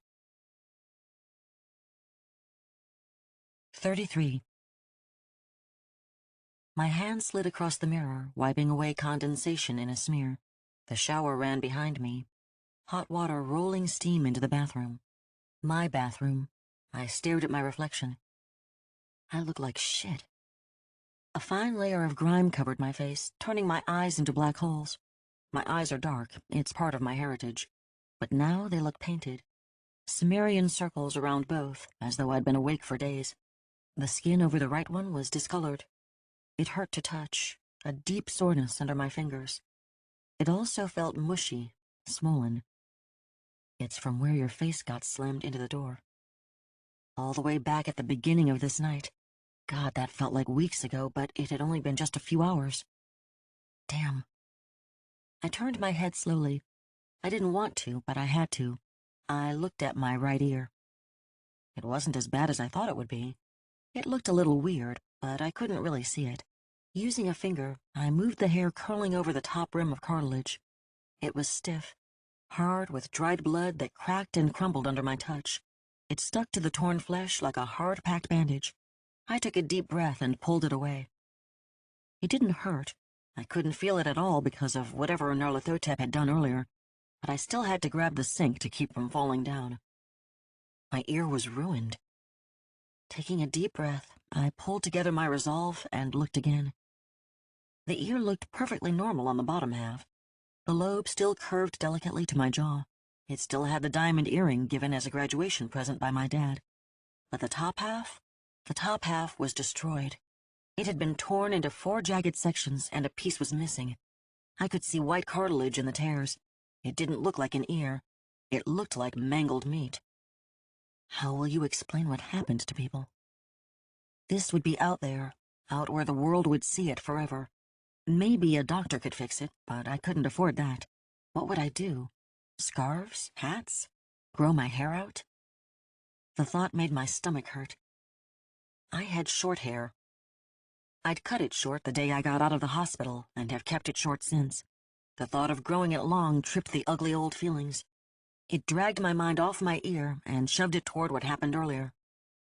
I killed someone earlier. No, you killed 3 people. Mason, Donnie Zito, and Tyler Woods. Brad Carson and Jimmy Dietz were dead because of me, too. I didn't stick a knife in them or use magic. I couldn't believe I used magic. To turn them inside out. That thought made my stomach lurch. I bent at the waist, aiming for the trash can, but nothing came up. I stood there, bent over with the room spinning lazily. The air grew hot, the shower steaming up the tiny bathroom. That didn't help. Pull it together. Reaching deep inside, I forced my mind to think clearly. I stepped outside myself so I could look at the feelings inside me without being caught up in them. It was a trick I learned on my own, and I could only do it by myself and someplace safe. My therapist hated it, always worried that the dissociation might cause a hard split in my personality, so I didn't tell her about it. I could see her concern, but it worked, so I did it when things pushed my issues too far. Tonight had definitely pushed my issues all the way over the edge. In seconds, my mind cleared and my heart slowed down. You killed Mason. I did, in self-defense, and he'd been a monster. Did I feel bad about it? No, I didn't. I should. I thought I should. The whole thing felt surreal, a nightmare that almost didn't feel like it happened at all.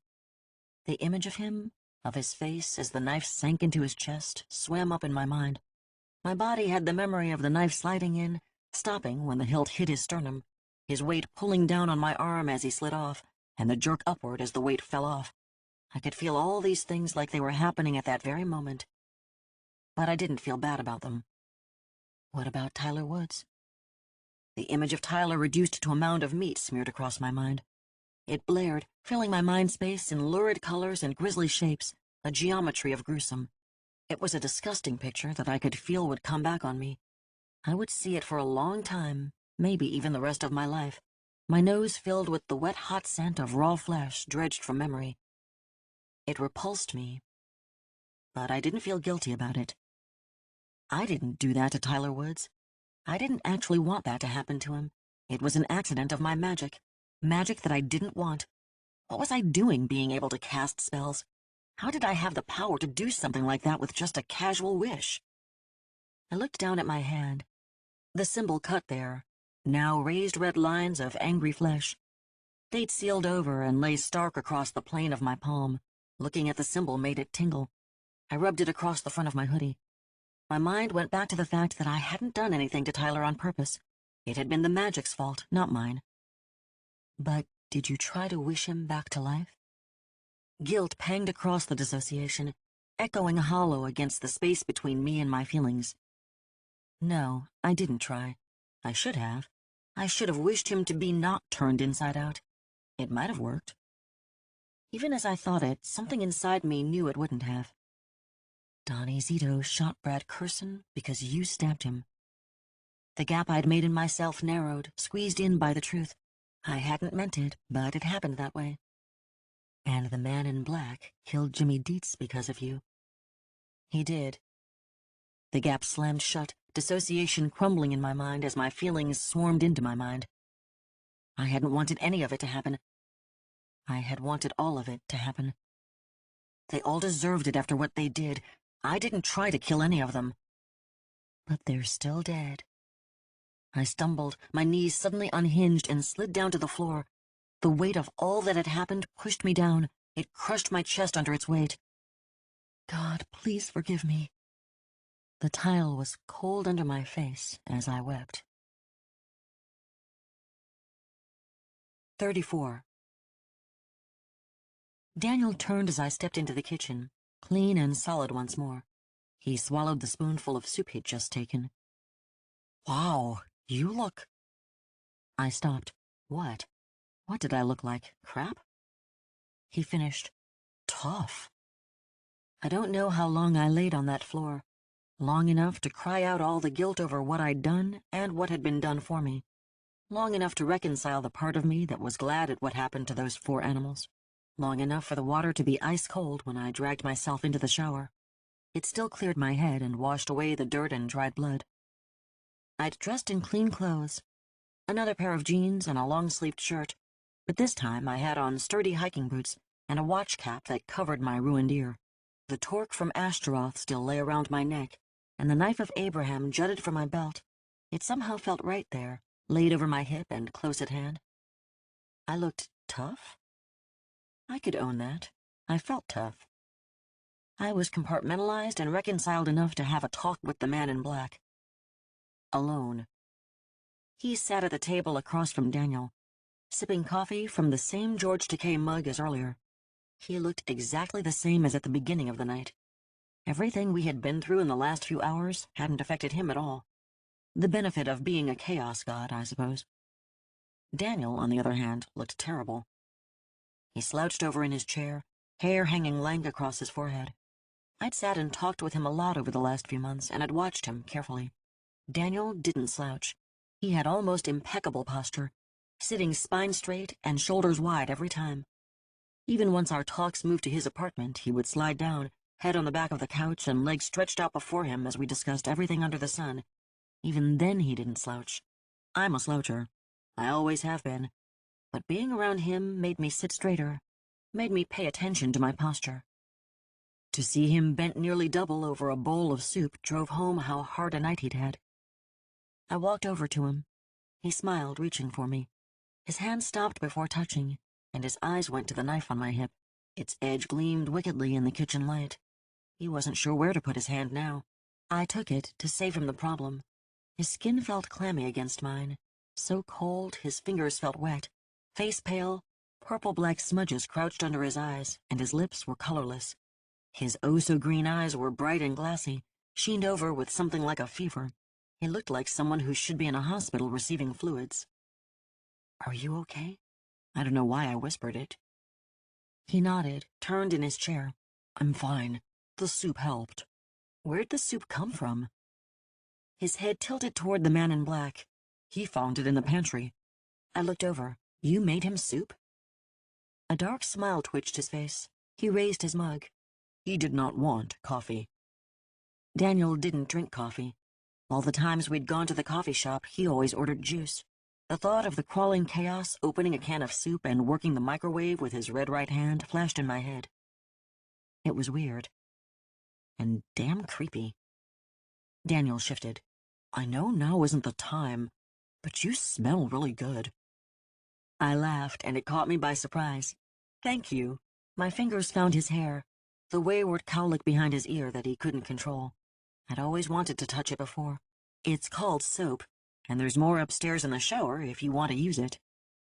He looked just as filthy as I'd been. When I'd taken off my shirt to get in the shower and caught a glimpse in the mirror, the grime had been like a mask and gloves, my body pale and near gleaming where the shirt had covered it. His eyes slid sideways. Are you okay to be left alone here? The concern touched me, breaking loose something inside. I felt a surge of love. It was love for Daniel. It trilled through me, a delicious, dreadful ache. I touched his face with my other hand. I'm good. Go take a shower. It'll make you feel better. He nodded, letting go of my hand. He stood slowly, using the table and the chair to push himself up. I moved to help him, but he held his hand in a stop motion. I got it. I can do this. If I can't, then I'm no good to you. I stepped back and watched him stand. He took a second, swaying on his feet, before straightening and walking out of the room. The man in black and I watched him leave. I kept looking at the doorway until I heard him go up the stairs. When I turned, the man in black just sat his coffee cup on the table. Amusement twinkled deep in obsidian eyes. Well, Acolyte, have a seat and tell me what is on your mind. I cannot wait to hear what you are so eager to say. I sat, sliding the chair close to the table. The leftovers of Daniel's soup sat in front of me. Chicken noodle. I pushed it aside so I didn't have to watch it congeal. My fingers slid across the checkered tablecloth as I worked up to talking. A soft whispering sounded under the table, and something brushed the front of my shins. I didn't look down, sure it was the coat. For some reason, its caress reassured me. The man in black spoke before I got the nerve. Would you like some coffee? The question surprised me. I shook my head. What is it with you and the coffee? It is one of the things I enjoy about your world. Nothing like it exists anywhere else in the universe. A chaos god on a caffeine bender. Excellent. My eyes found the spot on the tablecloth where his finger had burned a hole through it earlier. It looked like someone had put out a cigar, the checkered print marred by a black ring of charred wood. Shasta's going to be pissed about that. He leaned forward, skinless right hand, fingertips gently stroking the rim of his coffee cup. Something twinkled in the shadow of his chest, drawing my eye. A gemstone the size of my fist hung around his neck. Its surface gleamed, faceted like a piece of quartz. Long straight planes and sharp creased angles that formed a strange geometric shape, color pulsed, shifting inside the gem, going from harsh magenta to an indigo that almost disappeared against the darkness of the Chaos God, then bursting with putrescent yellow and chartreuse chasing into crimson. Where'd you get the necklace? It is the essence of Yar Shagura imprisoned. The raw muscled fingers of his red right hand stroked across the surface of the gem. The colors ran from his touch, roiling back and pushing against the other side of the gem prison. The movement of it caused a weird ripple inside me, like some tiny creature with too many legs had run across my small intestine. I collected it while you were reconnecting with past acquaintances. What are you going to do with that? His fingers slipped away from the gem. Stop playing games, Charlotte Tristan Moore. I do not believe you want to discuss the remains or fate of the unholy masticate. You're right. I wasn't quite ready, though. Answer one more thing. He nodded. What is it with you and all the titles and full names? Why can't you just call me Charlie? His fingers tapped the table. Names have power. They define a thing. If you know a thing's name, then you can own that aspect of them. There are... He held up his finger, dark eyes sliding up and to the left. 866,578 humans named Charlotte on this continent, but only one Charlotte Tristan Moore. Only one who can be my acolyte. Was that flattery? You may take it as such. I rolled it around in my mind. Since meeting him, he'd mostly been the man in black to me. It defined him in my head. But at different times, I'd thought of him as the Crawling Chaos, the Midnight Man, and even Nyarlathotep, all of them at times when those names applied. I filed the information away. Time to get to it. I took a deep breath. I want you to let Daniel go.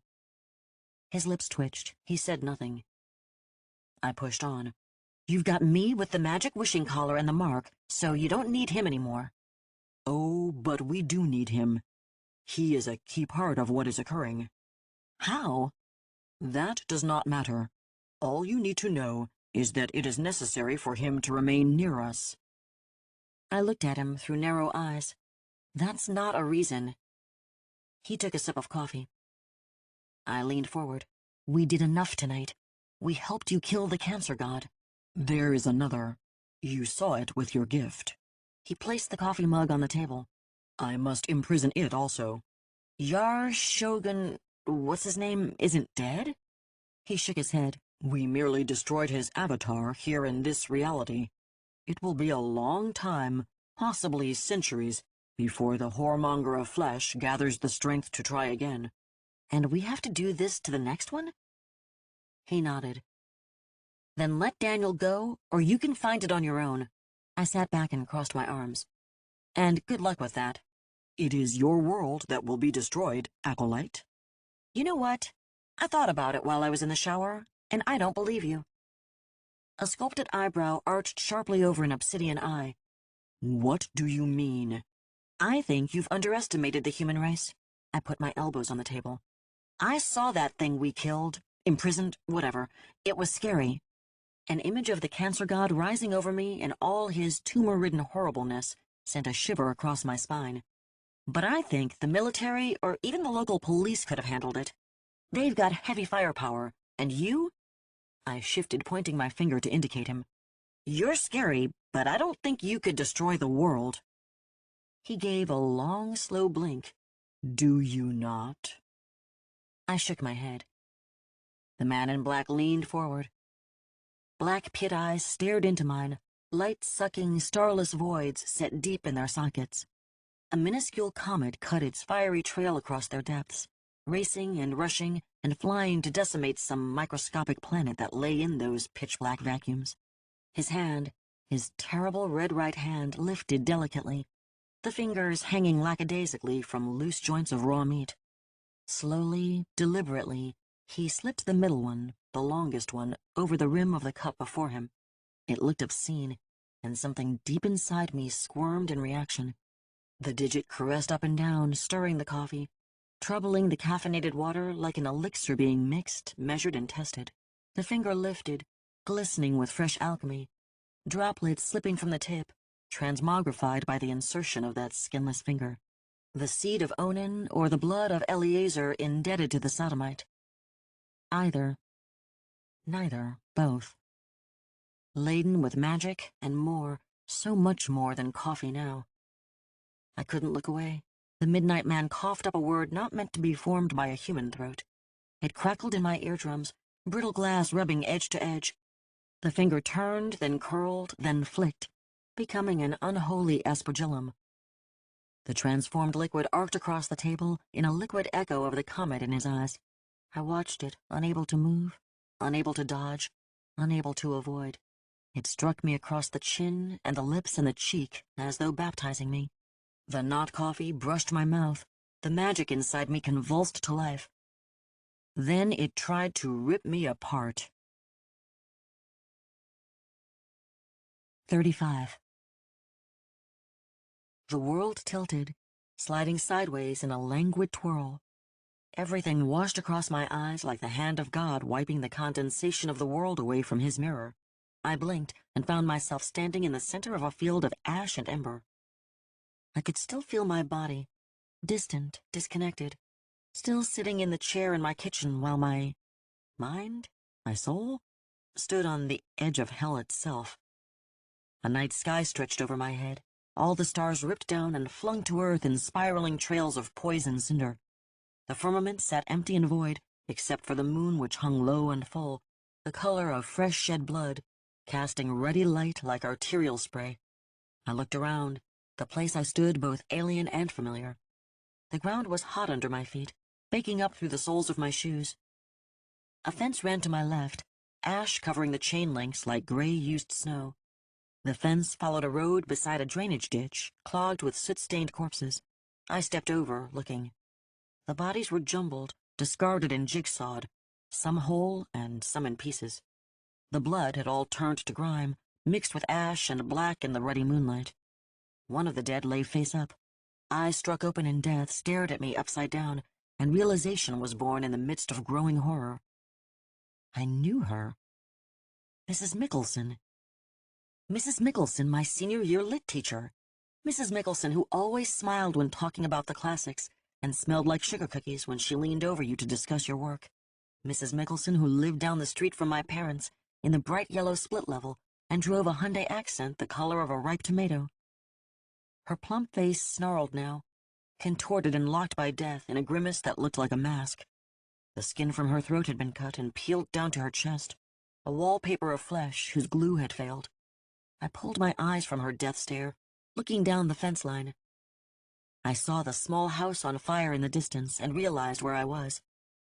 That was my parents' house, the house we moved to after I got out of the hospital, the house they still lived in. I started running. Smoke curled, rising to disappear into the empty sky. I ran harder, screaming, just screaming out to the world. The house had become a black stick skeleton skinned over with lurid red flames.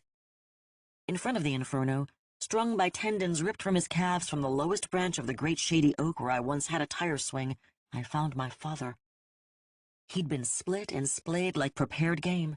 Everything inside spilled out on the wet ground, and ribs stuck out like narrow teeth in a raw mouth. His hair, worn too long since his midlife crisis, was a wet sheet that hung down, pointing at hell. The fire roared hot, throwing his shadow far out into the yard and roasting across my face. The noise of it cracked open my swollen hearing, letting in the chaotic choir of screaming that filled the air around me. A sob choked, lodging in my throat. I turned. Other houses were on fire, crackling against the black. Shapes moved in front of them. Shapes inhuman. Multi-jointed legs swinging from bulbous bodies and contorted carapaces. Monstrous.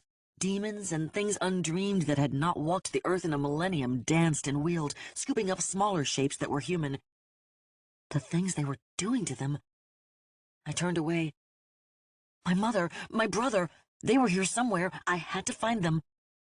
I stumbled away, foot slipping in the red mud that stretched under my father's hanging form. I moved toward the house, skirting around the wall of heat radiating off the inferno. It beat on my skin, blasting away moisture, pulling it tight against my face like jerky.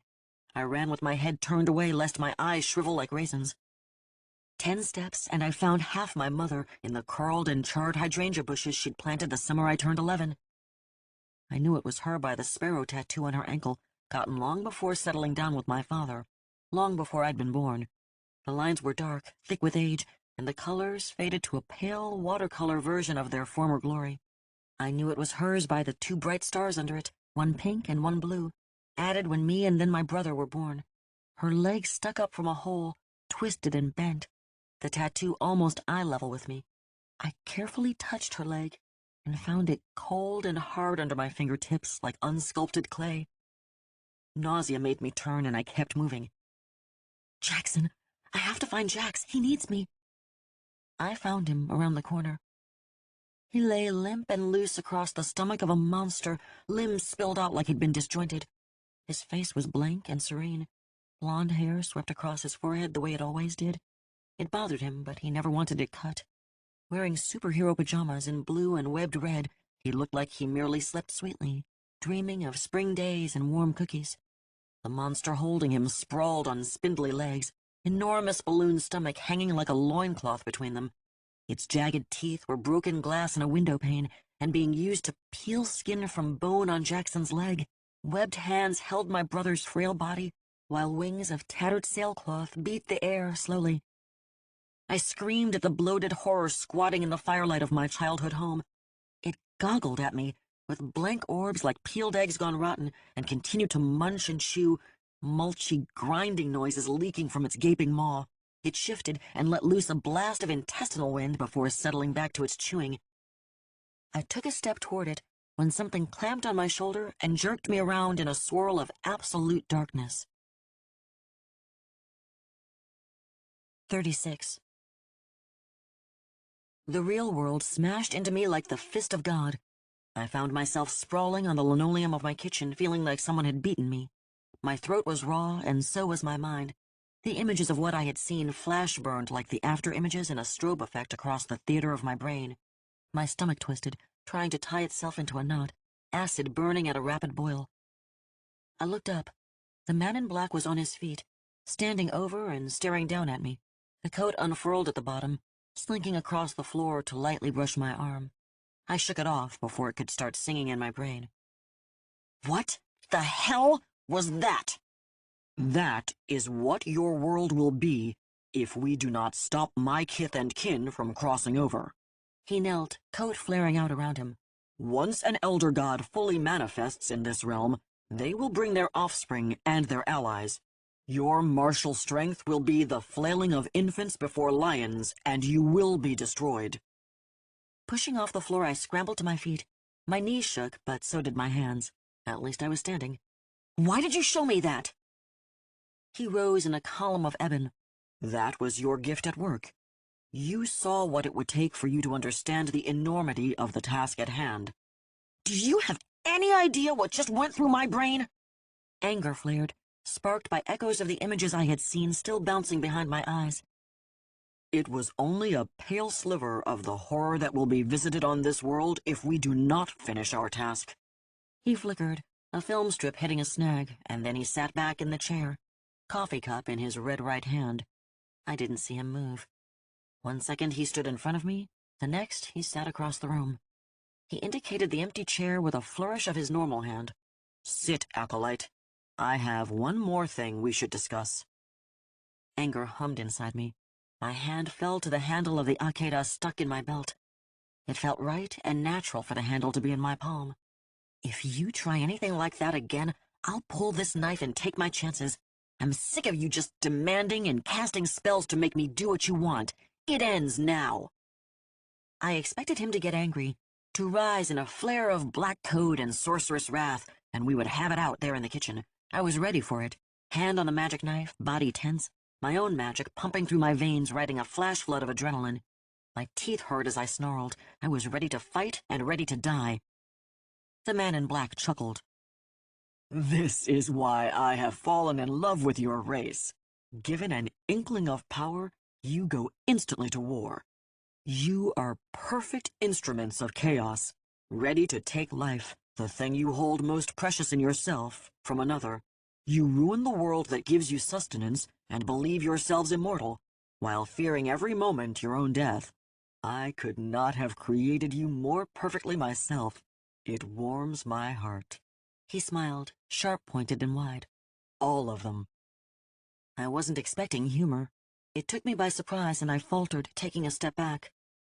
He motioned to the chair again. Sit. I have no threat and no incantation. Simply an offer that you need to hear, Charlotte Tristan Moore. My fury fell away, slipping off me like scales, but I wasn't ready to simply take the chair and parley.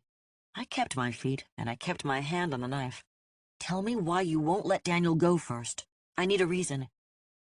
I loved him. I had to try. You are familiar with the concept that gods gain power from their worshippers. He didn't phrase it as a question, but I answered anyway. Yeah, Neil Gaiman covered that idea. A lot. The concept holds true in this case. Your magic is inside you, but it needs a catalyst, an outside power source for you to use it. His feelings for you make him that catalyst. An image of Daniel outside the hospital earlier filled my head. Him sick and weak. My mind flashed forward to him after teleporting to that room, the room with those animals. The image of him in my memory was pale, skin washed out and hands shaking. Flash forward again to him here at the table, unable to sit up straight, looking like death warmed over. It all fell into place, crashing inside me like Tetris played with 12-ton stones. "You bastard!" My voice was low and harsh. "Every time I use magic, it steals some of his life. You knew, and you waited until now to tell me?" My hand tightened on the knife.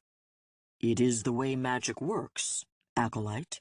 "Not anymore. Not him." The knife slid out of my belt. Let him go! The man in black set down his coffee cup, red right hand slipping under the flap of his coat. You should hear my offer before you do something rash. "Let him go!" He stood. I can free you from the memory of what happened, Charlotte Tristan Moore. I can wipe it from your mind as if it never occurred. I said nothing, just stared at him. His coat rustled, but he was motionless, as if he had been carved from obsidian and sandalwood. He continued. You never need flash back to that night. You can be free of the fear, the anger, the pain you have carried with you for a decade now, and it will require only one thing of you. We stared at each other. I don't know what my face looked like, but his was perfectly blank, Semitic features closed and dark. Free. He offered me freedom from a prison I'd been locked in nearly half my life.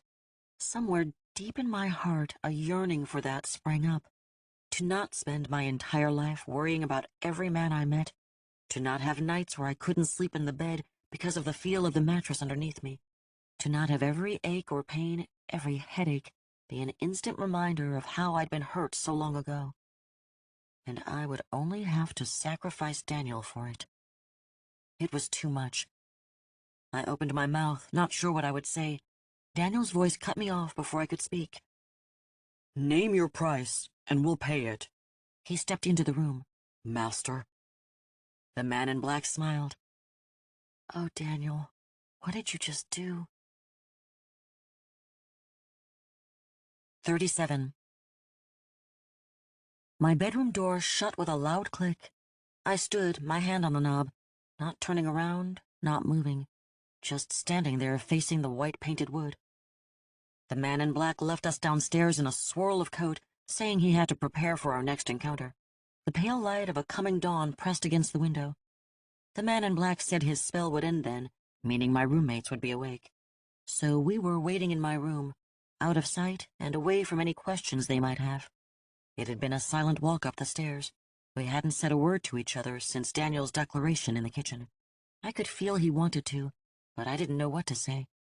My thoughts and feelings swirled in a maelstrom of confusion. "Charlie?" Daniel's voice came from behind me. "Talk to me, please." I didn't turn around. "I just need a second, Daniel. Give it to me." He didn't say anything else. I felt him step close to me, stop, and then step back. He didn't know. He couldn't. I took a deep breath and held it, letting it sit in my lungs. It built pressure, and I still held it. I kept it until it began to burn, holding it hostage until my heart began to beat harder, growing until it pounded in my chest and my temples. Black spots speckled the edge of my vision. I let the breath out slowly, allowing it to carry away my anger and leave behind a hard shell of calm. I turned around. Daniel stood looking at my bookcase, leaning in and reading titles off the spines. It was a cheap bookcase, made of presswood and laminate. I'd bought it at a box store and kept it for years. It made 2 moves it hadn't been designed to endure, once to college and once here. Because of this and the amount of books I'd shoved on it, it leaned to the left and had to be propped up with folded cardboard to retain its upright position. Books of all kinds hung off the edges of the shelves. They jutted and they jumbled, haphazard and threatening to fall for lack of space and being crammed together. Hardbacks, paperbacks, graphic novels, some new, most old and used, in double-stacked rows organized only by size and how something would fit. I read everything and anything, judging each book and each writer on their own merits, but keeping almost everything I consumed, and finding something, its language, its imagery, a character, its plot, to be worth retaining. I don't loan my books, don't even ask. I'd loan you my kidneys first. Daniel realized I watched him. He half-turned. "You said you were a reader. I had no idea it was—" "How much did you hear?" The question stopped him short. For a long moment, he didn't say anything. "You heard why he won't let you go." I didn't make it a question. "You understood the part where every time I use magic, it kills you a little bit." He nodded. "Then why in the world would you agree to keep helping him?" He stepped forward. "Because I was in that room tonight with those sons of bitches that hurt you. I saw your pain because of what they did, and if the fucking god of nightmares can take that away, then I'll pay the price, gladly."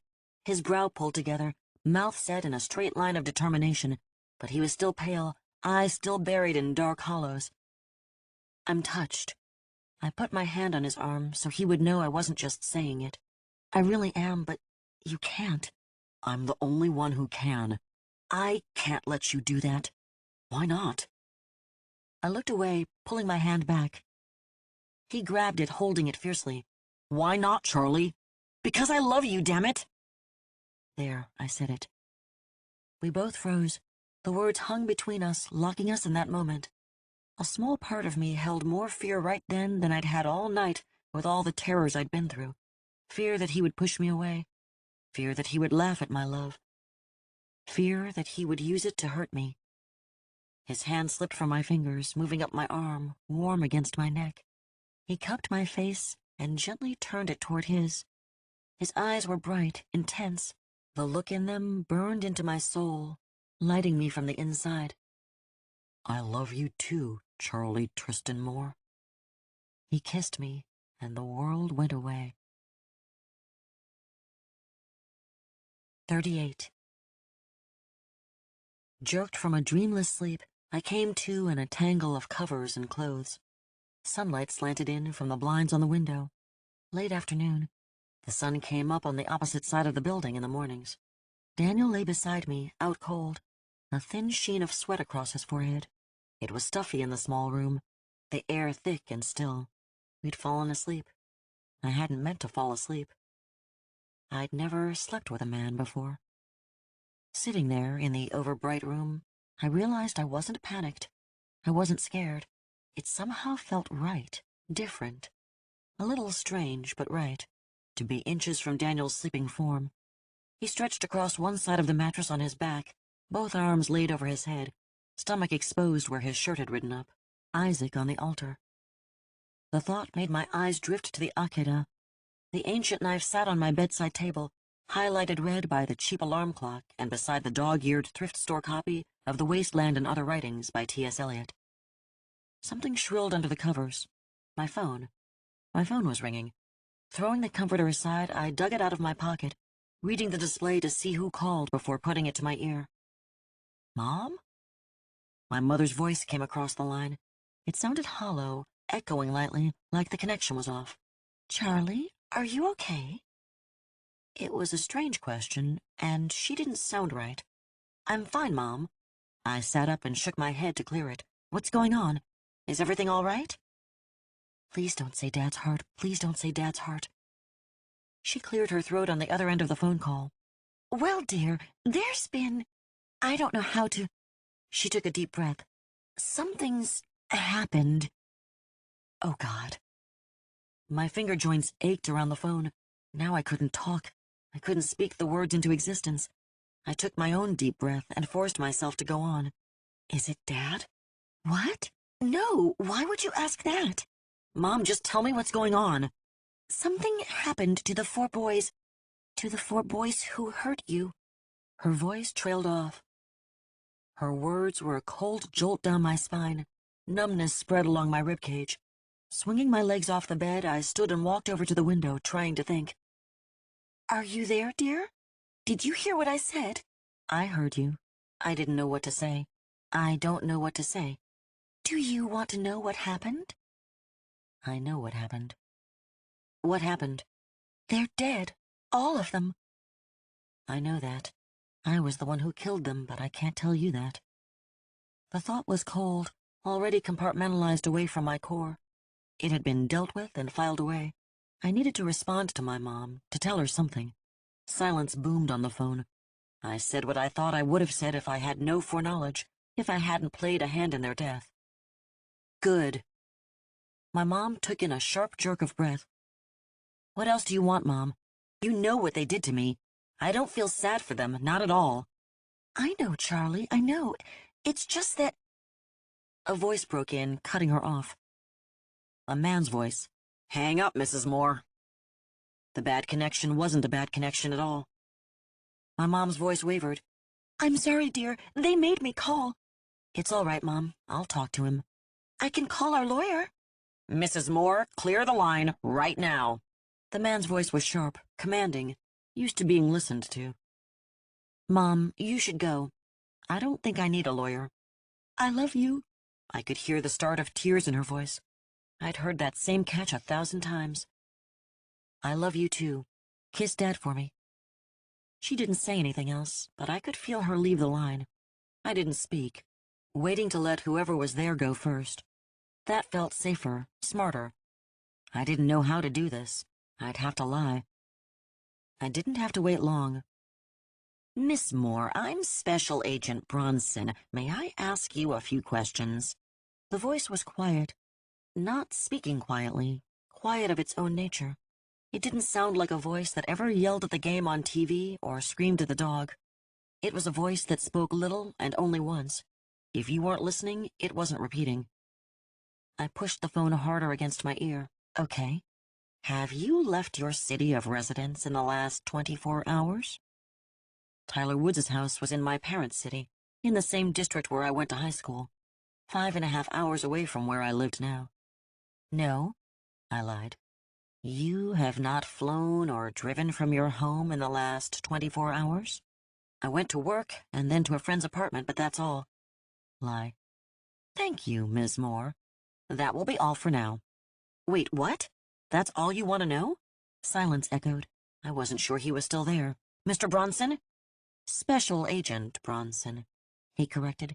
There is one more thing. Yes? Miss Moore, do you own a sword? 39. I stared at the phone in my hand like it had turned into a poisonous snake. I'd answered no, and Bronson said, "Goodbye, Miss Moore," and hung up. He knew. I didn't know how he knew, but he knew I'd been there. I looked at the phone. The time read 5:15. The slaughter at Tyler's house had been before dawn. Not much before, maybe about 4 a.m. Nearly 13 hours ago. Long enough to fly there, kill them, and fly back. Panic swept over me, hot and moist, making my skin tingle everywhere it folded. My armpits, my elbows, the backs of my knees, all of them set alight with a buzzing electric jolt sensation. There's no record of a flight because you didn't fly. Relief fell on me, driving me down into the chair I kept by the desk in the corner. A bubble rolled inside my chest. Laughter. Ridiculous, hysterical laughter. It twittered behind my breastbone like a caged hummingbird, trying to take invisible wing and fly free from my voice box. I swallowed it, making a snigger instead. It was okay. I was going to be okay. Daniel moved, legs sweeping the covers off him to fall and tumble and bundle on the floor. His head twisted and he began to murmur. Daniel's going to be okay. The moment the thought was complete, he convulsed, jerking off the mattress like a string had been hooked to his spine and yanked sharply upwards. Arms and legs stiff, he vibrated on the bed like 100,000 volts of electricity were coursing through him. I grabbed his arm.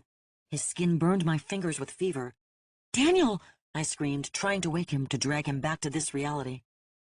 His voice stuttered from his throat, jerking past clenched jaw muscles, coming out low and animal. Foam boiled through lips pulled thin and tight over teeth, a symptom of rabid dreams rampaging through him. His skin purpled, air unable to squeeze into the lungs trapped inside his constricted chest. He choked, suffocating on a nightmare. I tried to jam my fingers into his mouth, to pry it apart, but they bounced off pork coulis teeth. Think! Shoving my hands against his chest, I tried to push him down against the mattress. He was made of case-hardened steel, unmovable, unbendable. All of my weight made no difference at all. His face darkened, gallows black creeping down his neck as arteries throbbed like living things trapped under his skin. Desperate panic clawed at my mind. Without thinking, I shoved my hand under the edge of his shirt and touched my mark to the sweaty, fever-hot skin over his heart. The cut lines in my palm lit like a brand against his perspiration, making me cry out. Pushing through the pain, I commanded the magic inside me. "Show me!" The steel circlet convulsed around my throat, a cold metal clench that sent shivers up my spine. The magic sputtered to life, flickering inside me, a hand shaking off droplets of water, and my mind's eye fluttered open. Daniel looked hollow, a near-empty chalice, slick-sided with the remnants and the dregs of a slow-draining pool of his life force. The energy gathered in the low places of him. Some of it flowed through our connection, a thin tributary running from his chest into my arm, feeding the magic that connected us. The rest turned in a slow-moving whirlpool, corkscrewing away into a sinister spot nestled by his spine. Pulling my hand away broke the connection. The real world slapped me in eye-searing color. Leaning over, I grabbed his arm and pulled. His body slid a few inches on the sheets. He was too stiff, too heavy. I couldn't flip him over. Changing tactic, I shoved, pushing him off the edge of the bed to tumble onto the floor. Scrambling, I found him on the floor, face down, spine still arched, making his feet hang over his head, but that's not what I saw. A fist-sized chunk of tumor blinked up at me from the small of his back. 40. The thing stared at me, sulfur-yellow iris leering at me. It pulsed, black veins running into Daniel's skin where it melted and fused to the bottom of the ugly, malignant mass. Prickly waves of angry magic radiated from it. Daniel's muscles gave out in a chain reaction that left him spent and loose on the floor. Do something, do something, do something! I slid off the bed and crouched beside him. My hand fell on the knife of Abraham, sliding it off the table. The tumor's eye widened. I shoved my thumb into it. The surface was slimy and firm, resisting, fighting the intrusion of my digit, then suddenly bursting around my nail and opening to my knuckle in a squelch of egg yolk, runny and aqueous. My hand became a claw. I dug in and pulled up, stretching the diseased parcel against its mooring. The thing felt rubbery, slick with its own fluid. Daniel made a noise. A grinding, choking moan from the back of a clenched throat. Stomach churning, I laid the gleaming edge of the knife on the seam of corrupted flesh. The edges of the lids around my thumb turned sharp, lashes becoming needles. They jabbed my skin, stabbing through to pierce tendon and bone. The eye gnawed at my thumb as I screamed and pulled the knife hard. Flesh parted like water against the razored edge, a brackish jelly leaking from the wound and filling the air with the stench of meat gone spoiled. I yanked on the tumor and hacked with the knife and peeled the rotten nodule from Daniel's body. As the last tendril split under the knife edge, his jaw unlocked, releasing the howl of suffering held captive in his mouth. Though it only lasted a second, it was the worst sound that I ever heard. The tumor acted like a landed fish in my hand, flopping and flapping, trying to slip the hook. Needle lashes raked my thumb in diabolical acupuncture as the lids chewed and sucked.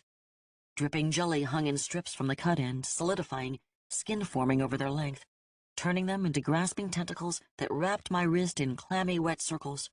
Stretching and contracting, it tried to pull itself over my hand, the evil essence of the thing trying to bond with me. Skin to diseased skin and jelly to bone. I don't think so, you little bastard. Magic rushed from below my stomach, from the pit of my pelvis, sweeping in a twisted whirl through my body, a tornado of energy up and out to my hand. Burn! The remnant of Yar Shagura began to sizzle in my palm. I felt no heat, no flame, but my hand began to glow, sunset orange like the electric eye of a stove, and smoke curled off the scrap of elder god as it shook. The purple-gray membrane that covered it like a decomposing sausage began to fissure, miniature flames flickering, licking along its surface in a wildfire chain reaction. In seconds, it reduced to a handful of ash. I shook it off, wiping my palm on my pants and turning to Daniel. He was pale as a ghost. Skin so cold, tiny wisps of white curled from it to dissipate into the warmth of the room. The patch where I excised the tumor was raw and bloody, the meat of him exposed to my eyes. I touched him just to make sure he still breathed. He was. Barely. My heart locked, frozen between one beat and the next. No, I can't lose him. I'll do anything, anything. And I meant it.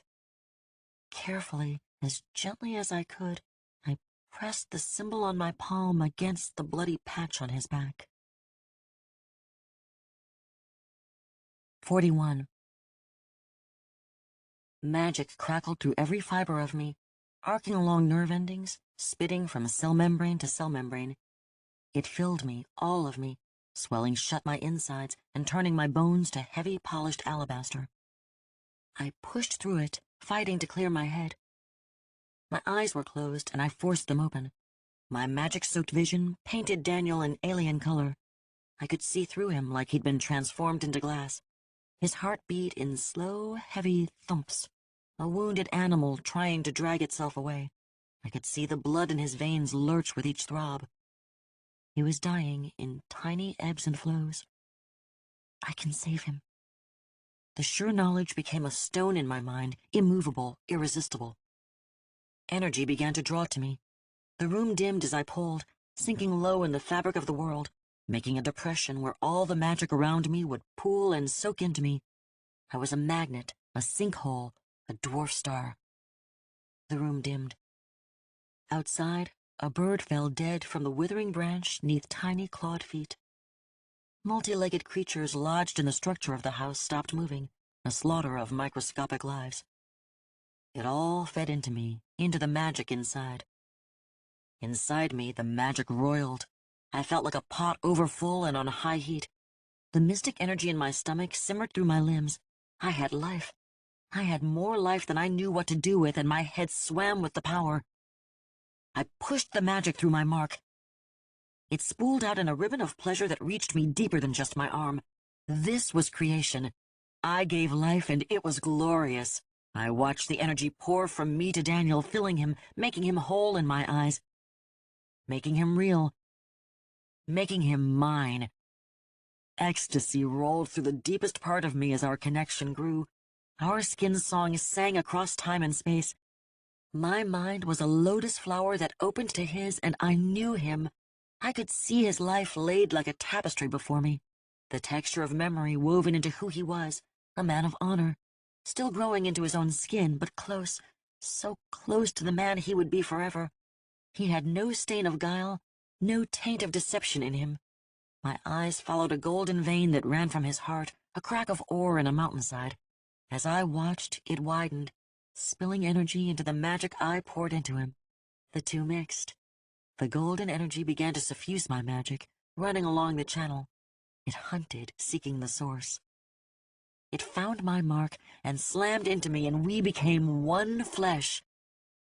I was overwhelmed. My essence and his slowly revolved around each other, a key in tumblers, until the lock set. I fell back, my hand sliding off the now healed slick spot on his back. He turned in one swift motion, fingers curling around my wrist, catching me before I crashed. His eyes were bright, glittery, and a brilliant shade of seafoam green. He gave me his boyish grin, the one that made his dimples so deep you could lose yourself in it. Thank you, mistress. Oh, damn. Darkness swirled in the corner of the room, reality bending along curved lines. The man in black stepped through the gloom. He looked down at us for a long moment. What have you done? 42. The asphalt was dirty under our feet, littered with trash and oil and grime. I know because I looked down at it when we popped through the skein of reality. My own skin burned with fire, and my head spun, but I thought I was getting used to this transdimensional travel. Daniel pulled away, staggering a few steps until he reached the brick wall of the alley we were in. The sound of him being sick made me turn. His shoulders heaved and jerked. I turned away to give him privacy. The man in black glared at me, nearly disappearing in the gloom of the alley, black coat rustling uneasily around him. He loomed in the shadows, brow furrowed, mouth drawn into a sneer. He was pissed at me. Screw him. He wasn't my favorite person, elder god, whatever, either. Apparently, when I saved Daniel's life, I cut the man in black's hold on him. I'd done what I wanted and set him free from the Chaos God, which was great, but now he was tied to my magic even more. I could feel him in the corner of my mind, like a thing you can't quite remember, a specter of consciousness that haunts the hallways of your mind, a memory you can't put down, the wallpaper of your brain that you can't peel off, can't paint over. It wasn't unpleasant. In fact, I found it comforting. Comforting, but weird. Daniel came over, wiping his mouth. You okay? He nodded. Better now. I studied him. He still looked healthy. A little flushed from throwing up, but okay. Not weak and near collapse like before. My eyes shifted, the muscles behind them twitching as my vision changed, and I saw Daniel through my magic. He still appeared to be full of the gold-infused energy from before.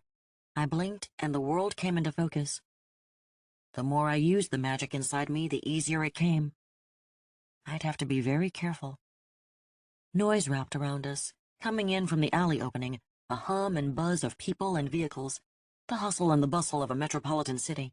People stood in a line stretched across the alley between the buildings that rose on either side of us. Only a handful of them looked over at us. Most looked ahead or down, or were engaged by their phone or other electronic device. Jacked in, constantly connected to people they never saw in real life through social media and instant updates of every little thing that happened to them, all the while not bothering to speak a word to the people less than 1 foot away.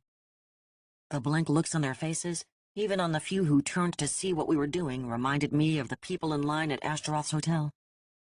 Daniel leaned in toward me, speaking from the side of his mouth. Creepy.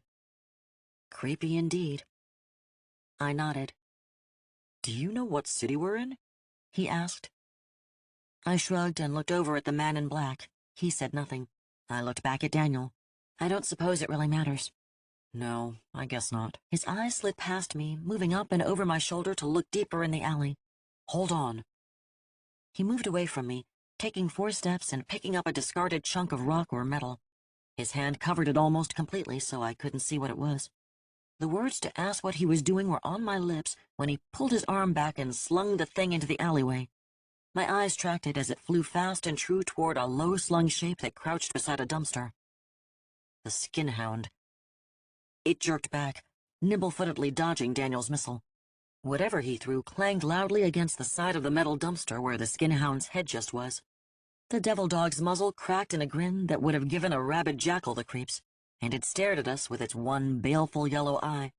The other one, the one I injured, was a stark empty socket that sat black on its skinless face. Daniel stomped his foot and waved his arms. Get the hell out of here! The skinhound simply crouched lower, nearly disappearing into the shadow of the dumpster. The man in black raised his red right hand. It sat on the end of his arm, an unlit torch, a treacherous signal fire yet to be struck.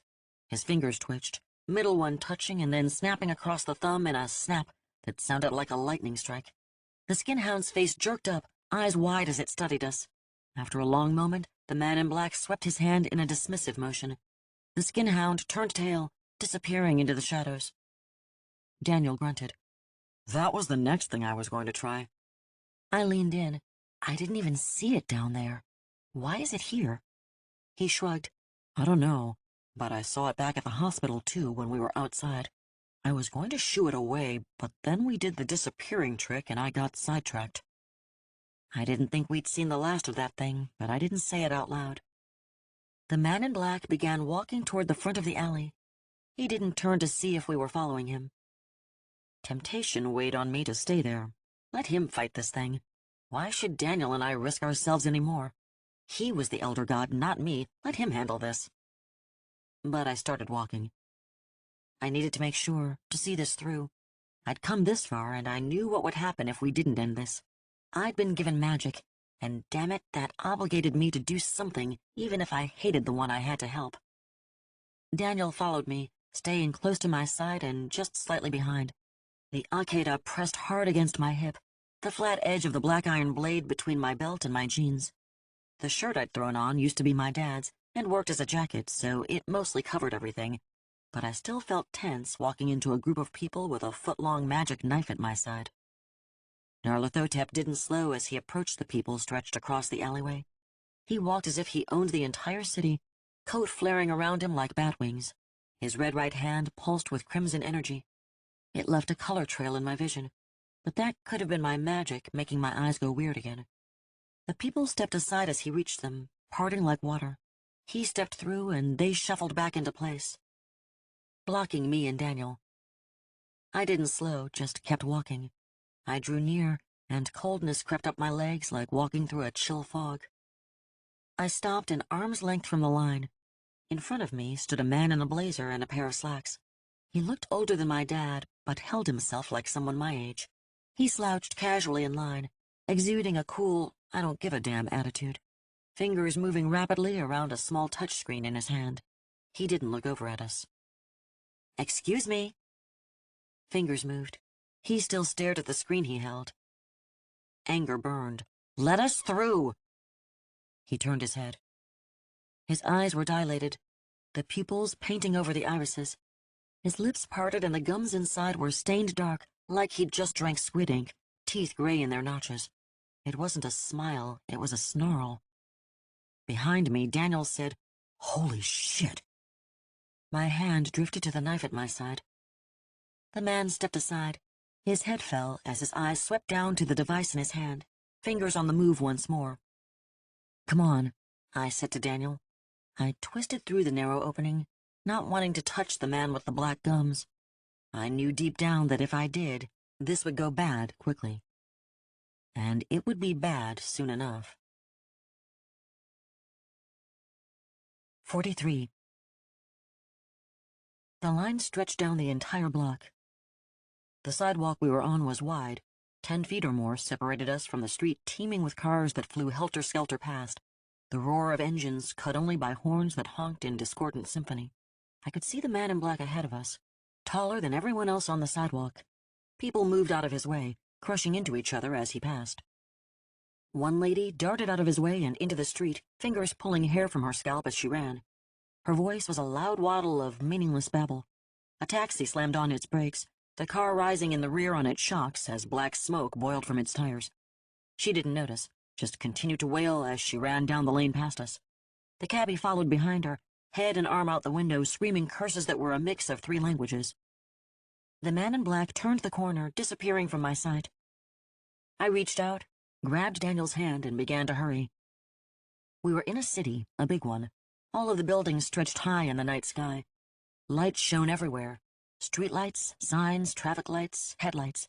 Even just the ambient light of thousands of windows along building fronts being lit from the inside. Everything seemed to glow in 1,000 colors that blended to a dull, blanched white. Light pollution bounced off everything. All I could see were the shadows. They clawed up the sides of buildings and lay in pools underneath everything. I could feel things inside them watching me.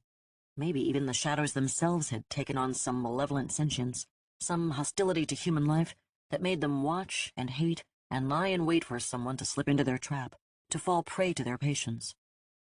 It would have sounded stupid yesterday. Tonight, I knew it could be true. Nerves jittering, I moved faster, my steps becoming a run. Daniel ran beside me, hand in mine, unquestioning, following my lead. We pelted toward the corner, pushing through people on the sidewalk. Rounding the corner, we nearly ran headlong into the man in black. He turned. Rushing to the maw of the lion, acolyte? How unlike you. I'm here to finish this. So you are. The gemstone around his neck pulsed in the shadowed depth of his coat. People stepped around us as we stood in a pool of neon light. The man in black's coat fluttered out, tattered tendrils licking along the ankles and feet of passers-by. Daniel made a noise in his throat. His hand tugged mine, and I looked over at him. He stared over the man in black's head, eyes wide. I followed his gaze. We stood in front of a temple dragged from some ancient time and wrapped in bars of neon lighting. The stones that formed the bulk of it were green and cut in odd shapes that shouldn't have fit together, but did, held in alien geometry by some arcane masonry. The lines of the building hurt my eyes, dragging my sight in too many directions to follow without discomfort. The roof curved deeply like a Shinto temple of Asia. Sodium yellow tiles laid like scale on a lizard's back, overlapping, interlocking, and conjoined. They formed lines that pointed to the heavens, where the peak of the temple disappeared into a murky shadow.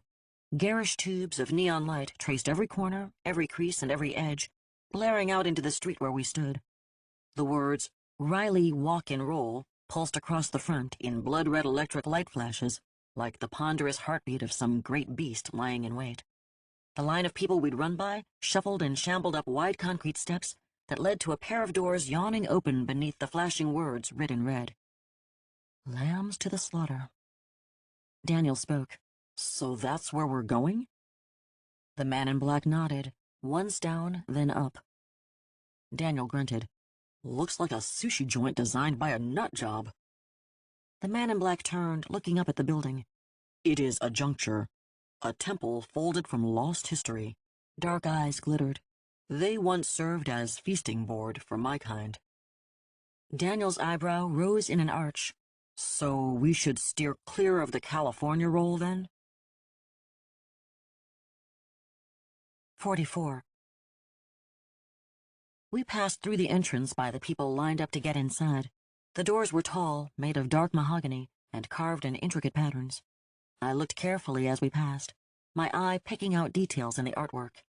Human faces melted into each other, forming a cascade of agonized expressions from top to bottom. They'd been done at the hands of a master, each one as unique as a snowflake, the expressions locked in a time of despair and anguish. It made me shiver. I kept walking. Inside the doors, the lobby ceiling soared away and out of sight. I'd seen the outside of the building. It stood only a story tall. The ceilings should not have disappeared like that. But they did. Daniel leaned in. It's bigger on the inside. Someone should have painted it blue, I said. He nodded.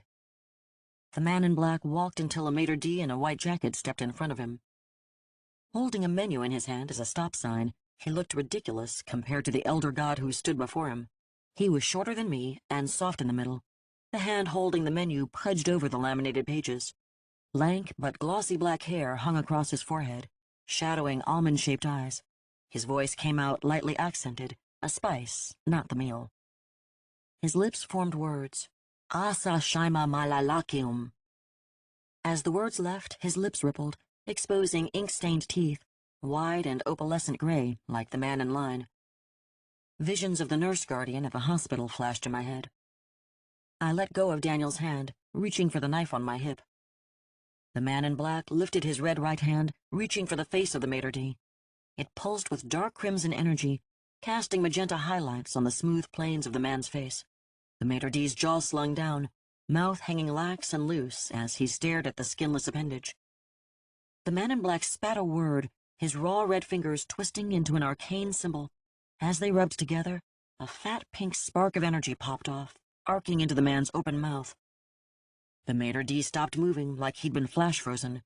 Not breathing, not blinking, and no tremor disturbed his skin. "Is he dead?" I asked.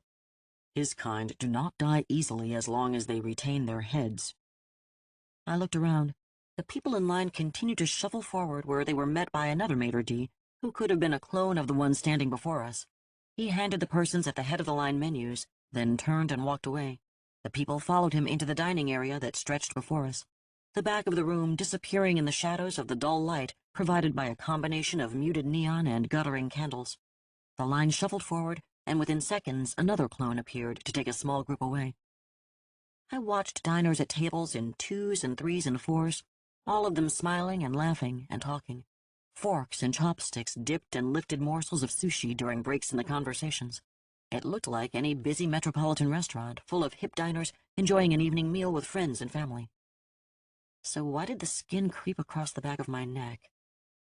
Realization fell on me like a ton of bricks. It was absolutely silent.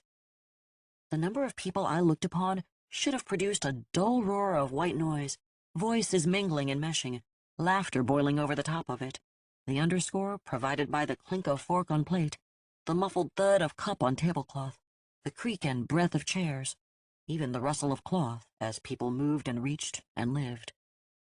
There was none of that. The only sounds in the pin-drop silence were the shuffle of feet to my left, the whisper of Narlathotep's coat flopping around his feet, and Daniel's rhythmic breathing beside me. And the sound of my own heartbeat in my ears. Daniel leaned in, voice close to my ear. "It's like a silent movie." The man in black turned. "We have very little time before our entrance is noted. Use your mark and find our prey." I hesitated, not wanting to use magic. My eyes slid over to Daniel quickly. His hand found mine again. It felt warm, solid. "It's okay. I didn't feel it when you did it before. It's the teleporting that takes it out of me." The magic inside me had buzzed to life at his touch, murmuring along the skin of my hand. I closed my eyes and let it go. My mind slipped sideways, disjointing itself as my mind's eye opened. Prickle pain rushed in from the edges, and I ignored it, concentrating on finding what I needed. The metal circlet around my neck crackled, its temperature plummeting until it grew so cold it frost-seared the skin underneath. The room blossomed in my mind like an unfolding flower, each person's desire a petal. They all pointed toward a thing I could barely discern. It was close but indistinct, except for its hunger to assimilate, to mate and marry and meld with each person who fell under its influence. My stomach growled, low and angry. My eyelids fluttered open, and the magic sloughed away, falling to a low simmer. I could still feel the pull of the thing, but now it had distance. It was fuzzy, less immediate. "It's in the back of the restaurant." The man in black gave a slight bow and a flourish of his red right hand. "Lead the way, acolyte." I pulled the knife of Abraham from my belt, holding it point down along my forearm like I'd been trained. I had a bad feeling, but I stepped into the dining room anyway. 45. We crossed the room, moving quickly. Daniel pressed close behind me, the man in black sweeping along behind him, both of them following me, following the tug of magic in my stomach. None of the diners looked up at us. They continued their silent meals and their wordless conversations, and we passed them by like wind through gravel. My eyes kept sliding to the left and the right, staring as I passed. One lady lifted a pair of chopsticks, holding a piece of squid nigiri at its end. She drew it to her mouth, lips painted near neon pink, parting as the morsel drew near, teeth opening to accept the bite. It squirmed. Tiny tentacles zipped out, stretching into her mouth, minuscule suckers latching on the soft flesh inside lips and cheek. The miniature kraken heaved and pulled, lurching off the chopsticks and into her open mouth.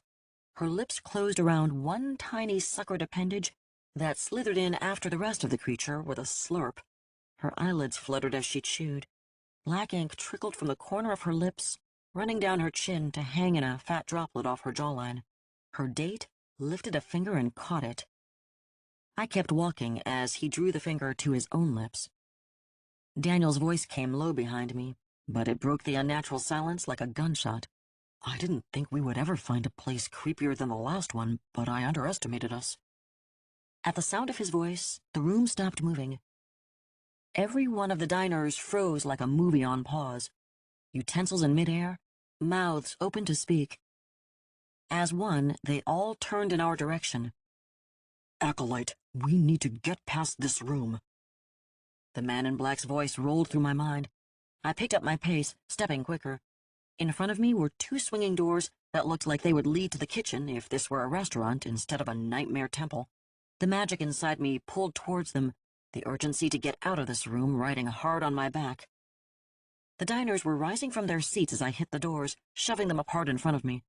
Daniel and I fell in. The man in black stepped through and turned, grabbing the doors, one in each hand.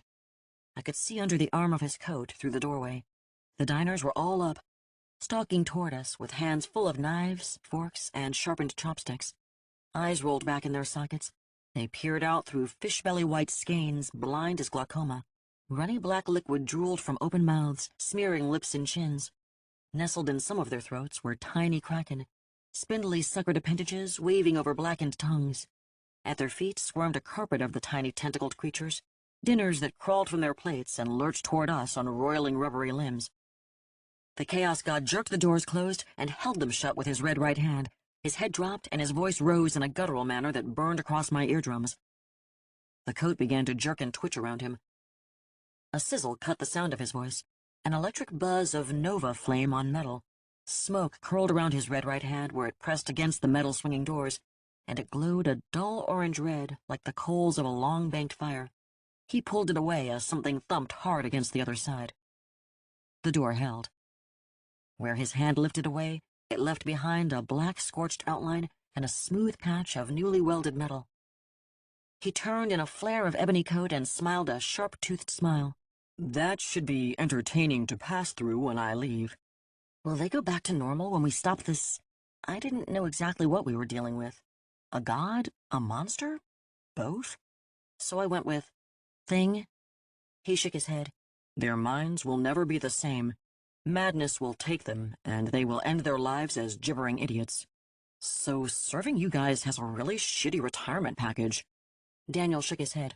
Glad I got out of that rat race. His hand found mine. The night is still young, Daniel Alexander Langford. The knife of Abraham spun in my fingers, blade swinging around so that I held it in my fist, held it back and low, ready to rip up, to strike, to cut a chaos god. Is that a threat? Narlathotep looked down at me, red right hand hidden in the folds of his coat. I have no need to threaten him, Acolyte. Then what the hell are you doing? Telling the truth. I don't believe you. I always speak the truth. The edge of sarcasm cut into my voice. And you wouldn't lie about that. I am the crawling chaos. I have no need to lie. One sleek eyebrow arched up. Have you not found truth to be the most chaotic force in your world? I stopped cold. He was right. Truth could injure. Truth could maim. Truth could destroy. My mind flashed backwards, moving through time. Their lawyers had told the truth. I did have a drink that night. I had worn a skirt. I never said no. They didn't care that my drink had been one mouthful of beer, tried and spit out as disgusting, that my skirt hem hit my ankles, or that I screamed, "Stop," and "Don't." The crawling chaos was right. Truth was absolutely destructive. 46. The doors rattled with a hard thud that brought me out of my head. A series of wet slaps and metallic scratches followed the loud noise as the people on the other side tried to get through. Daniel eyed the door suspiciously. Are those going to hold? The man in black shrugged. We should continue on our way. The magic inside me tugged, drawing me forward to follow it. We were in a dim room, enough light to see, but not enough to see well. It was narrow and bare, almost a hallway. The walls were tiled in pale greenish limestone, the cracks between them filled with some kind of dark grout that showed black in the low light. Shapes and sigils twisted across the surface, finger-painted by lunatics. They worked around clumps of luminescent fungi, spilling out of damp cracks and bulbous loams and fanned ridges, like dully pulsating lamps spaced along our path. The floor was uneven under my feet, rolling slightly up and down. Thick moisture gathered in crevices and shallow pools, giving the air a musty, salty, fishy smell. I walked carefully, knife out and ready to cut anything that might leap from the shadows. The hallway twisted and turned, narrowing into a true tunnel. Openings appeared randomly, pitch-black gaps in the wall that blew cold, damp air across the path as we passed, as if we were in the lung of a sleeping creature. Each step increased the tension along my spine in a slowly tightening ratchet. The magic inside me pulsed harder and harder, faster and faster as we moved down the hallway like a second heartbeat that crashed and lurched inside my stomach. Slow ache crawled across my temples. It was maddening. I looked over my shoulder, checking to make sure Daniel and the man in black were still behind me. They were. Daniel watching me closely, brow drawn together. He smiled as our gaze met, making his dimple appear. It made me feel better. Then my eyes slid past him. The man in black loomed behind him, filling the space. Semitic features pulled into a tight sneer. Black eyes glittered in the caves of their sockets as he scowled at me. The coat fluttered around him, soaking into the gloom of the tunnel, barely a flicker to differentiate it from the shadows. The look on his face had turned predatory, feral, the look a restless lion gives to a rabbit. He winked at me. I stumbled, fingers tight on the handle of the knife, the ancient hardwood making me aware of each raised line that made my mark. Daniel's hand snatched out, latching on my arm, jerking me short. The knife moved before I caught myself and stopped it. He pointed past me. Careful. Eyes following his finger, I turned and looked. The floor dropped away into a set of stairs that led down into the gloom. Thanks, I said. I could have broken my neck. I wouldn't want that. I don't mind if you're head over heels for me, but not literally. I smiled, but didn't answer. Turning back, I looked at the stairs. The magic inside me called. Down. I took a deep breath and a first step and headed down the damned stairs. 47. The stairs were wide and too tall to walk down easily, oddly spaced and staggered as if they were carved for something other than humans to move down them. Daniel and I held the wall as we descended. The man in black had no trouble at all, walking as if he were on flat ground. The wall under my hand curved as we spiraled down. The limestone was porous, rough, and wet under my palm, like sandpaper dipped in baby oil. The porous stone under our feet ate the sound of our footsteps. The air closed around my head, silence pressing in like a shroud. The tunnel grew darker and darker as the lumpy fungi became sparser and sparser, the clumps smaller and smaller. The dim light began playing tricks on my eyes, which were glued open. The lids spread wide and stuck to my cheeks and brow, trying to see. Weird light globs and jagged shadows began to dance across my strained retinas. Sweat trickled down my spine, despite the chill air. My nose ruffled at the heavy iron and salt smell that wafted up from below us. It climbed into my sinuses and curled there in olfactory clots. We passed a section of darkness so complete I could feel it press against my skin. A hand touched my shoulder. Daniel? It's me. I just don't want to get separated. His voice was hushed, dampened by the dark. A chuckle looped around us. I wanted to move faster, to hurry, to run, and that feeling wrestled with the pressing need to turn and dash up the stairs and back to the light. It was a prey instinct, an urge nestled in the base of my brain, the lizard part that sought safety and survival and self-preservation. It hitched my stomach with each step, but I kept going. I wasn't a slave to my fear. I'd worked too hard to not be, so one step after the other, I kept going. Gradually, so softly I thought my mind was playing tricks on my eyes, the stairway brightened. The light that spilled around the curve of the wall was orange and flickery, growing brighter like the dawn of a polluted sky. Soon my shadow stretched behind me, laying up the uneven, inhuman stairs like a deflated skin. A low rhythmic sound began to pulse up the stairs, growing louder with each step. I stepped down one last step, and the stairway ended and a cavern yawned open before us. "Holy frickin' fish tank," Daniel whispered. The floor of the cavern spread before us, littered with stalagmites that jutted like rotten teeth, and broken stalactites that had fallen from the ceiling above and shattered into boulders and gravel. From the stairs, a pathway had been cleared, rubble pushed aside, smaller limestone spikes sheared off into stumps of sedimentary stone. It led to a man in a crimson robe and a white chef's hat behind an altar of limestone slabs. He held a knife, the sharp edge of the wavy blade glinting in the orange glow of a massive iron and glass tank that rose from floor to ceiling behind him. A syrupy, orange-yellow liquid filled the tank. Bubbles drifted slowly from the bottom, packets of gas the size of me roiling and tumbling 5 stories to the top of the tank like the reverse of a gigantic obscene lava lamp. A monster floated inside the liquid. It curled around itself, thickly muscled arms wrapping knotted legs in the fetal position. A swollen, bulbous head lay tucked into its barnacled knees, and one indolent eye revealed itself between lids that parted in a crimson slash. Black wings pressed between its bulk and the glass of the tank, trapped and pinned in place, crumpled and crinkled against the decomposing pine tree green of its skin. Seaweed waved around the thing like tendrils of its flesh, pulling away in strips, and tiny tentacled shapes swirled around its form like schools of fish. Slowly, as if the effort caused it great pain, the creature lifted its head. The crimson eye shut for a long moment, then jerked wide, its slitted pupil dilating to glare at me. I couldn't imagine something so enormous being alive, being real, but it was. It was horribly, terribly alive. Its mind pressed against mine, weighing against me like an ocean of alien thought, incomprehensible, dispassionate, and inhuman. I shivered as its presence slipped across the magic inside me, sliding, seeking a foothold. It made things low in my body tighten, tension building until my skin wanted to crawl off my bones.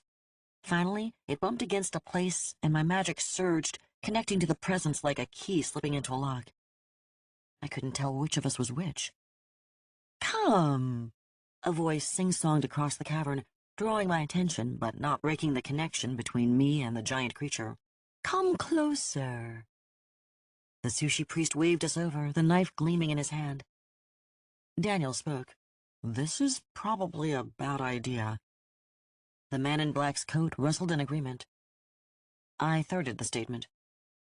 The man in black shrugged. "We do as we must." Black pit eyes glittered with excitement. If the Chaos God looked forward to this, then it was a really, really bad idea.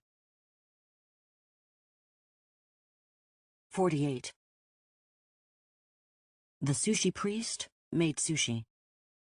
Arrayed across the top slab of the altar were ceramic plates, covered in shaped rectangles of sticky rice, lidded dishes, and piles of squirming, wriggling things in high-sided clear bowls. Intent on his task, he didn't look up as we approached. "Dishonorable Nyarlathotep, son? Allow me a moment. The timing in this is crucial for plating." I looked over at the man in black. He nodded. I guess we were waiting. The sushi priest drew the knife in his hand, threw a slab of meat on a cutting board in front of him. The blade sliced smoothly through the flesh, parting the dark, slick skin on top to reveal the meat underneath. Color exploded from the cut, the light from the tank behind him causing an oil-sheen rainbow.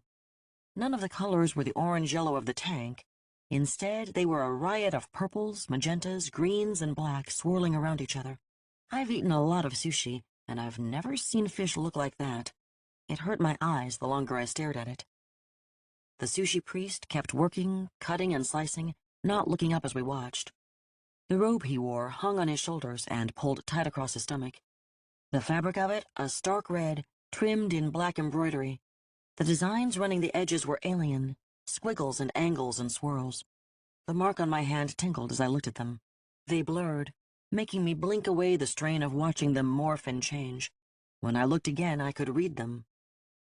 Finglui Mgloa Nafa Cthulhu Rilye Waganagal Fatagan.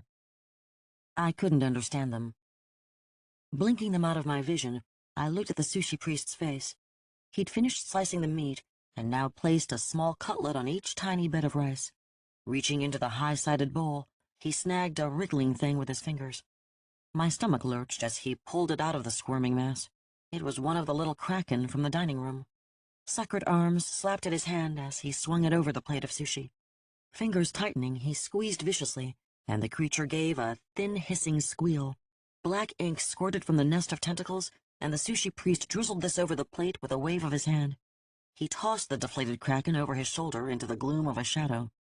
It landed with a wet plop as he spooned a lump of bright green wasabi on the rim of the plate. Using chopsticks, he laid a pile of shredded ginger beside the spicy horseradish garnish. Sorrow crashed into my mind. It rained down from above me, through the connection I still had with the creature in the tank. I looked up. It had shifted its head, red eye now turned down, staring at the spot where the crushed kraken lay. The schools of black shapes around it swam, agitated, zipping back and forth. This close, the creature was too massive for words. The sadness that radiated off it crushed me, pressing like stones on my shoulders. My eyes traveled its form, and I saw that chunks of the creature were missing. Holes gaped in its slick green skin, the wounds a raw rainbow of colors. Like someone had been cutting slabs off it. The sushi priest looked up. Our eyes met, and he smiled. My chest tightened with bubbling anger and magic. He looked away, pushing the plate forward on the altar. "I apologize for keeping you waiting. Please, help yourselves." "I don't think so." My voice came through clenched teeth. "Yeah, I'll pass." The man in black reached forward with his red right hand. I looked at him. "Surely you're not." Skinless fingers closed on a piece of Elder God sushi. He lifted it. Black ink had stained the rice gray under the meat. It reminded me of the people's teeth in the dining room and the line outside.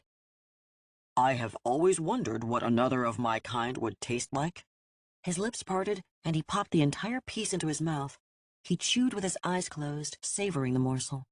Small sounds came from his throat, jerking their way out and spilling from his lips. They made my skin feel dirty. Finally, he swallowed. The sushi priest looked expectantly. "Your verdict, Narlathotep-san?" "Earthy. His flesh is rich, if a touch gamey, with a nice flavoring of brine." He gestured with a flourish. "My compliments. He is delicious." I shook my head. "I can't believe you just did that." "You should try new things, Acolyte." He frowned at me, his voice grave. "Do you not know that life is about new experiences? When will this chance come to you again?" "Never, I hope." "Not to interrupt." Daniel moved closer to my side. "But don't we have something to do here?" The sushi priest smiled at us. His teeth were brilliant white. I expected them to be stained gray like the diners upstairs. The sight of them gleaming disturbed me. "Ah, yes, the reason for your visit to my little eatery." He gestured to the tank behind him. "Have you come to free your brother god? I am afraid I cannot allow it if you have." "We are not here to free him," the man in black said. The sushi priest made a face of mock surprise. "You don't intend to share this world with him? To rule the land and air, while great Cthulhu rules the sea? Then whatever could you want, Narlathotep-san? He must be destroyed. It is necessary." Slender fingers stroked the sushi priest's razor-thin mustache as he considered this. He shook his head. "No, I simply can't allow it." "It is not your decision, priest." Daniel elbowed me, drawing my attention. He lifted his chin as he looked over my head. I turned. Behind us stood a line of black-eyed waiters, with gills. There were 4 of them, cut from the same cloth, all wearing peg-legged black slacks, white button-front shirts, tucked in with the sleeves rolled up, and skinny black ties. Shaggy bangs fell over wide foreheads on moon faces, their features soft, almost mushy. All of their eyes were large, teardrop-shaped baby seal eyes set far apart, like their faces were melting from the middle out. Their gills flapped up, then down in unison, as they breathed with a wet snuffling sound.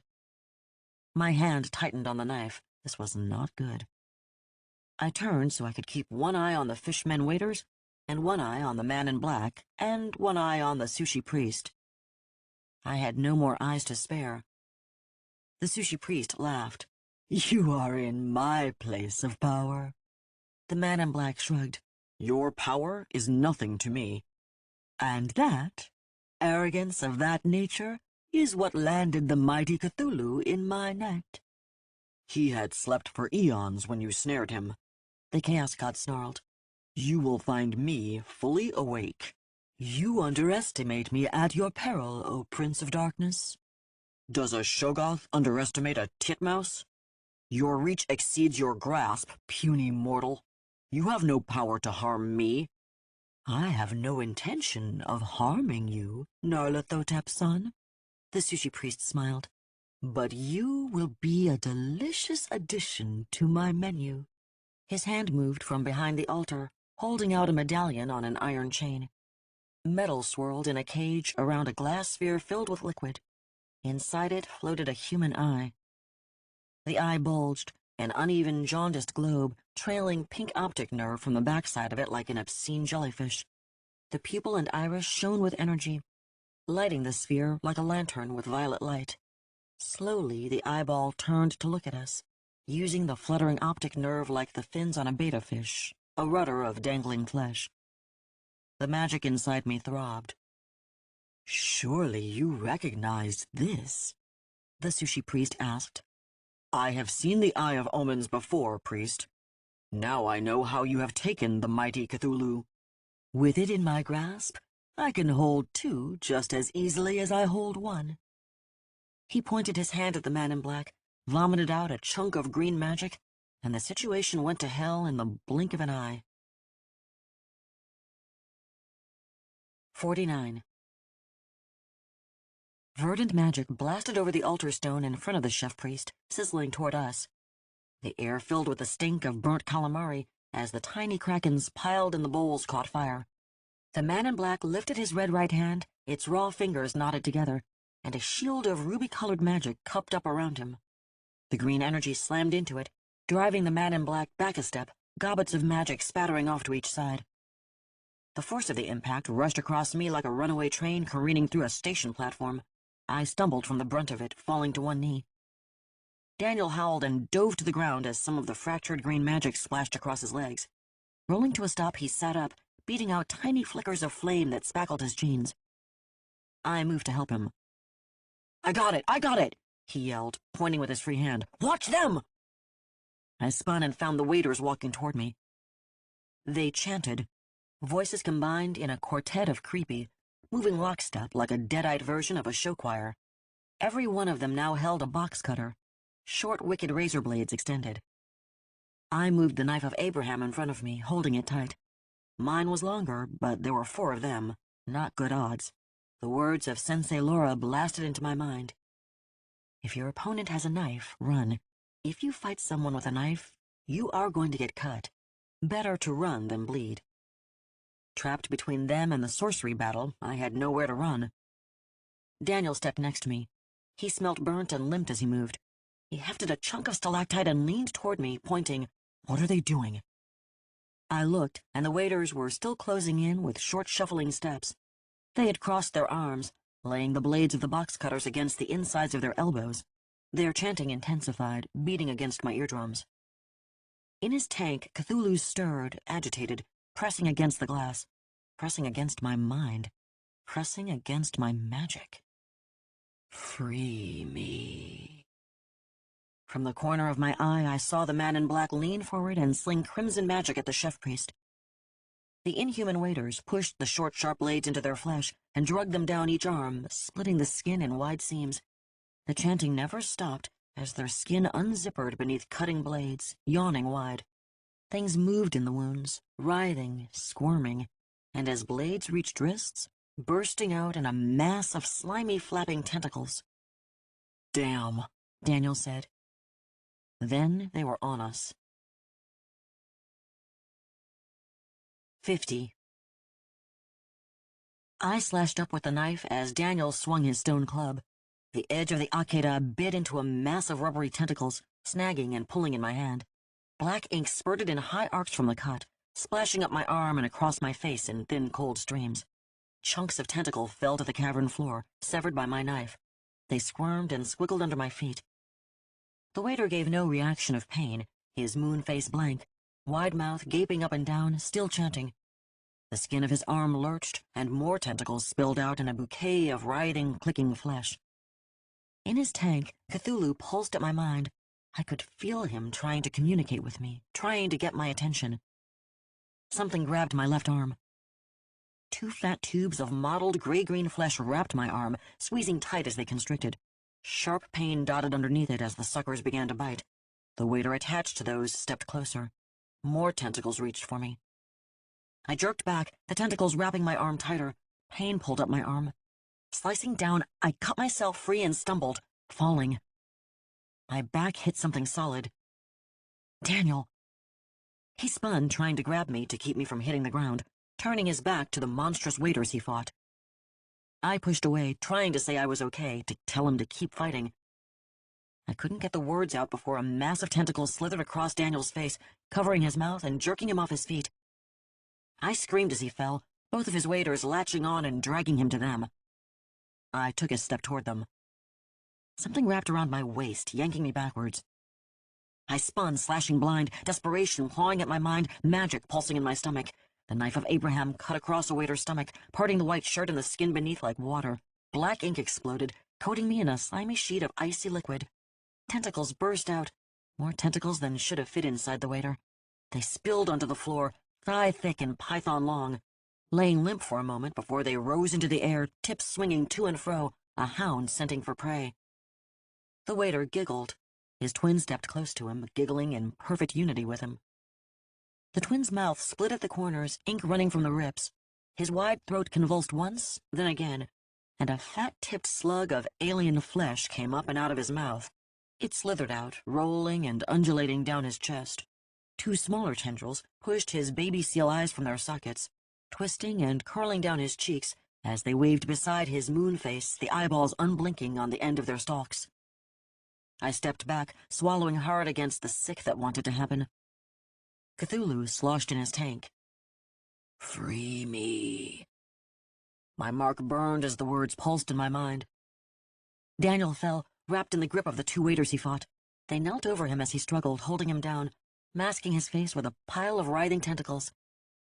My eyes found the man in black. He crouched on the ground, pressed down by a cage of green magic.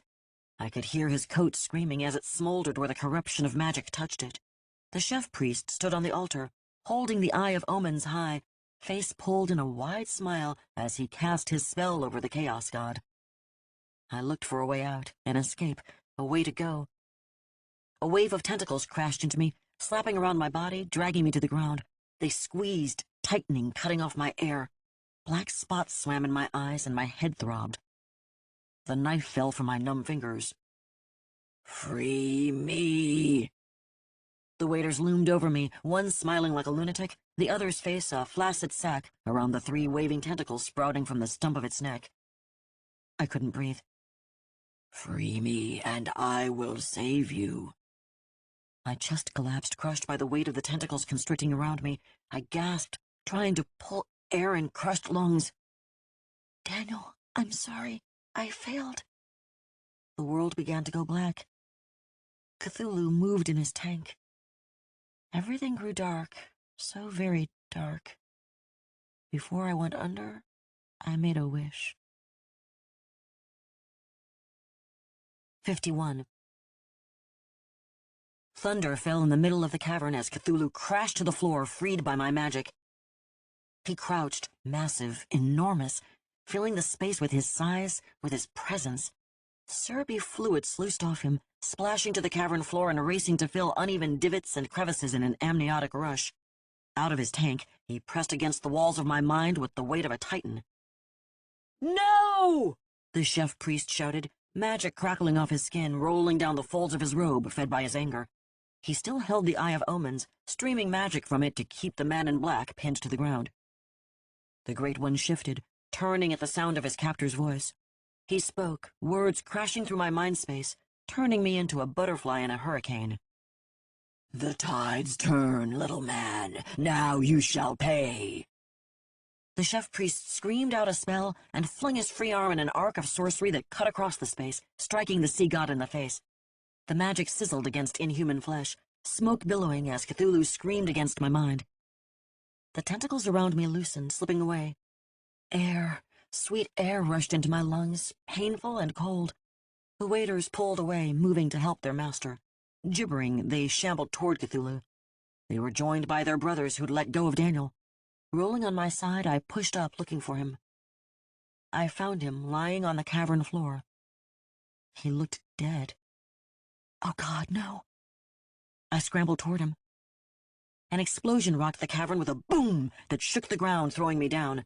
My face hit the limestone surface, shooting a line of pain across my cheekbone. Chunks of rock rained down from the ceiling, stalactites falling in spears of crushing stone. I looked and found the source. Cthulhu had slammed his gigantic fist down on the gill-throated waiters. He shifted, lifting massive barnacled knuckles from the ground. Pulp stained black with ink stretched from cavern floor to sea god fist in a torn net of gore. The waiters had been crushed, reduced to paste and amputated tentacles that wriggled and twitched in the stain. He turned toward the chef-priest as he flung more magic at him. I hurried to Daniel, pushing aside the thought that there were inhuman gods and sorceress sushi priests fighting behind me. I couldn't do anything but get to Daniel. The rest of it was too much to deal with. Propped on one elbow, he rubbed his forehead with the fingers of his other hand. Relief flooded over me to see him alive. He was filthy. Slime and blood mixed with rock dust and ink to form a layer of grime from the top of his head to the bottoms of his feet. I touched his chest and saw that my hand was coated in a layer of the same grime. Are you okay? He asked. I nodded. Are you? As I can be. His eyes looked over at me. Oh, damn, that can't be good. I glanced. He stared at Cthulhu advancing, moving step by step toward the sushi priest, batting aside spells as he did, with webbed hands the size of treetops. I turned to Daniel. I think he's on our side. None of them are on our side. He was right. On our side more than most. Go, Godzilla, then. He shivered. How did he get out of the fishbowl? I did it. I didn't see another way out. He nodded. No wonder I feel so crappy. I'd used magic, damn it. He grabbed my arm. Hey. He shook me, not hard, just enough to get me to look at him. Get that look off your face. You only did what you had to. I'll be okay. No more magic. I meant it. No more magic tomorrow. He let go my arm. Today, we have stuff to get done, and magic is required. I didn't agree, but I didn't argue. Here's your knife. You'll need that too. He held out the akeda, handle first. I took it, and he tried to stand. I grabbed him before he collapsed. He sat on the ground, face twisted in pain. Maybe I'll sit here for a minute. Does it hurt? He nodded. A little. Sweat cut trails through the dirt and grime on his face, skin showing waxy underneath. His breathing sounded ragged and his hands shook, twittering and trembling as he held his legs curled around himself. He was hurting. A lot. I let my eyes shift, sliding focus like I had before, calling my magic up to see through. In my vision, Daniel became a clear vessel. The golden energy had been drained to almost half. It lay inside him, sloshing through his body with a lot of room to spare. Turning, I blinked the magic away. As soon as you can stand, I'm getting you out of here. He shook his head. No, we've got to finish this. Screw this. Let the world burn. All I want is you to be safe, to stop being hurt. I moved closer, my hand on his face. So the rest of the world can go to hell. He grinned. It was weak, but it was there, dimples and all. We have to save the world. I needed to be here tomorrow, and the next day, and the next, and all the days after those. His trembling hands pulled me closer. I need them because I want to spend all of them with you. My heart swelled in my chest. It was hard to breathe. His voice was soft, mouth close to mine. So we fight, till the bitter end. Till the bitter end, I echoed. A wave of magic knocked us sideways before we could kiss. 52. Daniel's arms wrapped around me, keeping me from tumbling across the floor. Pinned against him, I felt us slide nearly a foot against the gravel-strewn floor. The magic washed off us with a crackling snap like a fire whip. Daniel groaned, his arms falling away from me. I moved, scrambling to take my weight off him. He sat up, and I saw blood spotting his hoodie, where the gravel on the floor had torn through it and the skin beneath. My hands touched his arms and chest, avoiding his injuries. "Are you okay?" It hurts, but I will be. He shook his head, making shaggy bangs fall over his eyes. What was that? I pointed. The sushi priest now stood on the limestone altar. A tendril of vile sorcery from the talisman in his hand still pinned the man in black to the ground, but the priest was surrounded by a crackling orb of chartreuse magic. Cthulhu's tremendous hand cupped over it, squeezing, sea god flesh sizzling as the etheric energy scorched and sparked between webbed fingers the size of the sushi priest himself. I could feel the pain in Cthulhu's hand. It echoed down the connection between us, making the mark on my own hand grow hot, the lines burning across my palm. I looked down. The swirled and whorled scars glowed a dull red-orange. Rubbing it on my pants made little wisps of gray smoke. I looked back at the fight between elder gods and sorcerer. The sushi priest's spell cast Cthulhu in lime green highlights, flashing and popping like a strobe, making the elder god look like a special effect in a movie as he loomed into the dark. His back brushed the ceiling of the cavern, crushing stalagmites into a rain of dust. Cthulhu leaned on the sphere, pressing harder. The limestone slab under the sushi priest's feet broke in two halves with a crack that resounded across the stone-littered floor. The sushi priest screamed and swung the Eye of Omens up, adding its magic to his own. The sphere around him doubled in size, intensifying, pushing Cthulhu back. The energy flared so bright I had to squint just to look, the sparks and crackles shooting little pains across my retinas. Inside my mind, Cthulhu howled his agony, but he pressed on. The man in black, free from his prison, rose off the ground in a fury, coat flaring dragon wing wide around him. The black-bladed sword gleamed in his red right hand, naked and wicked and iniquity sharp. His hand pulsed with crimson energy like the still-beating heart of some cursed creature. It dripped gobbets of magic, spilling scarlet black down the blade. His dark face twisted with raw anger and naked wrath, his black glittering eyes slit staring at the sushi priest. He lashed out, slamming the sword through the sphere of energy. It struck the sushi priest at the knees, shearing through flesh and bone like black-bladed lightning. The sushi priest screamed once as his protective spell crumbled. It still echoed as Cthulhu's hand snapped shut around him, plucking him upwards and leaving his legs from the knees down to stand on the broken limestone altar. 53. The two elder gods stood facing each other across the severed stumps perched on the limestone altar. Blood soaked the white-green stone, turning it dark as they glared at each other. Cthulhu loomed from floor to ceiling, hunched over gigantic knees, colossal, stone-crushing knuckles cracking the rock underneath him. He breathed through gills the size of sailcloth, under a tangled nest of wriggling tentacles where a mouth should be, and it moved the air inside the entire chamber in dank, lagoon-moist drafts. The man in black looked like a wisp in comparison, a tiny slip of a figure next to the massive sea god. He stood in his fluttering coat, thin blade in his red right hand. Then he shifted and everything changed. The man in black looked the same, but suddenly he became different. His presence expanded between one eye blink and the next, growing into something that pressed against the magic under my skin. He was the Heart of Darkness, the Lord of Nightmares, the original Suicide King. He was the crawling chaos. Daniel scurried next to me. His voice was still thready with pain. What do we do? Be very, very quiet, I whispered. 'Cause we're hunting rabbits? I shook my head. We are the rabbits. Good point. Cthulhu shifted. More of the ceiling crumbled against his winged back, dust falling across shoulders like mountains, sticking to damp sea god skin. His voice was the sounding of cloister bells inside my head, loud but hollow, warning danger. Nephew. Uncle. The man in black gave a small nod, lips pulled into a grin. Where do we go from here? You are free from your prison, Lord Aurelier. Because of your acolyte. The man in black tilted his head. You are welcome. Indebted, but welcome. Cthulhu shifted. It was not at your hand. She is my hand. She bears my mark. The symbol in my palm flared hotter as he said it. I bristled inside, but stayed quiet. Cthulhu shook his head and the cavern vibrated. Her power is her own. No debt is owed to you. His massive head turned slightly, red orb of an eye looking directly at me. Under his gaze, my magic began to bubble and boil.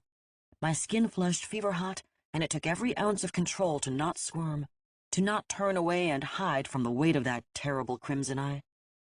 The man in black lunged forward, coat flaring around him with a snap and furl. Saturnine face pulled into a snarl, exposing long, jagged shark teeth.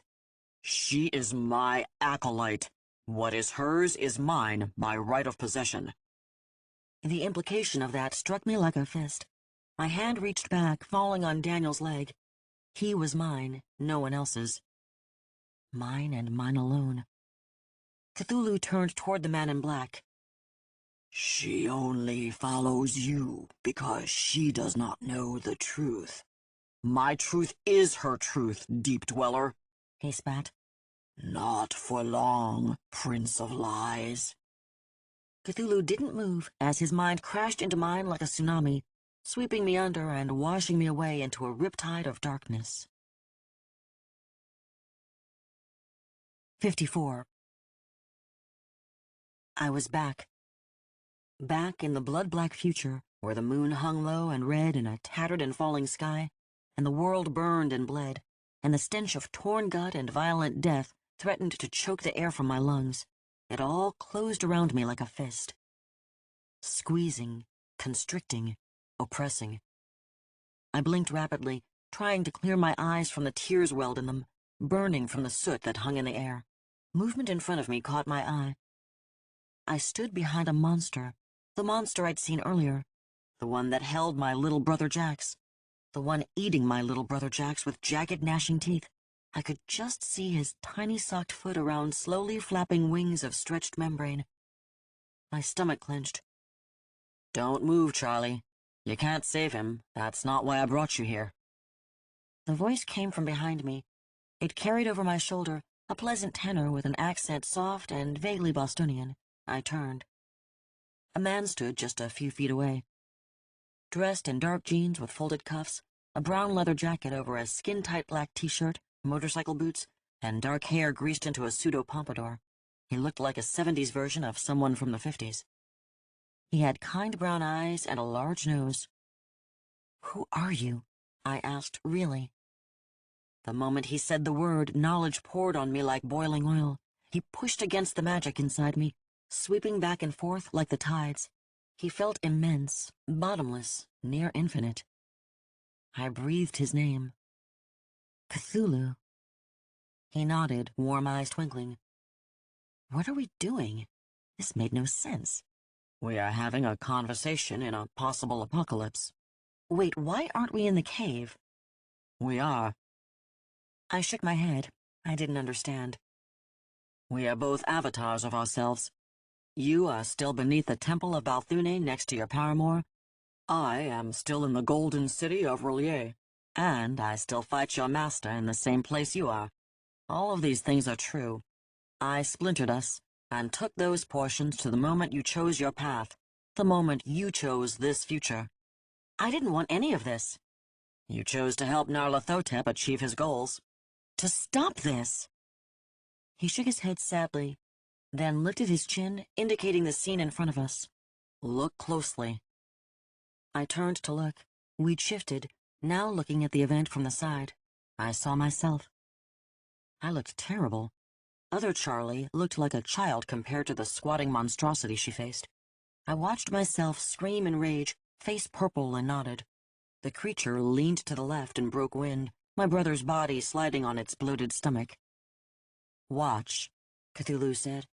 Other Charlie took a step, hands clenched in fists of rage, when the night swirled behind her and coalesced into the form of a man. The man in black. He looked different now. Coat flaring off him in spikes and blades of inky black energy, skull swollen and malformed around a shark's maw of triple-rowed teeth. His eyes glowed crimson, pulsing in syncopated rhythm with his red right claw. He reached out, razor talons clamping on other Charlie's shoulder, pinning her around. He grabbed, snatching her off her feet and lifting her into the air. Blood burst where his talons pierced her body, tearing a scream from her throat that cut into my bones, going on and on and on in an undulating wave of agony that stole her words away. He grew, expanding and swelling, his shark maw swinging wide and vicious. She tried to fight, legs kicking, hand moving. I could feel her try to use her magic like an echo inside my chest.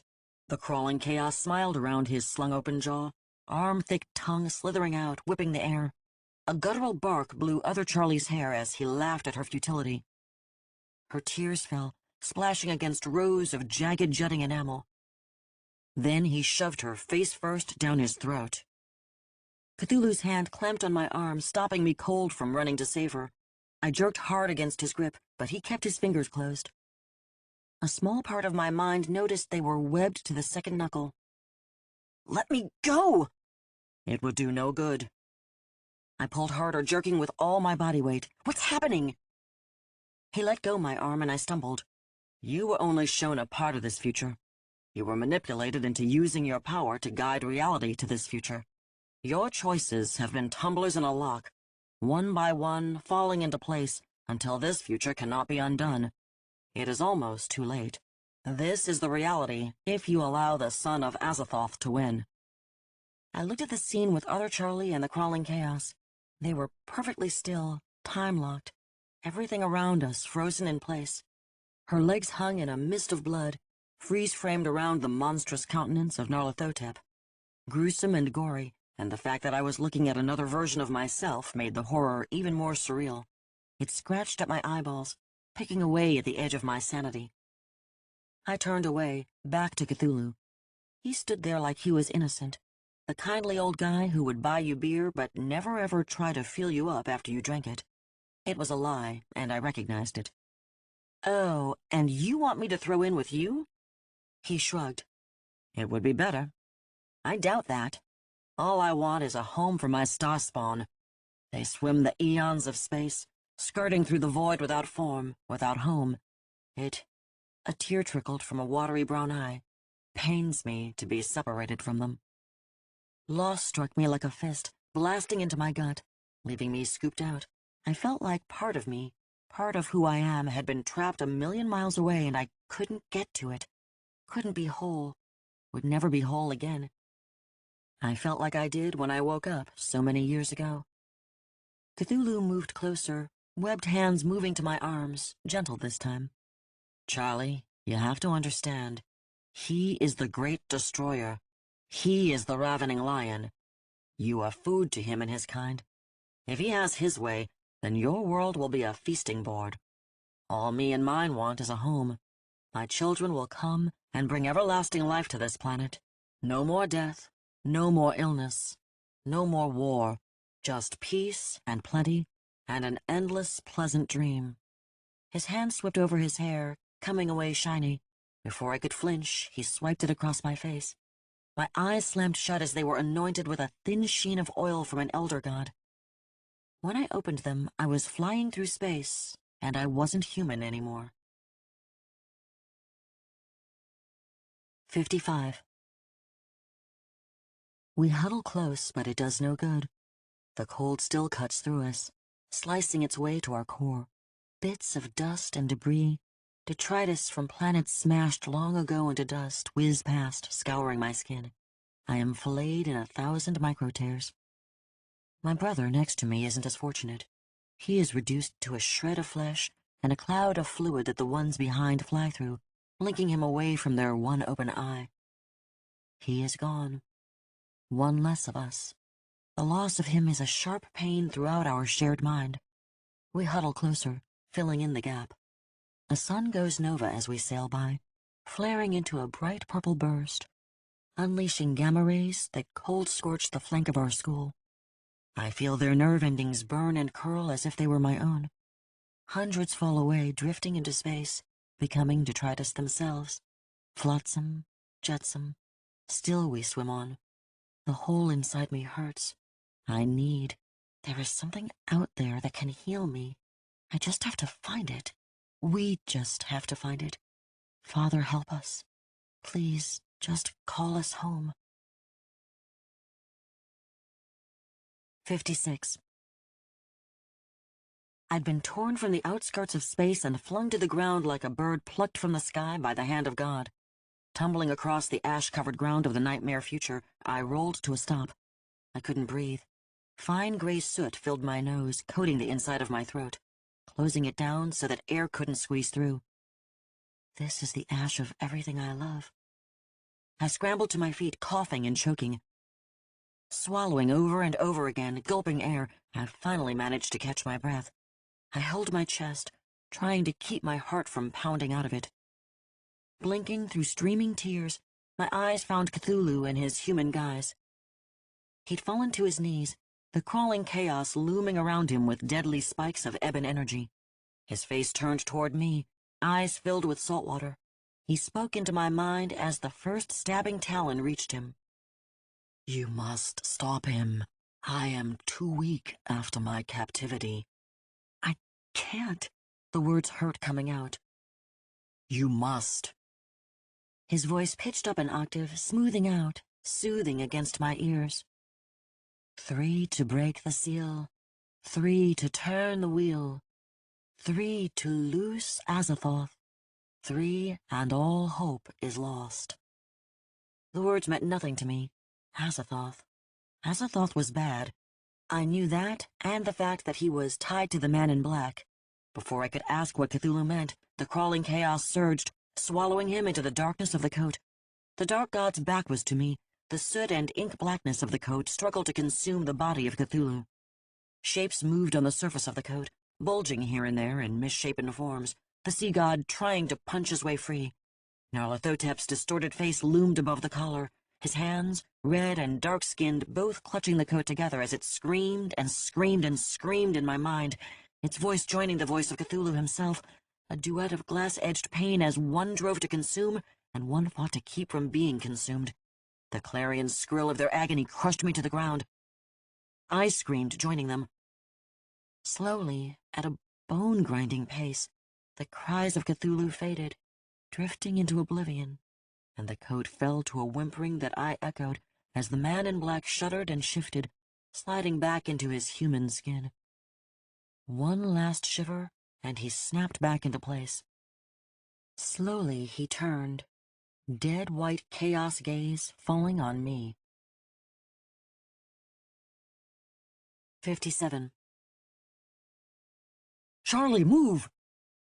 Daniel's arm hooked me around the waist, dragging me to the side as a chunk of limestone the size of a small car crashed into the ground where I'd been standing. It exploded in a rain of dust and a shower of white stone.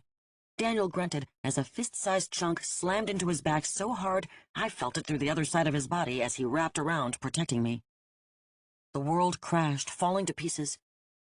Daniel sucked air and continued to push me, dragging me away to safety. I shook my head, tearing through the confusion of the alternate reality I'd just left like a rotten spiderweb, and pulled my face over his shoulder, looking for the engine of all this destruction. The man in black swung his red right hand back, flinging globules of crackling magic that bounced along the cavern floor behind him, scorching the limestone black where they landed. His hand clenched in a fist, surrounded by a nimbus of crimson lightning. It flared cornea-searingly bright, flinging the shadow of both elder gods toward us like a falling eclipse. Stark shadows cut the man in black's face into a strobe-lit mask of fury, and the sea god's back disappeared into the darkness of the ceiling. Cthulhu's massive webbed hand fell, dropping like an avalanche toward the chaos god. It looked slow, ponderous because of the sheer mass of it, dropping inches instead of feet at a time. It had so far to fall it seemed to hang suspended in the air. Nyarlathotep lunged, flinging the spell in his red right hand. It flew off, smashing into Cthulhu's chest like a nuclear missile. Magic exploded, filling the cave in a red blast. My eyes slammed shut, but it still seared through my eyelids, spiking pain through them and into the back of my eye sockets. Rock and dust fell like snow from the concussion of the impact. Silence rushed in as my ears shut from the boom. I tore my eyes open. I had to see. Cthulhu's chest had been blown open. Mold-green skin yawned apart, strange and alien shapes smoking where the crimson magic had scorched them to charcoal. I gagged as a stench blasted over me, smelling like a sewage treatment plant on fire. Daniel jerked the collar of his hoodie up over his face. Cthulhu fell to his hands and knees. The ground shuddered under my feet. Wings like tattered sails on a sinking ship hung limply off his mountainous back. The tentacles around his mouth dragged through the dust, limp and flaccid. No movement to them at all. Those giant red orbs were shut tight, and his rounded head hung low between massive shoulders.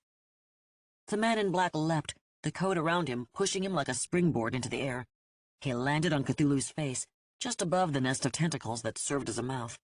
Scrambled up him, arms and legs digging into the gigantic sea god's mottled greenish skin. His coat flared around him, tendrils becoming spikes, and digging in to help pull him up.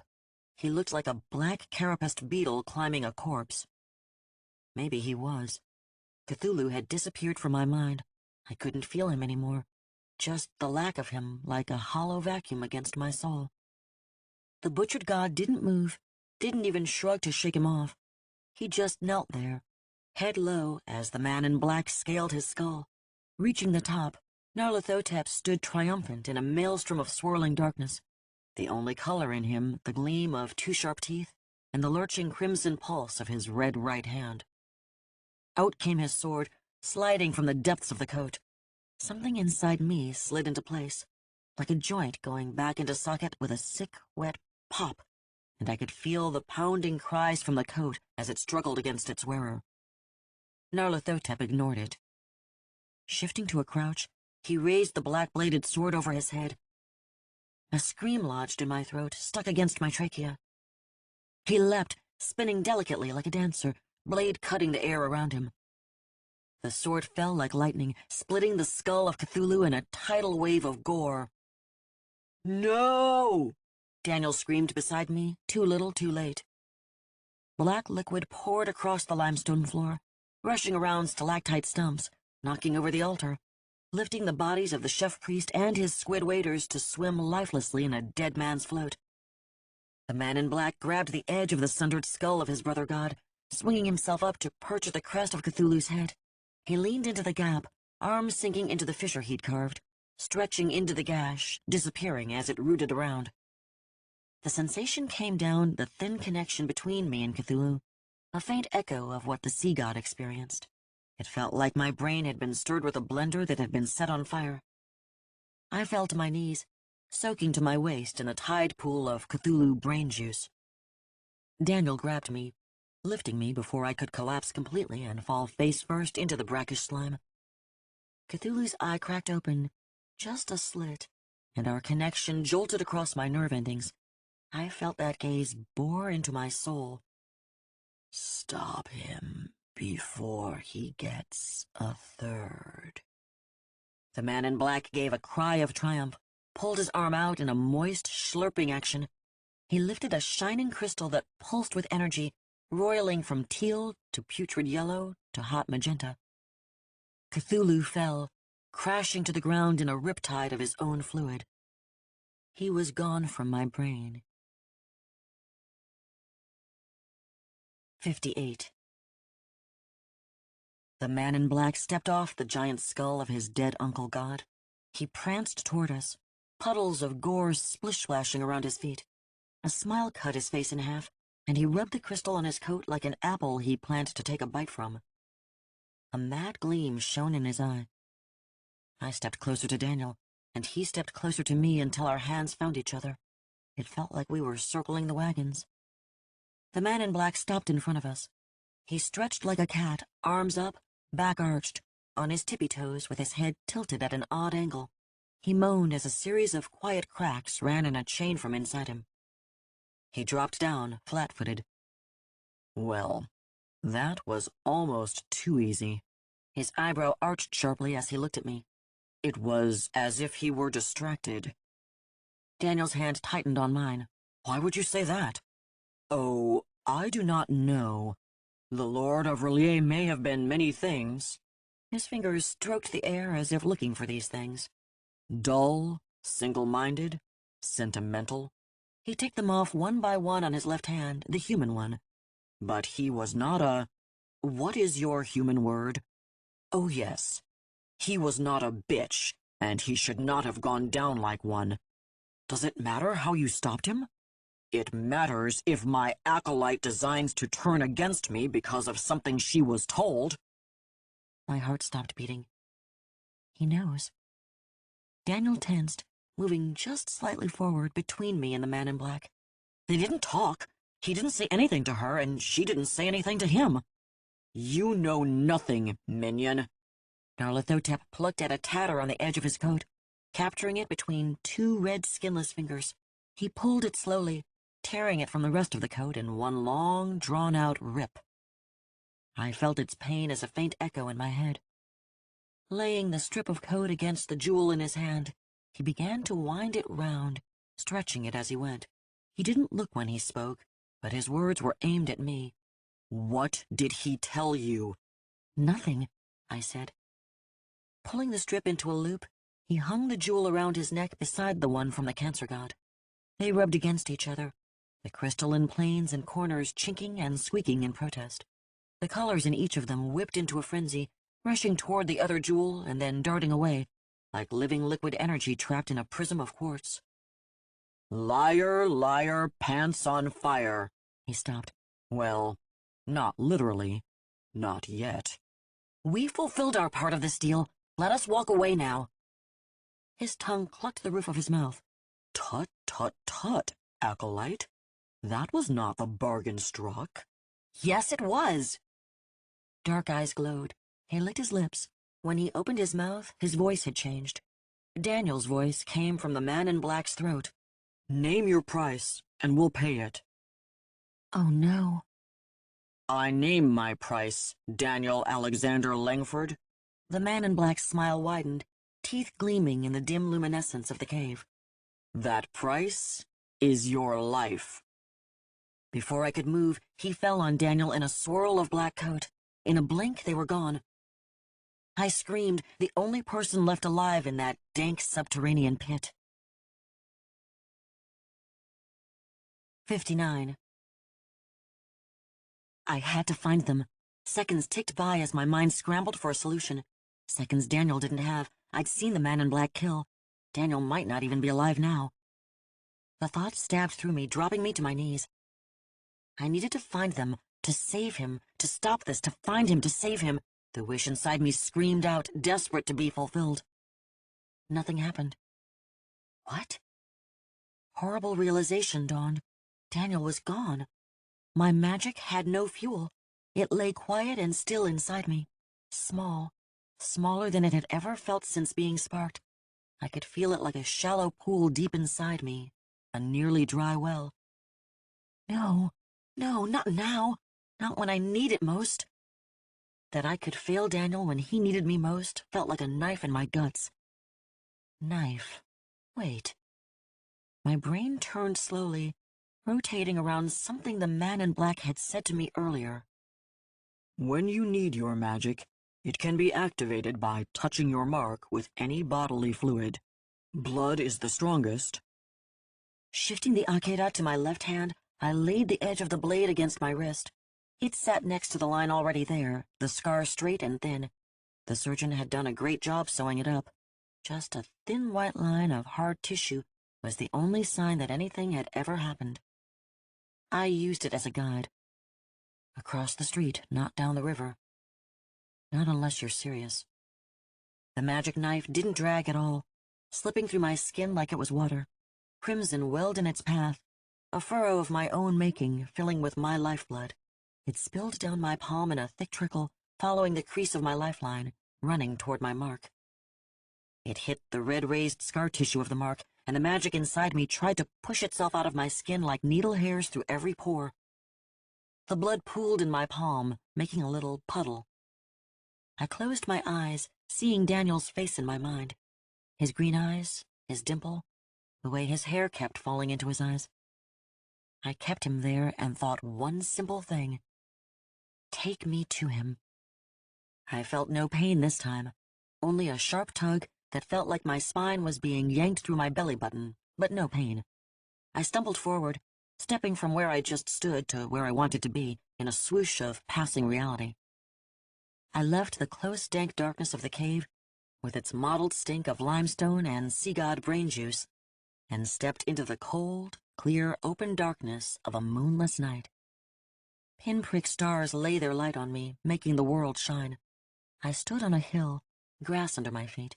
The air felt frosty, my breath hanging in a cloud with each exhale. My hand felt warm and wet. I looked down to find it sheeted in red, a thick claret of lifeblood dripping off the ends of my fingertips. Shit, I cut too deep. My stomach lurched, and warm prickles danced from my scalp down to my shoulders, like 100 drunken centipedes crawling through my hair. I didn't have long before I needed to find medical attention. Using sticky fingers, I cut a strip off my shirt with the akeda and tied it around the cut. My mouth tasted of old iron as I knotted it closed with my teeth. It would help, but wouldn't hold for long. I tried to spit the taste from my mouth and took a jerky step, lifting my eyes to look for Daniel. I found him immediately. I saw what was happening and I began to run. A group of standing stones surrounded a flat spot in the vale of the hill. They jutted toward the sky in a semicircle, thick granite fingers in a grasping reach. Moonlight pooled inside their guard, painting the scene inside with a quicksilver glow. A cracked altar, a flat slab of stone stained with the blood of sacrifice, stood in the center. Daniel lay across it, feet hanging from the end, head lolling to the side, too big for a place designed to lay children on. The man in black hung between the standing stones on a tattered net of stringy darkness, like a fat black thing of dripping venom and murderous teeth. He hung over Daniel, looming inches above him. He'd changed, transformed and altered into the spider god, lord of illusion and nightmares, the eater of iniquity. Long, spindly legs strummed along the netted darkness as he had become a double-segmented arachnid, no longer in human guise, no longer pretending. He had become every spider from every arachnophobe's hellish nightmare, shining unrelieved black and shifting slightly side to side on herky-jerky joints. And my God, I could feel the connection between my mark and the pulsating crimson handprint emblazoned on his distended bulbous stomach as he ate the sanity from Daniel's mind. 60. Ectoplasm, semi-solid and shiny slick, leaked from Daniel's eye sockets, his nostrils, and his silent screaming mouth. It curled through the moonlight, twisting upwards and sashaying its way to Nyarlathotep's open maw. Long, spindly legs worked, rolling the ethereal substance into a ball like cotton candy, feeding it between grasping mincer pandibles. The round head of the grotesquerie still looked like the man in black. His features slipped and twisted on a sphere of a head. The mandible mouth still held his shark-tooth grin, now sunken deep inside, gnashing and chewing Daniel's substance. The black cosmos eyes had slid around and now sat on the outside of the skin, socketless and bulging, ringed about with replicas of themselves until they formed an all-seeing crown of unblinking moist orbs. Thick hairs like splinters of volcanic glass prickled off the many-jointed legs that plunked the web of darkness he squatted on. The strands pressed tight against the hard carapace that formed his abdomen, highlighted in crimson as the handprint on his abdomen beat like a heart. The rest of him formed an unrelieved spot of eternal darkness, a black hole eating the glare of the moon above as he drank down Daniel. My feet pounded the grassy hillside, heels slipping in the midnight dew that coated each blade, threatening my ankles with turning, working against me, trying to tumble me down the hill to crack my fragile human skull against one of the stones. The hill leveled as I reached the flat spot, still running with all my strength, still running to save Daniel, still running to save my love. I crossed the threshold of the stone circle and leapt. I pushed with all I had, all the power in my legs and all the magic inside me. The collar around my throat burned ice cold against my skin as it tightened. The ground fell away, my stomach flipping inside. I rose, stretching toward the hanging black tatters strung between the stones, fingers desperately clawing out to grab something, anything to pull myself up with. And knew I wasn't going to make it.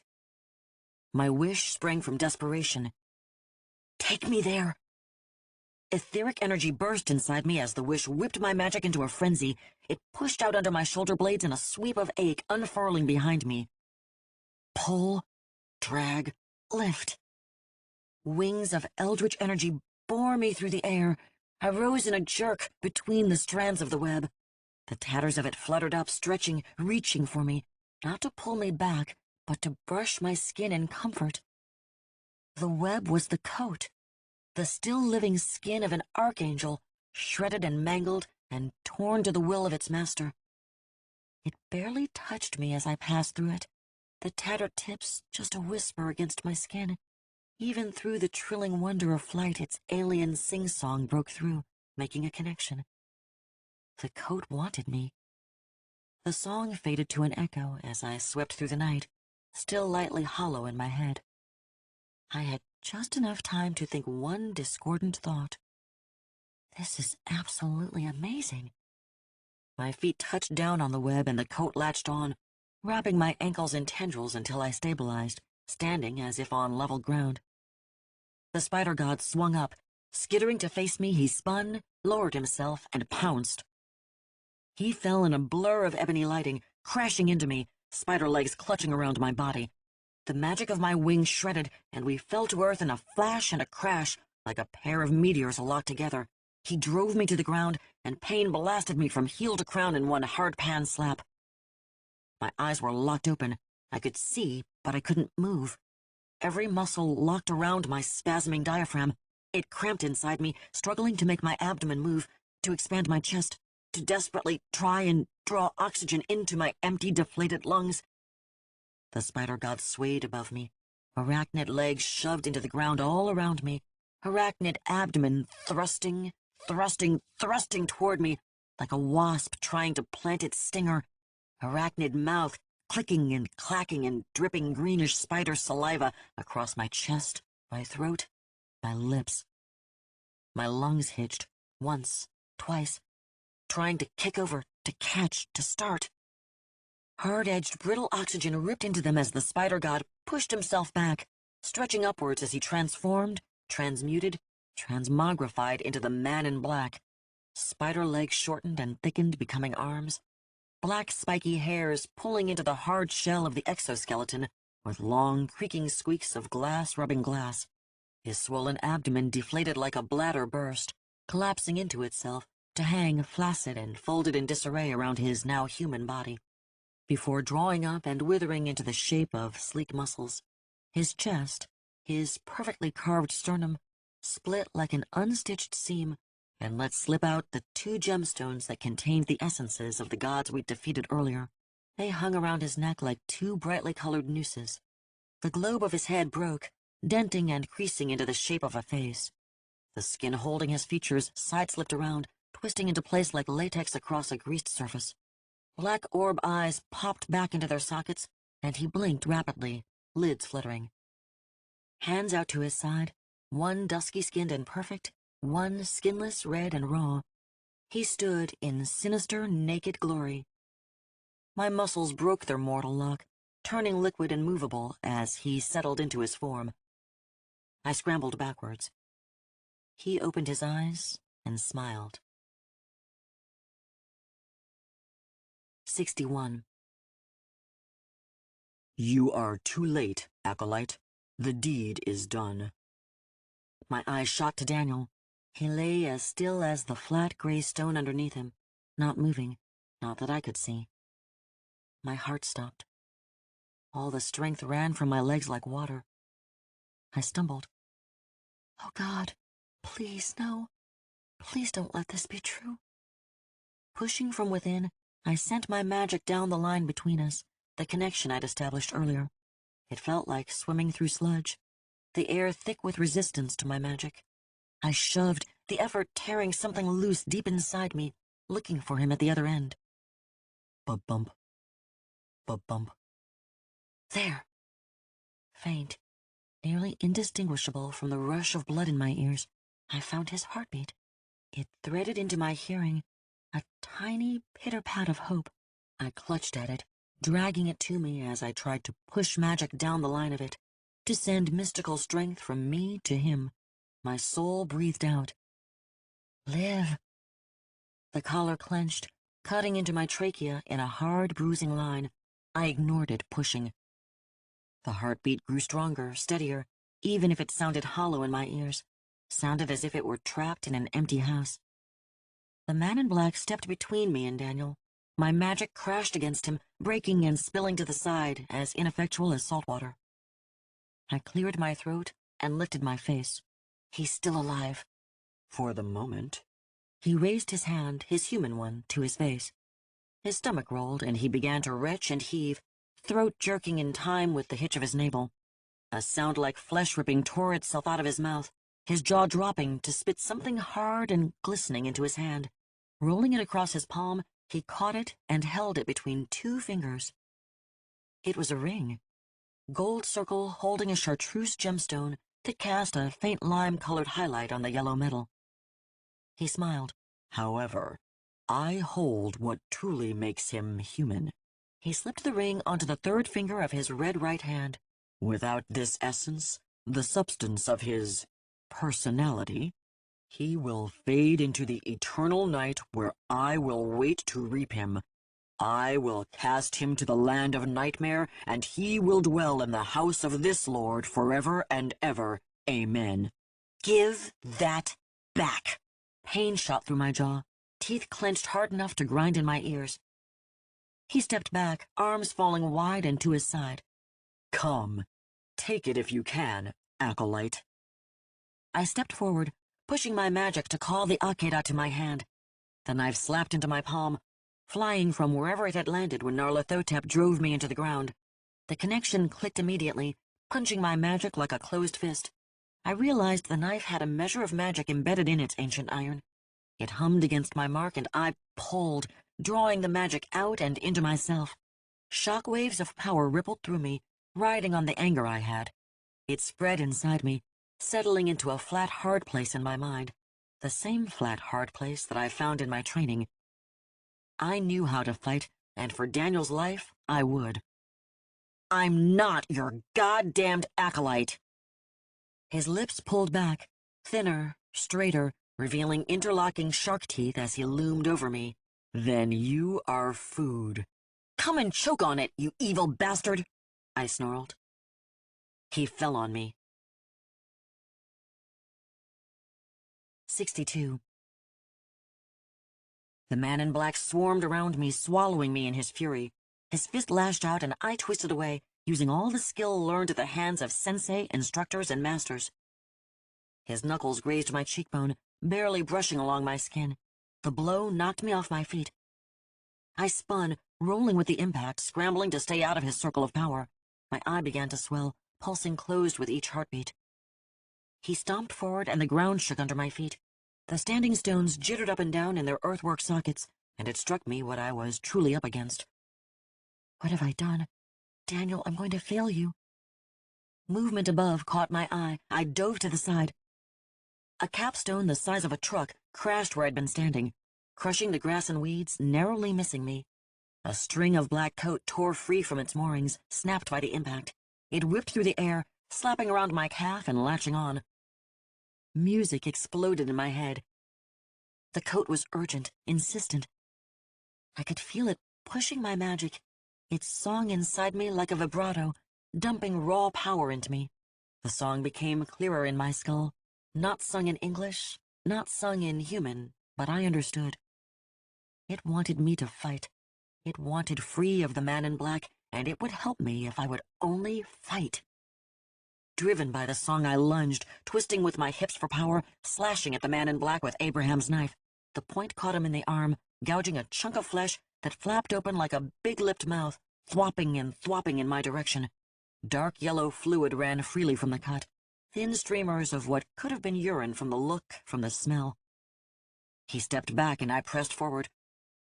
My hand became a blur as I tried to slash him to pieces. There was no art to it, no science, no training. Instinct rode my body while my mind screamed for Daniel to be okay. Hold on. Please just hold on. I'll save you. In the center of the stone circle, the man in black stopped. Caught in my frenzy, I didn't see him draw up, didn't see his hand, his red right hand flash out until it clamped around my wrist, jerking me to a stop. Vice-like fingers bruised my skin, grinding the small bones of my wrist against each other. He yanked me forward, slamming me into his carved teakwood chest, his lip curled, pinnacled teeth showing wetly. Enough! Power slammed into me with bone-breaking force, battering my face like fists coated in acid. He swelled, lifting me like a child into the air. He was all-powerful, unstoppable. He was death and doom and hot, sweaty destruction all rolled into one terrifying form. I have had enough of you, Charlotte Tristan Moore. Your time has drawn to an end. A fat, blister-pink tongue lolled from between his lips. It flicked out impossibly long and lapped across my face from chin to cheekbone. It snapped back inside his mouth between rows of shark teeth. Delicious. The man in black would devour me, and I hung helpless before his hunger. His arm trapped mine between us, the knife in my hand useless, fingers going numb with no leverage to cut. He squeezed as his head reared, preparing to strike. I couldn't breathe. My head lolled loose on my neck. My free arm flopped in the air, useless. It was over. Darkness closed in on me. I wouldn't even feel it when his elder god teeth ended my life. Something constricted around my calf, tightening into a circle of pain sharp enough to clear my head. Musical language trilled through my brain. I am a survivor. I swung my free hand in one last effort. I slapped the man in black across the face with all the magic inside me, all the magic lodged in the Akeda, and all the magic being given by the coat. It exploded like a shotgun blast. He staggered, dropping me. I fell to the ground, knees banging against the hard-packed earth. I was drained, too tired to hurt, empty of everything inside except my own hot torch of anger at him for trying to destroy me, for trying to destroy Daniel. The man in black looked down at me, his human hand pressed to the side of his face.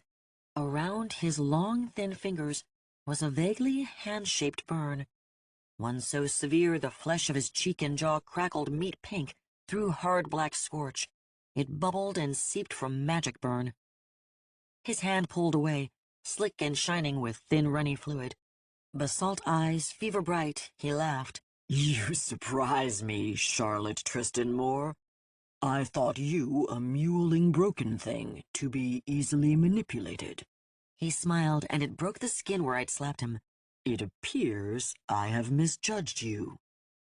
I spat a bad taste out of my mouth. It made my head spin. I was almost done. You chose to hurt the wrong person. I tried to stop them, but my eyes cut over to Daniel lying on the stone. I could still feel him faintly through the residue of magic left inside me. It matters not. In the end, my will shall be done on this earth as it is in the heavens. I will seek and find one more of my brethren gods and take them also. Then will Azathoth be loosed. Then will he be free to enjoy all his son has accomplished in his name. I'll never help you again. There is another. He is almost ripe for plucking. What? It hit like one of the standing stones falling on me. Jax, he's the same bloodline as me. You'll kill me first, I snarled. He stepped forward. Oh, that I will. Disobedience must be punished. Come closer. He stood before me, looking down on me as I knelt. My head weighed 40 pounds as I looked up at him. Exhaustion hooked the corners of my eyes, dragging at them. He took another step. Just a little closer. He bent at the waist, bringing his face low and close to mine. The two god-prison gemstones fell free, rubbing against each other. The larger one swung toward my face, and inside I saw a tiny rendition of Cthulhu. He didn't move much, but his tiny Cthulhu head turned toward me as I stared. An echo in my head. 3 to break the seal. 3. The man in black smiled, lips parting around teeth. Ashen chunks of charcoaled skin fell from the right side of his face. His jaw slung down, unhinging and opening. His head swelled like it had in the alternate reality, eyes moving sideways as his throat flapped open, stretching into a ring-tubed trachea large enough to swallow me whole.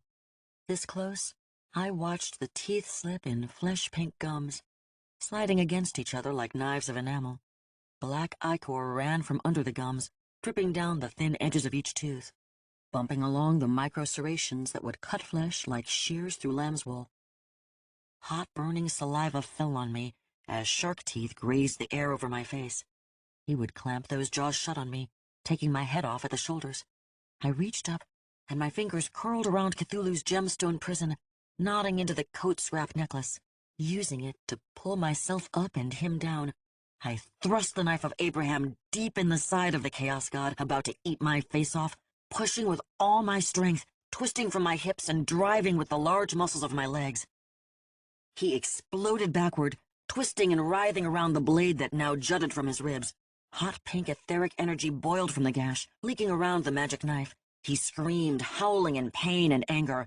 His red right hand scrabbled at the knife handle, trying to pull it free. That's when the coat fell on him. It dropped from above us, slapping itself around the man in black. For one horrible second I thought it would try to rescue him, to save its master, betraying me. Then the strap around my leg throbbed, and the song in my head roared to a crescendo, and I knew the coat was on my side. It attacked with all the hatred and anger built over centuries of abuse at the hands of Nyarlathotep, fighting with all its strength. The Chaos God ripped at it, his body transforming into anything it could, one form flowing to another, flowing to yet another, all deadly with fangs and claws and stingers. Nightmare versions of tiger, wolf, spider, scorpion, and shapes so alien my eyes couldn't translate them. The coat shrieked in my head as it was torn to pieces. My head swam as the coat poured information through our connection, gifting me with knowledge as it sacrificed itself. The man in black had been weakened.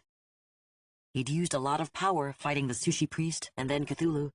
He depended on the coat to act as a battery, draining its magic to fuel his own, and now the coat, in its rebellion, had cut that off. There was a chance. A tiny, tiny chance. I shoved myself, staggering to my feet. The man in black didn't see me, too busy trying to shapeshift into something that would defeat the coat. He didn't see my hand grab the handle of the knife that still stuck from the side of his body. But he felt it when I yanked it out and rammed it in his chest, twisting the blade as I did. The point slipped in, blade sinking to the hilt, stopping as it hit something hard that jarred it to a stop. I felt the knife slice through his heart, the main part of him. Felt it as the alien evil heart continued to convulse around the blade in my hand. Magic burst out over me in a sickly sweet rush of power. His screams scoured my brain, flash-burning my nerve endings, before he burst into a million tiny, flying, stinging shapes and disappeared. One of the gemstones tumbled to the ground, its tether severed by the impossibly sharp iron blade. I stumbled until I reached Daniel and fell, landing across his cold, still body. I lay there, weeping across him, the tattered fragments of an alien song in my mind as the world fell to darkness. 63. Small noises filled the silence of the room. The whir and hiss of a breathing machine, the drip-drop of an IV bag, the low insect buzz of fluorescent lights, and the quiet turned down to one beep of the heart monitor. Little noises adding up to nothing, adding up to everything. 2 knocks. The door opened. A nurse came in. He wasn't young, but had a young face, eyes bright over rounded cheekbones. His name tag read Lionel. He shuffled in, moving next to the bed, checking the equipment. How is he today? I didn't move. The same as yesterday. He looked over at me. How are you today? Lionel cared, he really did. The same as yesterday. The coat wrestled around me, whispering between my body and the chair. He pointed at Daniel. He looks the same. You? Not so much. Lionel might care, but he's a bit of an asshole. Daniel lay serenely on the bed, oblivious to the tubes and wires running from him. Brow uncreased, muscles relaxed. In the coma he'd been in since I woke on top of him. Both of us covered in the shredded remains of the coat. Him with just enough life to still live. Me with just enough magic to wish all 3 of us to this hospital. Lionel moved around the bed, coming toward me. He stopped short when my eyes turned up at him. I don't know what he saw there, but he didn't want to come too close. Lionel might have been a bit of an asshole, but he was not stupid. He held hands up, palms out, class ring twinkling in the low light. Started to speak, stopped. It's hard to talk to you when I don't know your name. It hasn't stopped you yet. No names was safer. Let Daniel be a John Doe and I'd be Jane. Names had too much power in the world I now knew existed. So far, the caseworker for the hospital bought the lack of memory from me about my identity and his. It took a little push of magic to fuzz her mind. But for now, Daniel received treatment, and I pretty much got left alone to be by his bed. It wouldn't last. But while it did, Lionel could just be all right without a name to call me. That's fair. He leaned against the end of Daniel's bed. You should get out. Go outside and breathe non-recycled air. You don't have to go far, but you should go somewhere. I didn't say anything. We'd done this dance before. He moved to the bed, checking Daniel's vitals. He kept talking while he lifted Daniel's wrist and took his pulse. I don't know why he did that. The machine right behind him blipped out Daniel's heartbeat. You've been here for 2 weeks. He appreciates it. Down where he still knows what's going on, he does. But there's nothing you can do here. It's been 2 weeks. Don't you have someone to call? A job to check in with? Wouldn't you like to sleep in your own bed? Shower in your own bath? I didn't care about any of that. I only wanted Daniel to be healed. Even if he hated me for dragging him in the mess with the man in black. Even if he didn't remember me. I wanted him to be the Daniel he was before. I stood. The coat flared around me, not healed, but healed enough. Just like me. Lionel jumped. You're right. I have to go out. My hands soothed the coat, its voice in my head cooing. I ran my finger under the collar around my neck, shifting it to a comfortable place. Magic thrummed inside me, vibrating my bones as it came to life. It had grown, recharging in the last several days. I might be gone for a while. If he wakes up, I'll tell him you'll be right back. He wouldn't wake up.